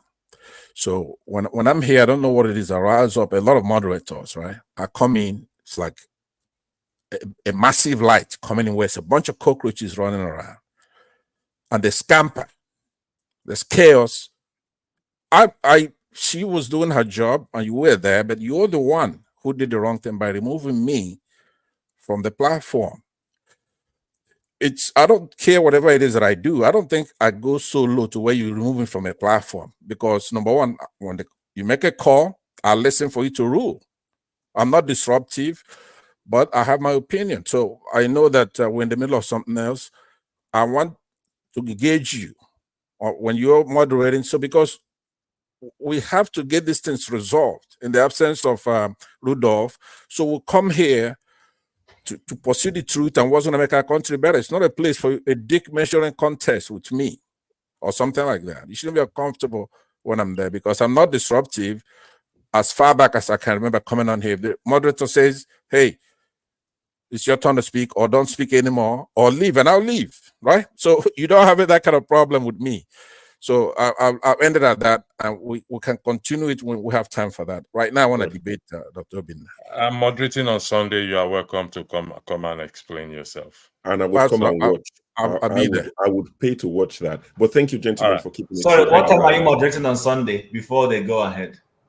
5 p.m. Nigerian time. I don't know what it is. 5 p.m. Nigerian time. Okay, I'll check. Yeah, I think that would. I apologize. 12, time. Thank you, and I apologize for that. All right, thank you. No worries. Thank you. Sorry, let me ask you a question. Sure, sorry. When it comes to rating, right? How is the rating going in this show? Are we still up there, or I don't understand? I don't keep an eye on the rating. I know that depending on the topic, the numbers fluctuate depending on the topic, the subject, the moderator. People have their favorites. If Rudolph comes back tomorrow, you'll see the number go up. All of us combined, and we'll just think, okay, so it's not bad. We're doing well for people who are not seasoned journalists, who are, so it's not bad. Rudolph, you see, when they say success, in most cases, not just by chance. Rudolph has paid his dues. So when he moderates, when he does this, it's different. For some of us, it's just, I walked into it. I was just walking away from home. I was in Manchester, walking away from home. Summer 2022, Peter Obi was going to run, and I was like, I like this guy. I like the idea of him. I remember seeing him on, what's that thing that Pastor Pojo Imade does, the experience? No. There's something on the 1st of October. I'm like, I remember this guy. So I thought, I'm bored. I'm by myself. I'm away from my family. So I started joining. And all of a sudden, okay, I'm moderating. So, I just walked into it. But Rudolph, he's paid his dues. So it's different. So for the rest of us, bear with us. We have different styles of moderation. And sure to add, apart from the fact that he has paid his dues and nobody's taking that away, there is also the issue of temperament. Rudolph has a personality. That's what I was going to say. We're different people. His personality is probably the one that is... what's that word they use for Jesus Christ? They say he suffered long. Yeah. So Rudolph can suffer long, but and not also, many people can suffer long. I think it also helps that Rudolph keeps his opinion to himself. Exactly. And that's why he has the satire where he just takes the damages. Rudolph will follow up with a question, but not his opinion. Exactly. And he doesn't force an answer out of people. So we have different styles. If you don't give Rudolph an answer, he's happy to walk away. Okay, you don't have an answer, but we have different moderators who will moderate differently. Some would keep asking you until you tell them what they want to hear. They won't move on from it. Some speak a lot more than others. Some just pass the mic. Some, so we have different styles, and people are used to some, people are not used to some. So it's a lot of change that's happened in the last 2-3 months that Rudolph has been away. So that's contributed to a lot of some of this rancor that you've seen. Some of us don't hold malice. Pansat and I had it once. He said some things. I'm like, don't address me that way. It doesn't matter how old you are. My dad never spoke to me that way. If he was alive, he would be 97 years old. Pansat is not 97. So I pushed back. I was like, don't talk to me like that. So we had it once, but I've moved on from it. It's a man I respect. He's way older than I am. So some people don't move on so quickly. So we're different people, different temperaments. And people just have to understand that it's, like the example I always give, if you live in the UK, you know about LBC. Very controversial, the sort of things they do, but they have different hosts. I listen to some of them, some of the moderators I enjoy when they host, and when the others come, I just turn off the radio. So yeah, but sure.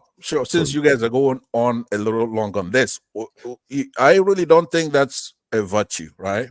Yes. No matter how gentle Rudolph is, and he is, we all respect him as a journalist, but he's not as gentle as Jesus, for example, right? Mm-hmm. Jesus is the most gentle soul that we know. And in Matthew 21, 12 to 13, Where's KJ? Jesus Christ got upset with people who were selling and trading in the temple. He lost his cool in today's parlance and threw them out of that temple, right?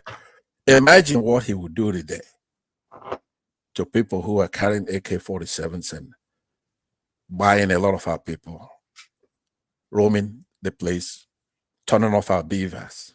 The Lord was not going to be a gentleman, right?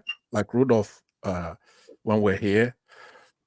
Why are we here? You have to have some kind of blood in your veins. You have to be, when somebody does something that's outrageous, like I said here, and I know you want to go back, but if you're going to talk forever, I think the doctor here keeps coming in, and I don't want him to go. I want to talk to him. Yeah, I carried on talking because it wasn't here. That's why. You cannot be just counting virtue as somebody who can sit in the midst of evil and stew in it while it's happening.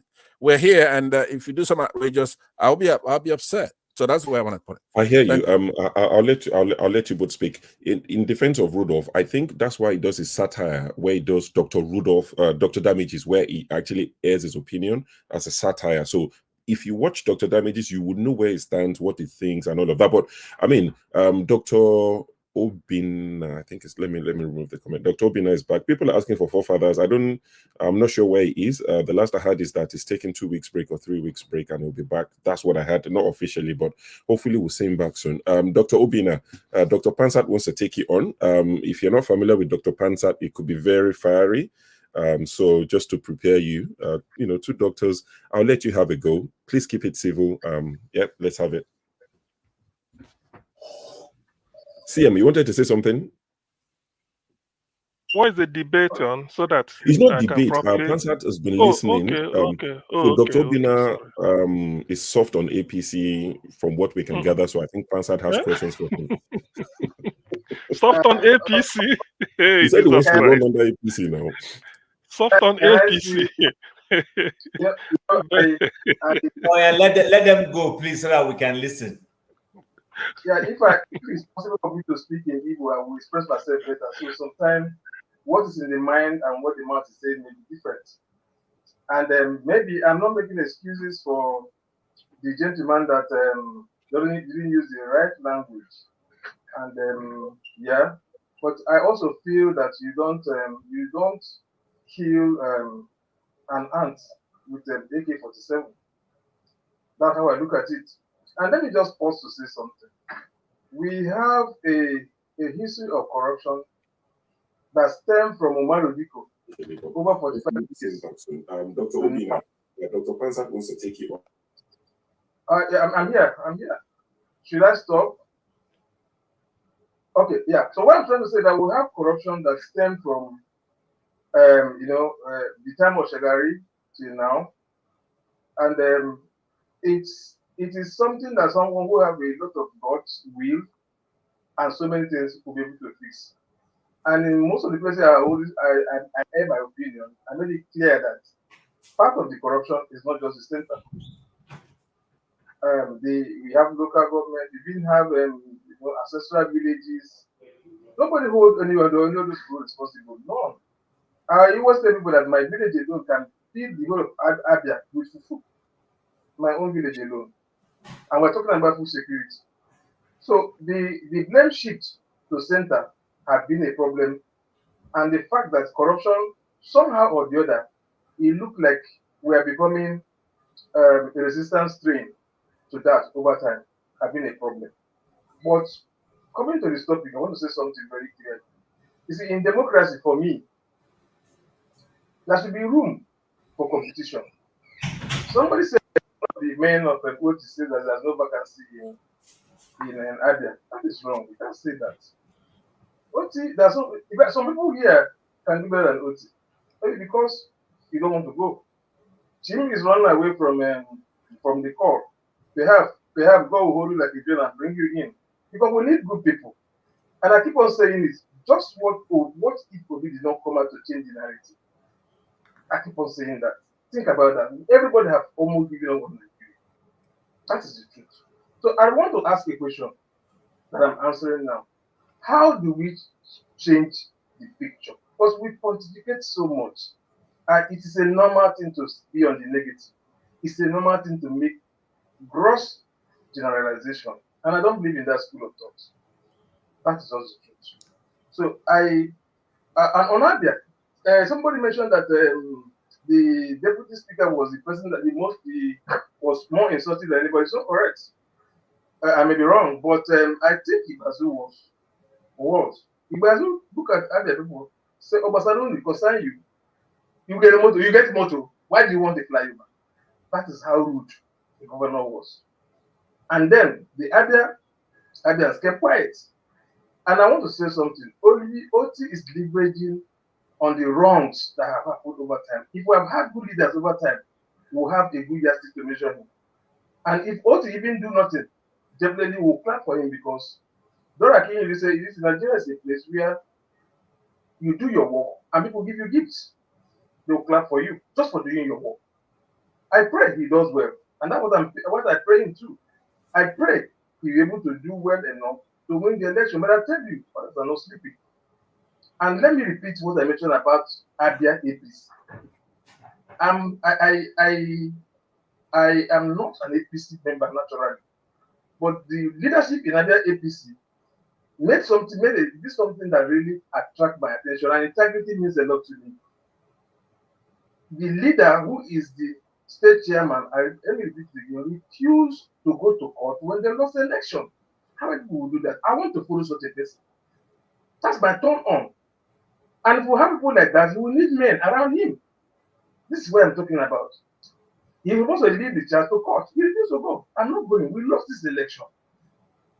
They are working. Everybody should work. But for what the man said, I don't think we should over-stress it. Let's think of solution. How do we fix this stuff? That is where I'm going. Thank you. All right. Thank you, Dr. Obina. Dr. Pansat, I'm sure you have questions or rebuttals. Yes, I do. And I would rest on existing protocol. Be gentle. Yeah, I understand, Dr. Obina, the modification from what you were saying earlier when I was driving. I could incorporate it to find the spirit. By the way, where are you, sir? Are you in Nigeria or are you outside of Nigeria? I'm in Lagos. In Lagos, okay. All right. Yeah. We're not only divided by religion in that country and divided by tribe. Believe it or not, we're also divided by those in diaspora and those who are back home. That's just a fact. I don't like saying it, but I say it a lot. I take it easy on people who are back home because often they really don't know a lot of what they should know. I don't care if it's the president or the ambassador or it's a governor or whatever. So this is not particular to you. I'm saying that I'm using myself. When I left Nigeria, I was sharp, smart, the best you could ever get from anywhere. But when I came here in the United States, I didn't know my ass from my mouth because It's way advanced here. The populace, they're educated to a degree. They're politically savvy. They know their rights. They have rights. It's money all over the place. Over $30 trillion here in the GDP and everything, compared to, I don't know how many billion you got there. So one thing is that when we come home, people like you, they have not anymore, they have no respect for people who came to United States, for example, and come home. Sometimes they're violent towards us. There's a lot of people who want to help by going home and get into politics and help that country. My advice would be people who come on a platform. This platform has kind of leveled everything off. If you're in America, it doesn't matter if you're in Nigeria, because you don't have to go get a visa. We're just here, and they have no more respect for people who are in the United States. Now, a lot of the folks here, from Dr. CM to Show Chim, they don't want me to talk like that. But I have to tell you the truth. We have a lot of knowledge up here that's going to help back home. It's not a debating tenets of democracy, because you're a doctor. I'm sure you read books. You know what the tenets of democracy are. If you know it, then go and fix it. You don't come here to tell us, because we're actually here to help you guys at home. That's why I'm on this platform. I don't need anything here.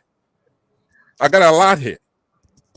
So when you come on the platform and everybody's grimacing at you saying you want to join the APC, I'm not gonna take it easy on you. No. But these guys could grimace all they want. They could be upset as much as they want, because we're divided. There are those of us who are in diaspora, and there are those who are home. That's a division, just almost as equal as tribal. Because you guys have to do the right thing back there. Are you joining APC on the antecedents of that political party since they took over office in 2015? You could plot on a graph. X, when they took over. Y, where we are now.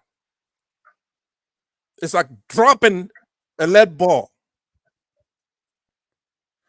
So it's provocative to me to come and say a guy, an ignorant guy, who made a statement about who's going to be the next governor, when you have a performing governor with a hubris, and you're going to come here to support him. But I was going to be very upset, and I was going to take you on academically. But I'm not going to do that. It's not necessary. You're my brother. But all I'm going to say is I'm going to now admonish you. I'm older than you, by the way. I look better than my age. I'm an old guy. So what I'm going to say is that kind of careless talk. Are you sure about that? Yes, I am. But let me ask you a question that I'm going to give you some names. I just want you to tell me in order, right? Who's better, right? Let's start with Yaradua. Yaradua and Buhari. Who would you say is better as far as administration, holding the polity together, bringing in experts to make the country grow economically where he doesn't know? He bring an expert. Yaradua versus Buhari. Who would you say is better? Yeah, if I'm to answer you, Buhari during the military era was better. Okay, say that again. Yes, Buhari have come to the state twice. Right. One as a military head of state, and two as a civilian. Okay, so you would choose. Now hold on. Now I haven't made my point. I'm trying to find out certain elements, and then I'm going to make my point that you correspond. Remember, sure, I'm aware of the time. I believe we're just about at war time now. But let me ask one more thing, because now this is not me talking. This is you and I. We're having a dialogue. I'm saying so that people would check your judgment. See, judgment seems to be the problem here. So just give me a name between Buhari and Yaradua. Who do you choose if you want to say, okay, let's have another 4 more years? Would you choose, if he was alive today, and Buhari, who would you choose, Buhari or Yaradua? Okay, I still insist on my line of thought. Buhari was better when he was in the military. Was not better than Yaradua when he become a civilian head of state. So if I'm taking a Buhari, okay, let me time it. Okay, between 1999 Constitution, right? Not the military era, from 1999. Who would you choose? I would choose Yar'Adua for You choose Yar'Adua. Okay, between Jonathan and Buhari, who would you choose? Jonathan. I'll go for Jonathan. You go for Jonathan. All right. What about let's bring in Obasanjo into the mix. Between Obasanjo and Buhari, who would you choose? I'll go for Obasanjo. Obasanjo. All right. Yeah. I think you have answered correctly, truthfully, and I really appreciate you doing it gently on this. But then again, that's I detect some chicanery.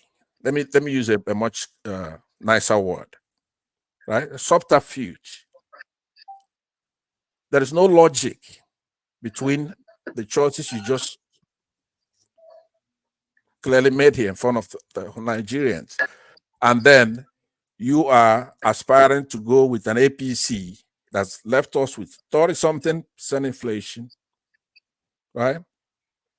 Our money is $1 to over 1,500-1,600 naira. Right? There's insecurity all over the place. There's no coherent policy. There's no unity in the country.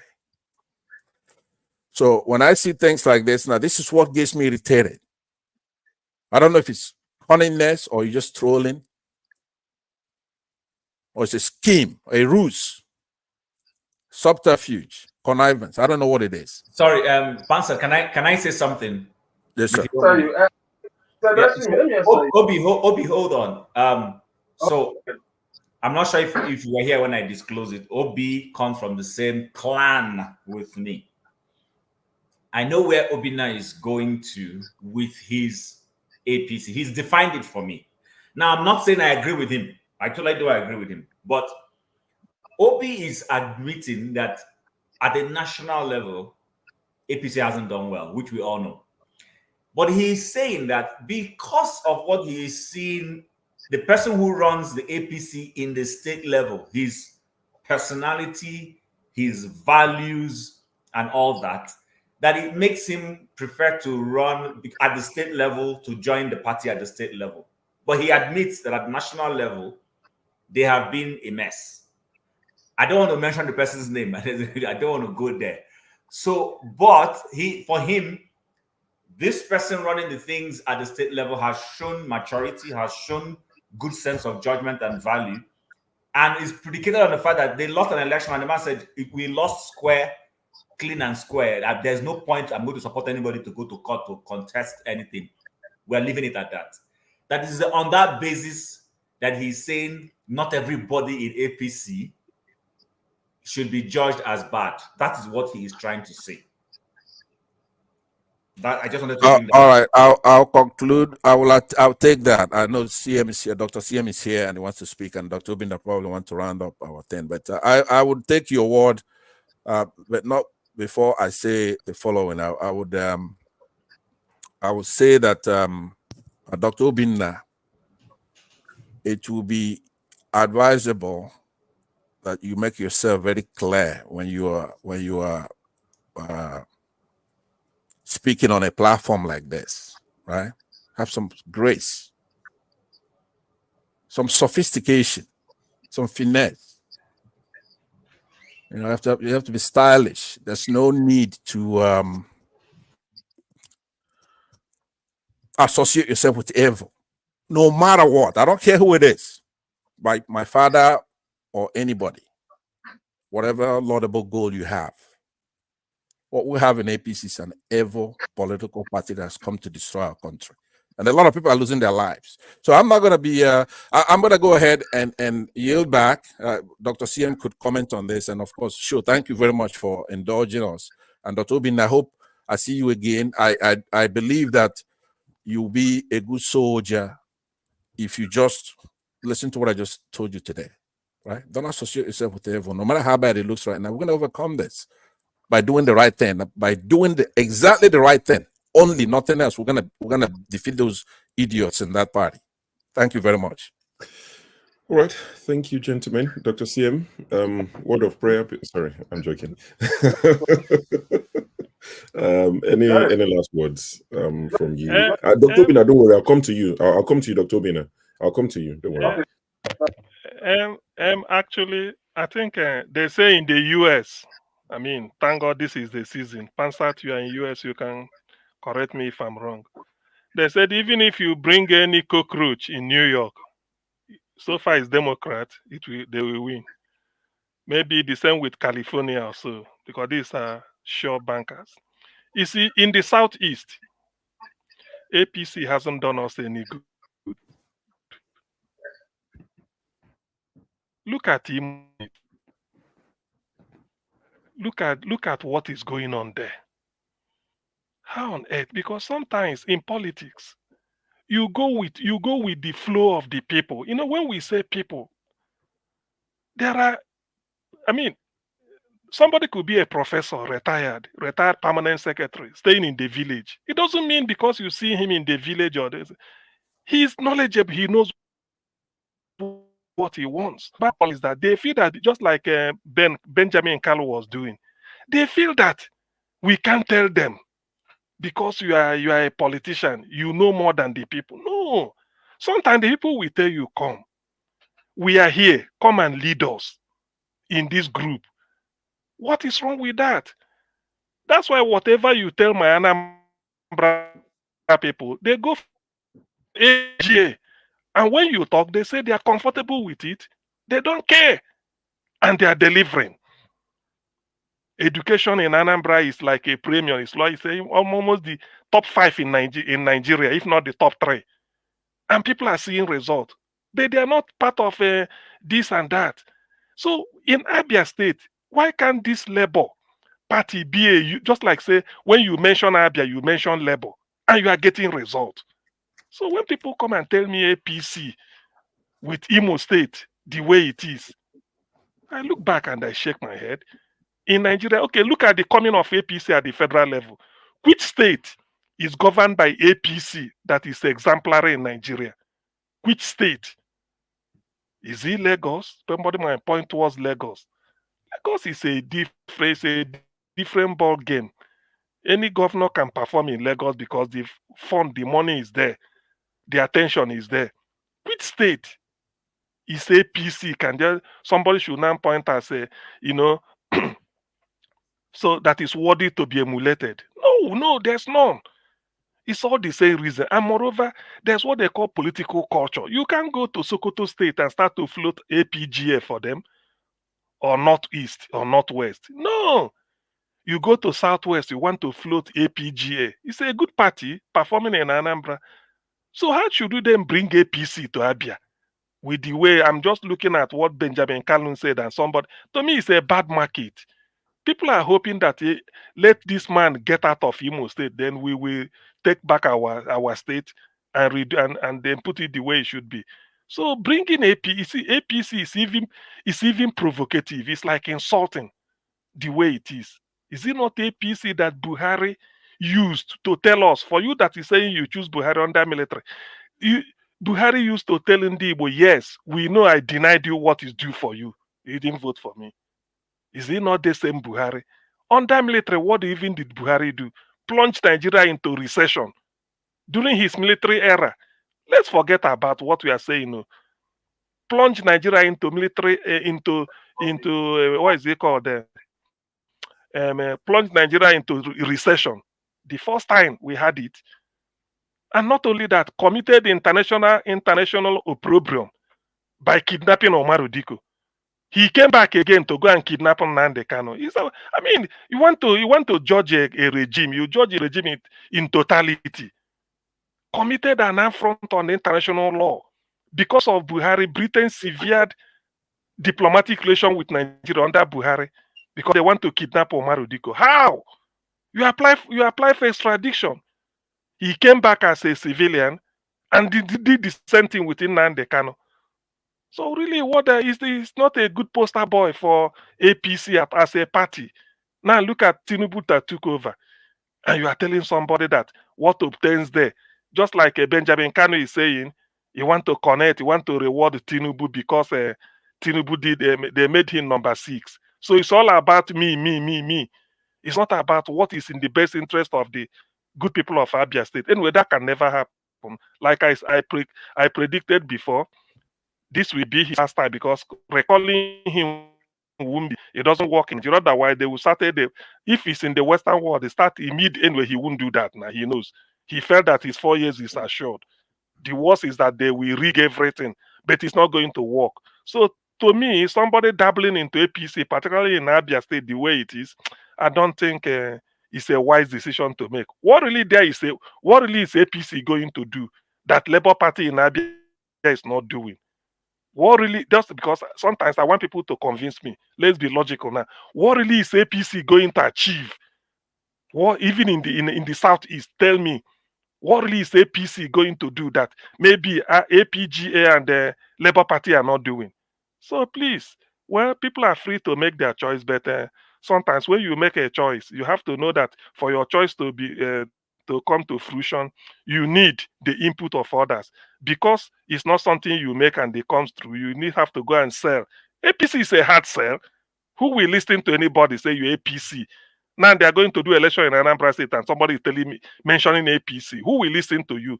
Yes, our level of political awareness may not be as that of the West, but as crude as it may sound, people still have their native intelligence to judge. Yes, that's why when you want to marry, they say, don't marry from that side. There's a reason why they say it. They may not tell you the lady not to marry, but they say, going to marry from that area is not a yes. We do See, it. I'm round up, Thank you. round up. Thank Right. you. Thank you. Thank you, Chimbet. You know what? At least I have to say it the way it is. So I was hoping that it would finish, but you say nobody's going to listen to APC. I will make you listen to APC. In fact, I would now elevate it from number 3. You see, we have to elevate our conversation, as we've been told many times. I will go from number 6 to number 3. Let's go listen to APC number 3. 1,911,844,833 naira and 46. I'll take that again. 1 billion. Idiot. 911. 1 trillion. 911 billion. 844 billion. 1 trillion. This money is too much for me. 1 trillion. I hope that is not on the record. 1 trillion 911 billion 840. Okay. I just thought I would play that again. I'm going to keep that video on this channel, and every time I broadcast, I have to play it. I just find it quite interesting. My brother said they can steal the money. They can't even count it. They can't. You can imagine. Dr. Bina, you have something to say. Don't worry. To round up. Let me repeat my assertion, and I insist on my line. If you can get closer to your mic, please. Yes, I usually my line of thought, but I'd like to be civil. Can you get closer to your mic? You sound far away. Obi, get closer to your mic. Your words are far away. Okay, is it better now? Yes. Thank you. Okay. All right. So let me just say that I don't think that anything generalization will take us anywhere. I don't think so. And I also believe there are isolated strains somewhere else that can always change a system. It could be someone in this platform. And if you need to use a medium, you are going to use APC, PDP, ABGA, or Labour. That is the truth. But you see, the telling someone that APC will not sell, that is not correct. It's not correct. This is about campaign. Did you see how P2B campaigned in Lagos? Whoever believed that P2B would win in Lagos? And you are saying there are arguments, but he won. Why? Because this man came with something else. Nigerians are still interested in people who are willing to make things better. That is the truth. Mark my words. If someone that can outperform Oti comes on board, or if Oti refuses to step up and assume that the yardstick of his predecessors will be what will be judged, will always um, um, help him out, there will be a lot of issues. And my good friend that's advising me to not to, bros, calm down. I will work with 3 Senate presidents, and I'm not a nobody in politics. Though for the first time, I want to come out this way. I know how they think, but then people like you and I should be able to help this thing work. I always ask people, what is the solution? Nobody's saying anything. The Senate president you show now was once in PDP. If Obi became president, he can go back to Labour. He won't pursue him. That is the truth. Because people like you refuse to come out.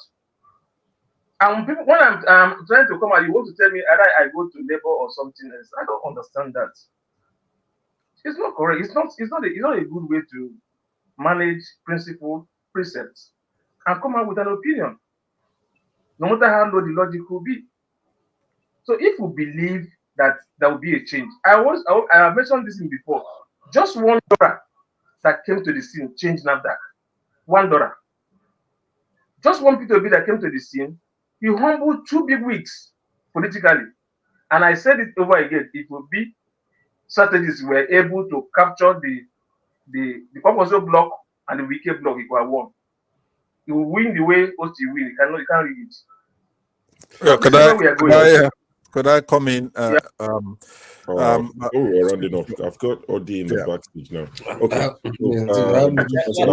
I want to leave too, but I don't want to leave Obina alone here and then. No, I want to reply when the debate after he speaks, I have to rebut what he says. Let's do it this way, Dr. Pansat. So you're not asking him questions. I'll give you literally 2 minutes. I'm going to time it. In 2 minutes, I would end it. I will go to Local P and I would bring Odi into the studio, give him 3 minutes, and I'll shut up shop.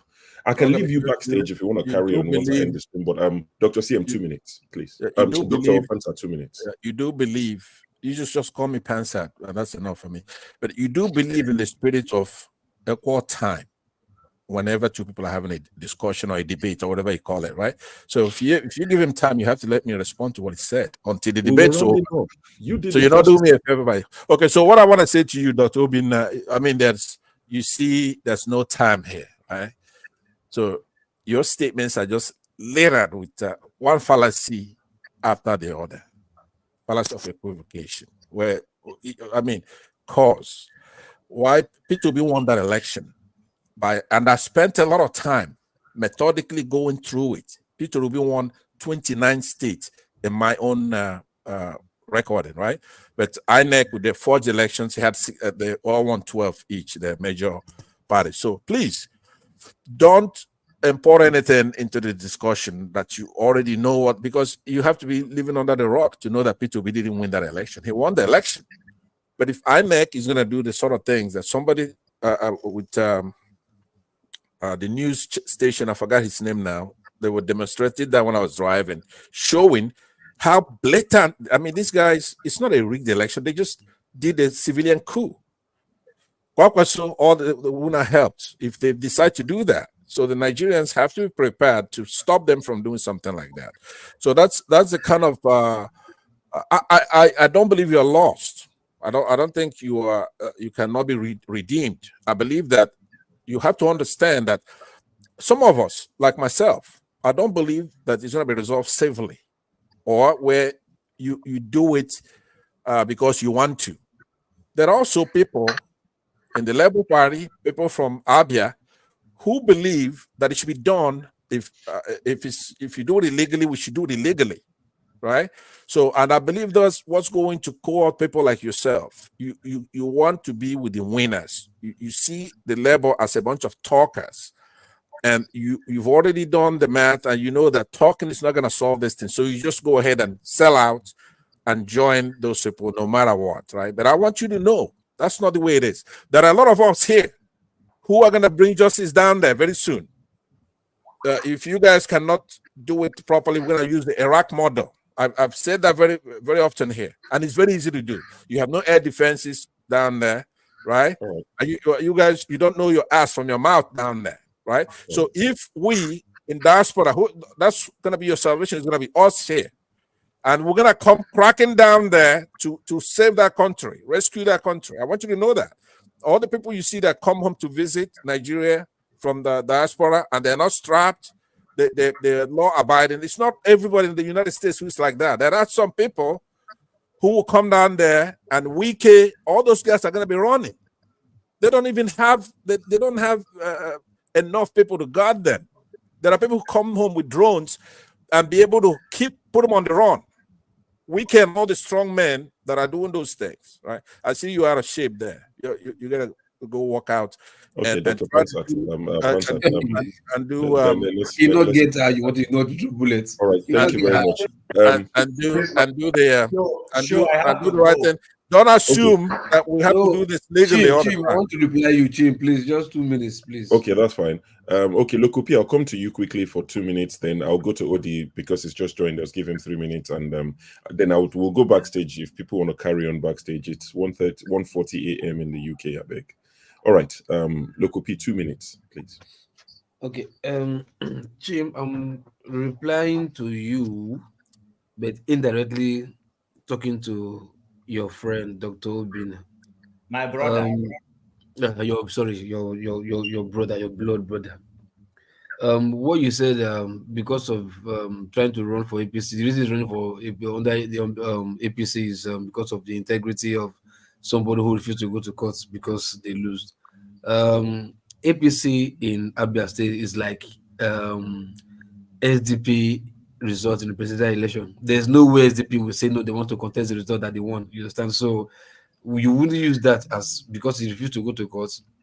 That's integrity. No, because you fail woefully, you lose woefully. There's no point wasting people's money or people's money to go and pay lawyers to fight whatever fight that you know you're going to win. That's one. But two, I advise you, please, if you contest under there, you will lose your form from your money for buying the form. Why I say so is simple. Don't get me wrong, I'm not soothsayer or bringer of bad news. It's because that person you are looking at, he is a politician, but he's a politician without no power yet. By the time APC gets back to government, you will see that the vultures and the vampires will come and throw that your person out. That person you're looking at, he has integrity. They will throw him out, telling you that he's not a politician, that he's a good man, but he's not a politician. They will throw him out and bring somebody that they believe is a politician that knows how to drink things, that do not have character, do not have what you saw in the other guy. You understand? Thereby, you in the party at that time, you will not be regretting, oh, I didn't know why did I buy this form? Because at that point in time, or if I come this right, during the election of the Abia, talking about the guy integrity, the primaries they did, how was that primaries? The flag bearer of APC in Abia State, was it free and fair? Was he influenced by somebody from federal whatever, put somebody there? You understand? So which I think is not, because APC, I know they will know how to put the person that they think they will win. It's not free and fair from the primaries. So that's your guy, you say he has integrity. Yes, he's a very good guy, he has integrity. But until they have power, then you will not know he's not a politician. Then the people from the federal wherever, they will not come push him out and bring their person that think they can play ball. By the time you are already there, you cannot work with that person, and your integrity that you're looking for will no longer be there. Then you'll be regretting. And now you still go back to the same APC that everybody used to know. You understand? So what you're saying right now is not different. You understand? It's just because they don't have power right now. So there's no vampires and vultures coming to hunt for that guy's office. By the time they have power, you will see this will just change like a miracle in your eye. You understand? So if I were you, think carefully before putting your money in any political party. But for APC, I know them too well. I just know them too well. By the time they have power, that APC that you think you know, you will never know it again. It will be beyond your widest dream. So that's just my advice to you. All right. Thank you for the word of advice, Lokopi. All right, Odi, welcome to the show. Why are these people turning up? me, I'm closing the shop. You people, it's like backstage. Okay. Odi, please go ahead. I'll Maybe give you can hand over to Jim. Well, anyway, thanks. If you want to leave, Nice you to can see leave. you. You see, last time man did there, they wait for you. Yeah, I don't see them now. I'll give them 5 minutes each. I'll give them 5 Well, minutes. hello, fellow panelists and people in the comment section. Well, I've been listening at the background. I really didn't want to come on, but sometimes you just have to have your say. I think the idea of what Ben Kalu said, which was the topic, is more important than no disrespect to the doctor. Is than we know what he's doing. He's making a very good calculation. You can't blame him. Nigeria is very hard. What are you going to do if you're not a YouTuber? You have to be a politician. So my brother, the hustle you did. Everybody is not playing. Everybody is the calculation is very clear. If things don't change, like what if you are Tinubu just did something big today or yesterday, he swore in the new Chief Justice of Nigeria. I thought people should be talking about that. That's the lady that made Hope Uzodinma governor from 4th position.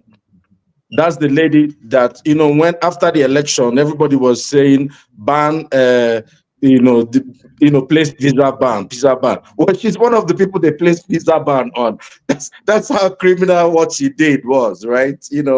So that person is the Chief Justice of Nigeria. See, the election is gone. If you don't know already, there's no election in the next 2 years or what. So my brother here has made a very good calculation. Of course, he's not going to win the primary. That if he's going to win the primary, he's not going to be talking to us, But, he can be in the mix and work hard and, see if they can get something. One essay to one minister or one thing. Now hustling, look, this is a terrain I know very well. And I'm not in the camp that says he should not join APC. Or I'm happy that he's into politics.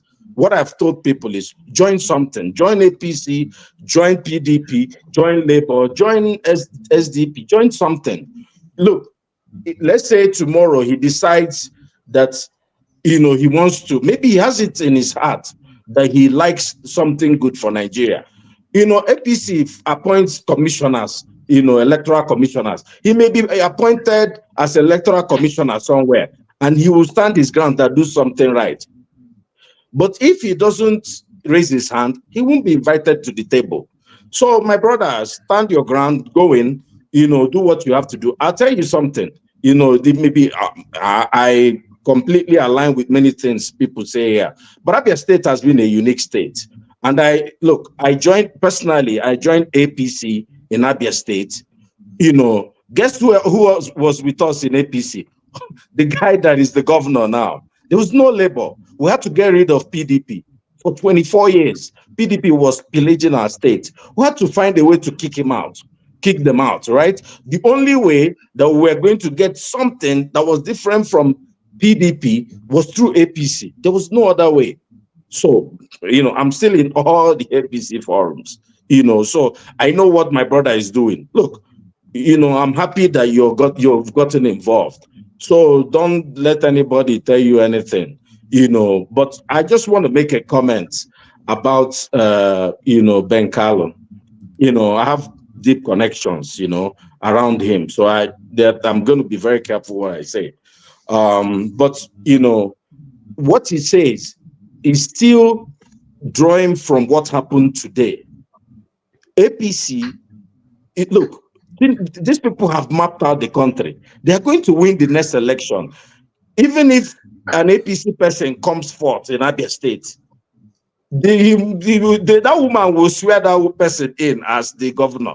These people know, that's the calculation. Can't you see? It's impossible for anybody to, at this point, to defeat Otti by a free and fair election. Well, it happened with Tinubu.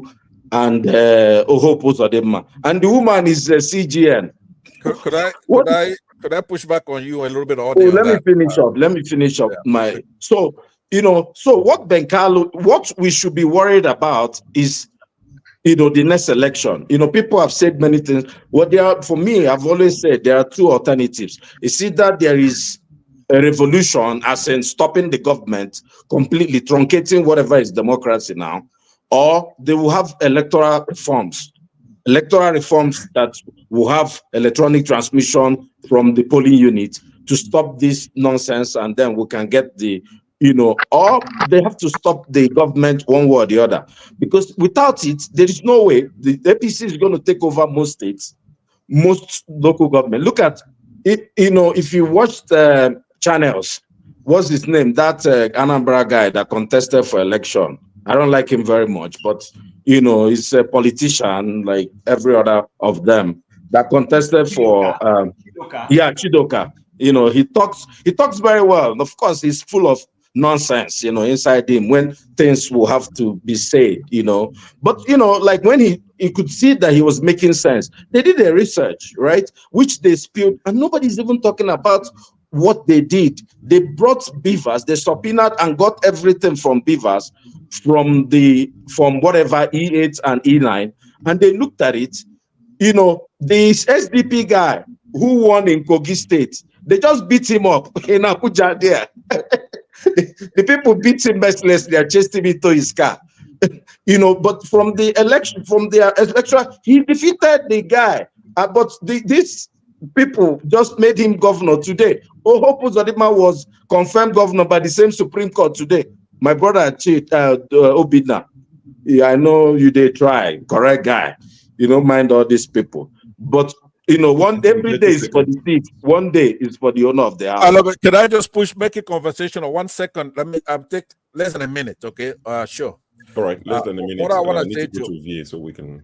Audi, what I want you to bear in mind is that you have to be a little sophisticated by analyzing what happened in that 2023 election, okay? Because there are two things happening simultaneously.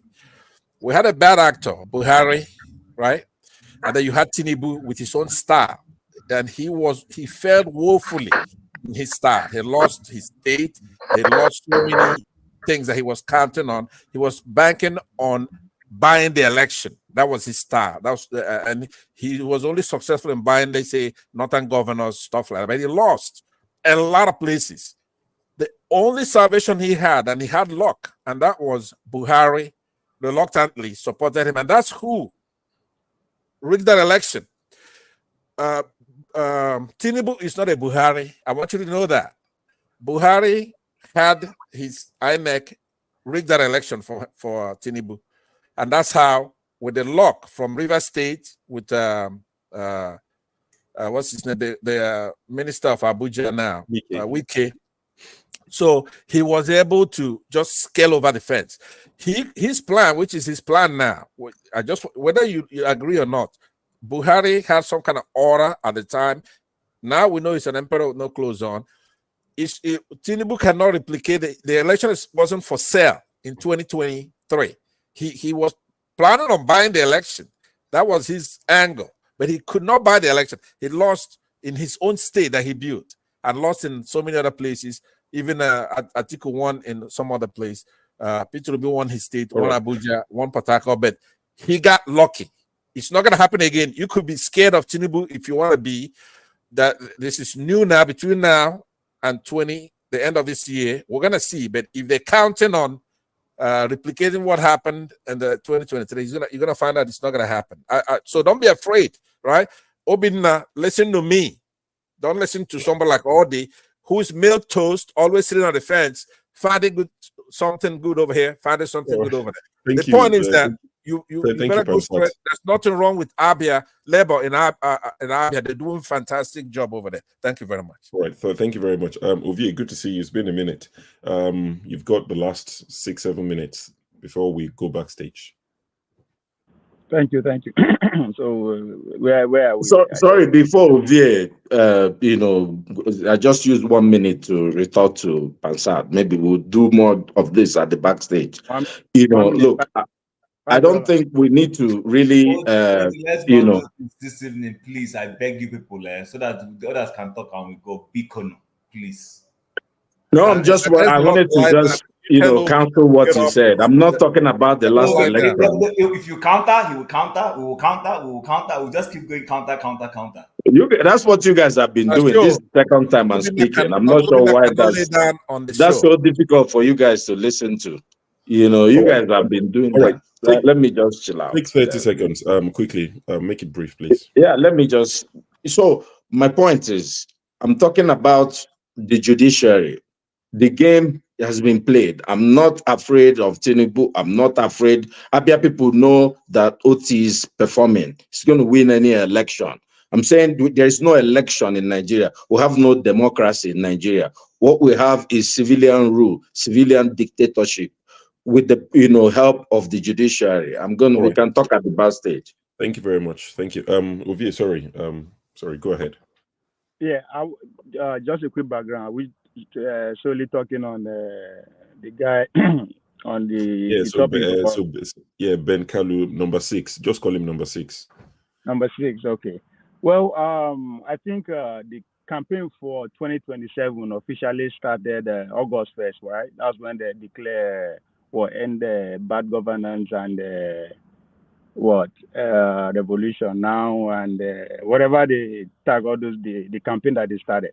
That's when the 2027 election officially campaign started. So seeing the number 6 putting the foot forward is it's not surprising. It's commendable on our politics. So it's if I'm sure I would do the same thing. He knows that Otti is the man to beat, and there's no better way to actually put his foot forward than the way he did it. So that's what I say. It's just a campaign. It's just a build up from what started at the beginning of the month.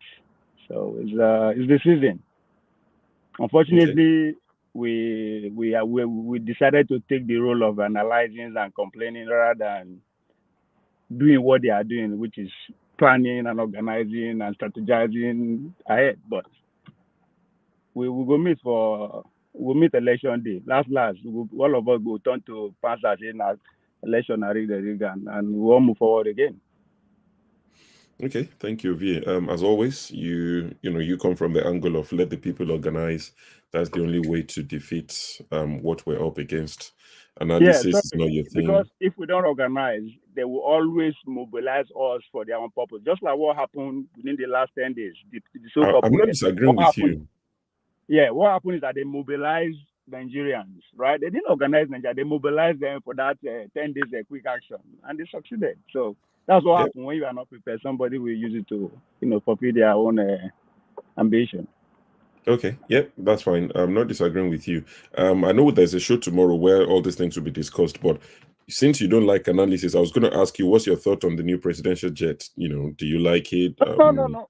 My thought on the new presidential jet, it's all boiled down to we as people, right? We complain with the hungry, right? They ignore us, but they are meeting their own demand. And it's still boiled down to the same thing, because if we are organized enough, we're able to make demand, right? Nobody will come and use us to make demand. You understand? When they want something, they go and get it. We say with the hungry, we only give them 10 days that will come back home. So Nigeria, they say not turn by turn. If you organize enough, you get your own share, no matter how you do it. But just make them know that, yes, you are here. You will get your share. And that's what is happening before our own very eye. So buying private, the guy come clear everything at the yacht, private jets, new beast to carry around town. So, and the legislators say all of them get their own share. But what we get, there's more they manage. And we seem to be okay with it. All right. So, thank you, V. I'm going to post the link one last time for those who want to join the backstage. Here's your opportunity. Last chance to enter the bus before we take off. I'm going to be ending the show 2 a.m. UK time. Thank you all for joining us today. It's been an absolute pleasure. We look forward to seeing you in the next couple of hours, because there's a regular Saturday show, Have Your Say 247, and KJ will be hosting. I'm not sure we'll be taking over, but I know KJ will be starting the show. So please come tomorrow. We'll have a more robust discussion. There'll be a lot more topics. as usual. So like I said, thank you all for coming. Chim, always a pleasure. Pansat, Dr. Bina, nice to meet you. Loco P, long time no see, but good to see you again. Uvi, on our politics. I'm not sure. I've not been on your channel in a minute, but I'm not sure if you're running a show or you've just been. I've just not seen you in a while, but good to see you again. Yeah, you're right. I've not been there. I actually see. I got hold of declassified CIA. Oh, okay. WikiLeaks of Biafra and Nigeria. So, I mean, that's what you're reading. Okay, no problem. Is local sucking baby this thing? I think it's dental floss. But Odi, we went for campaign. We went for a convention in Chicago. So okay. We see you. Odi, good to see you again. I've seen you many times on the show, so it's always good to see you. I can see a lot of people joining the backstage. So I'm going to end the show, like I said, and the conversation can continue in the backstage. So let me try and find those joining the backstage. If their camera is not on, kick them out. Yeah,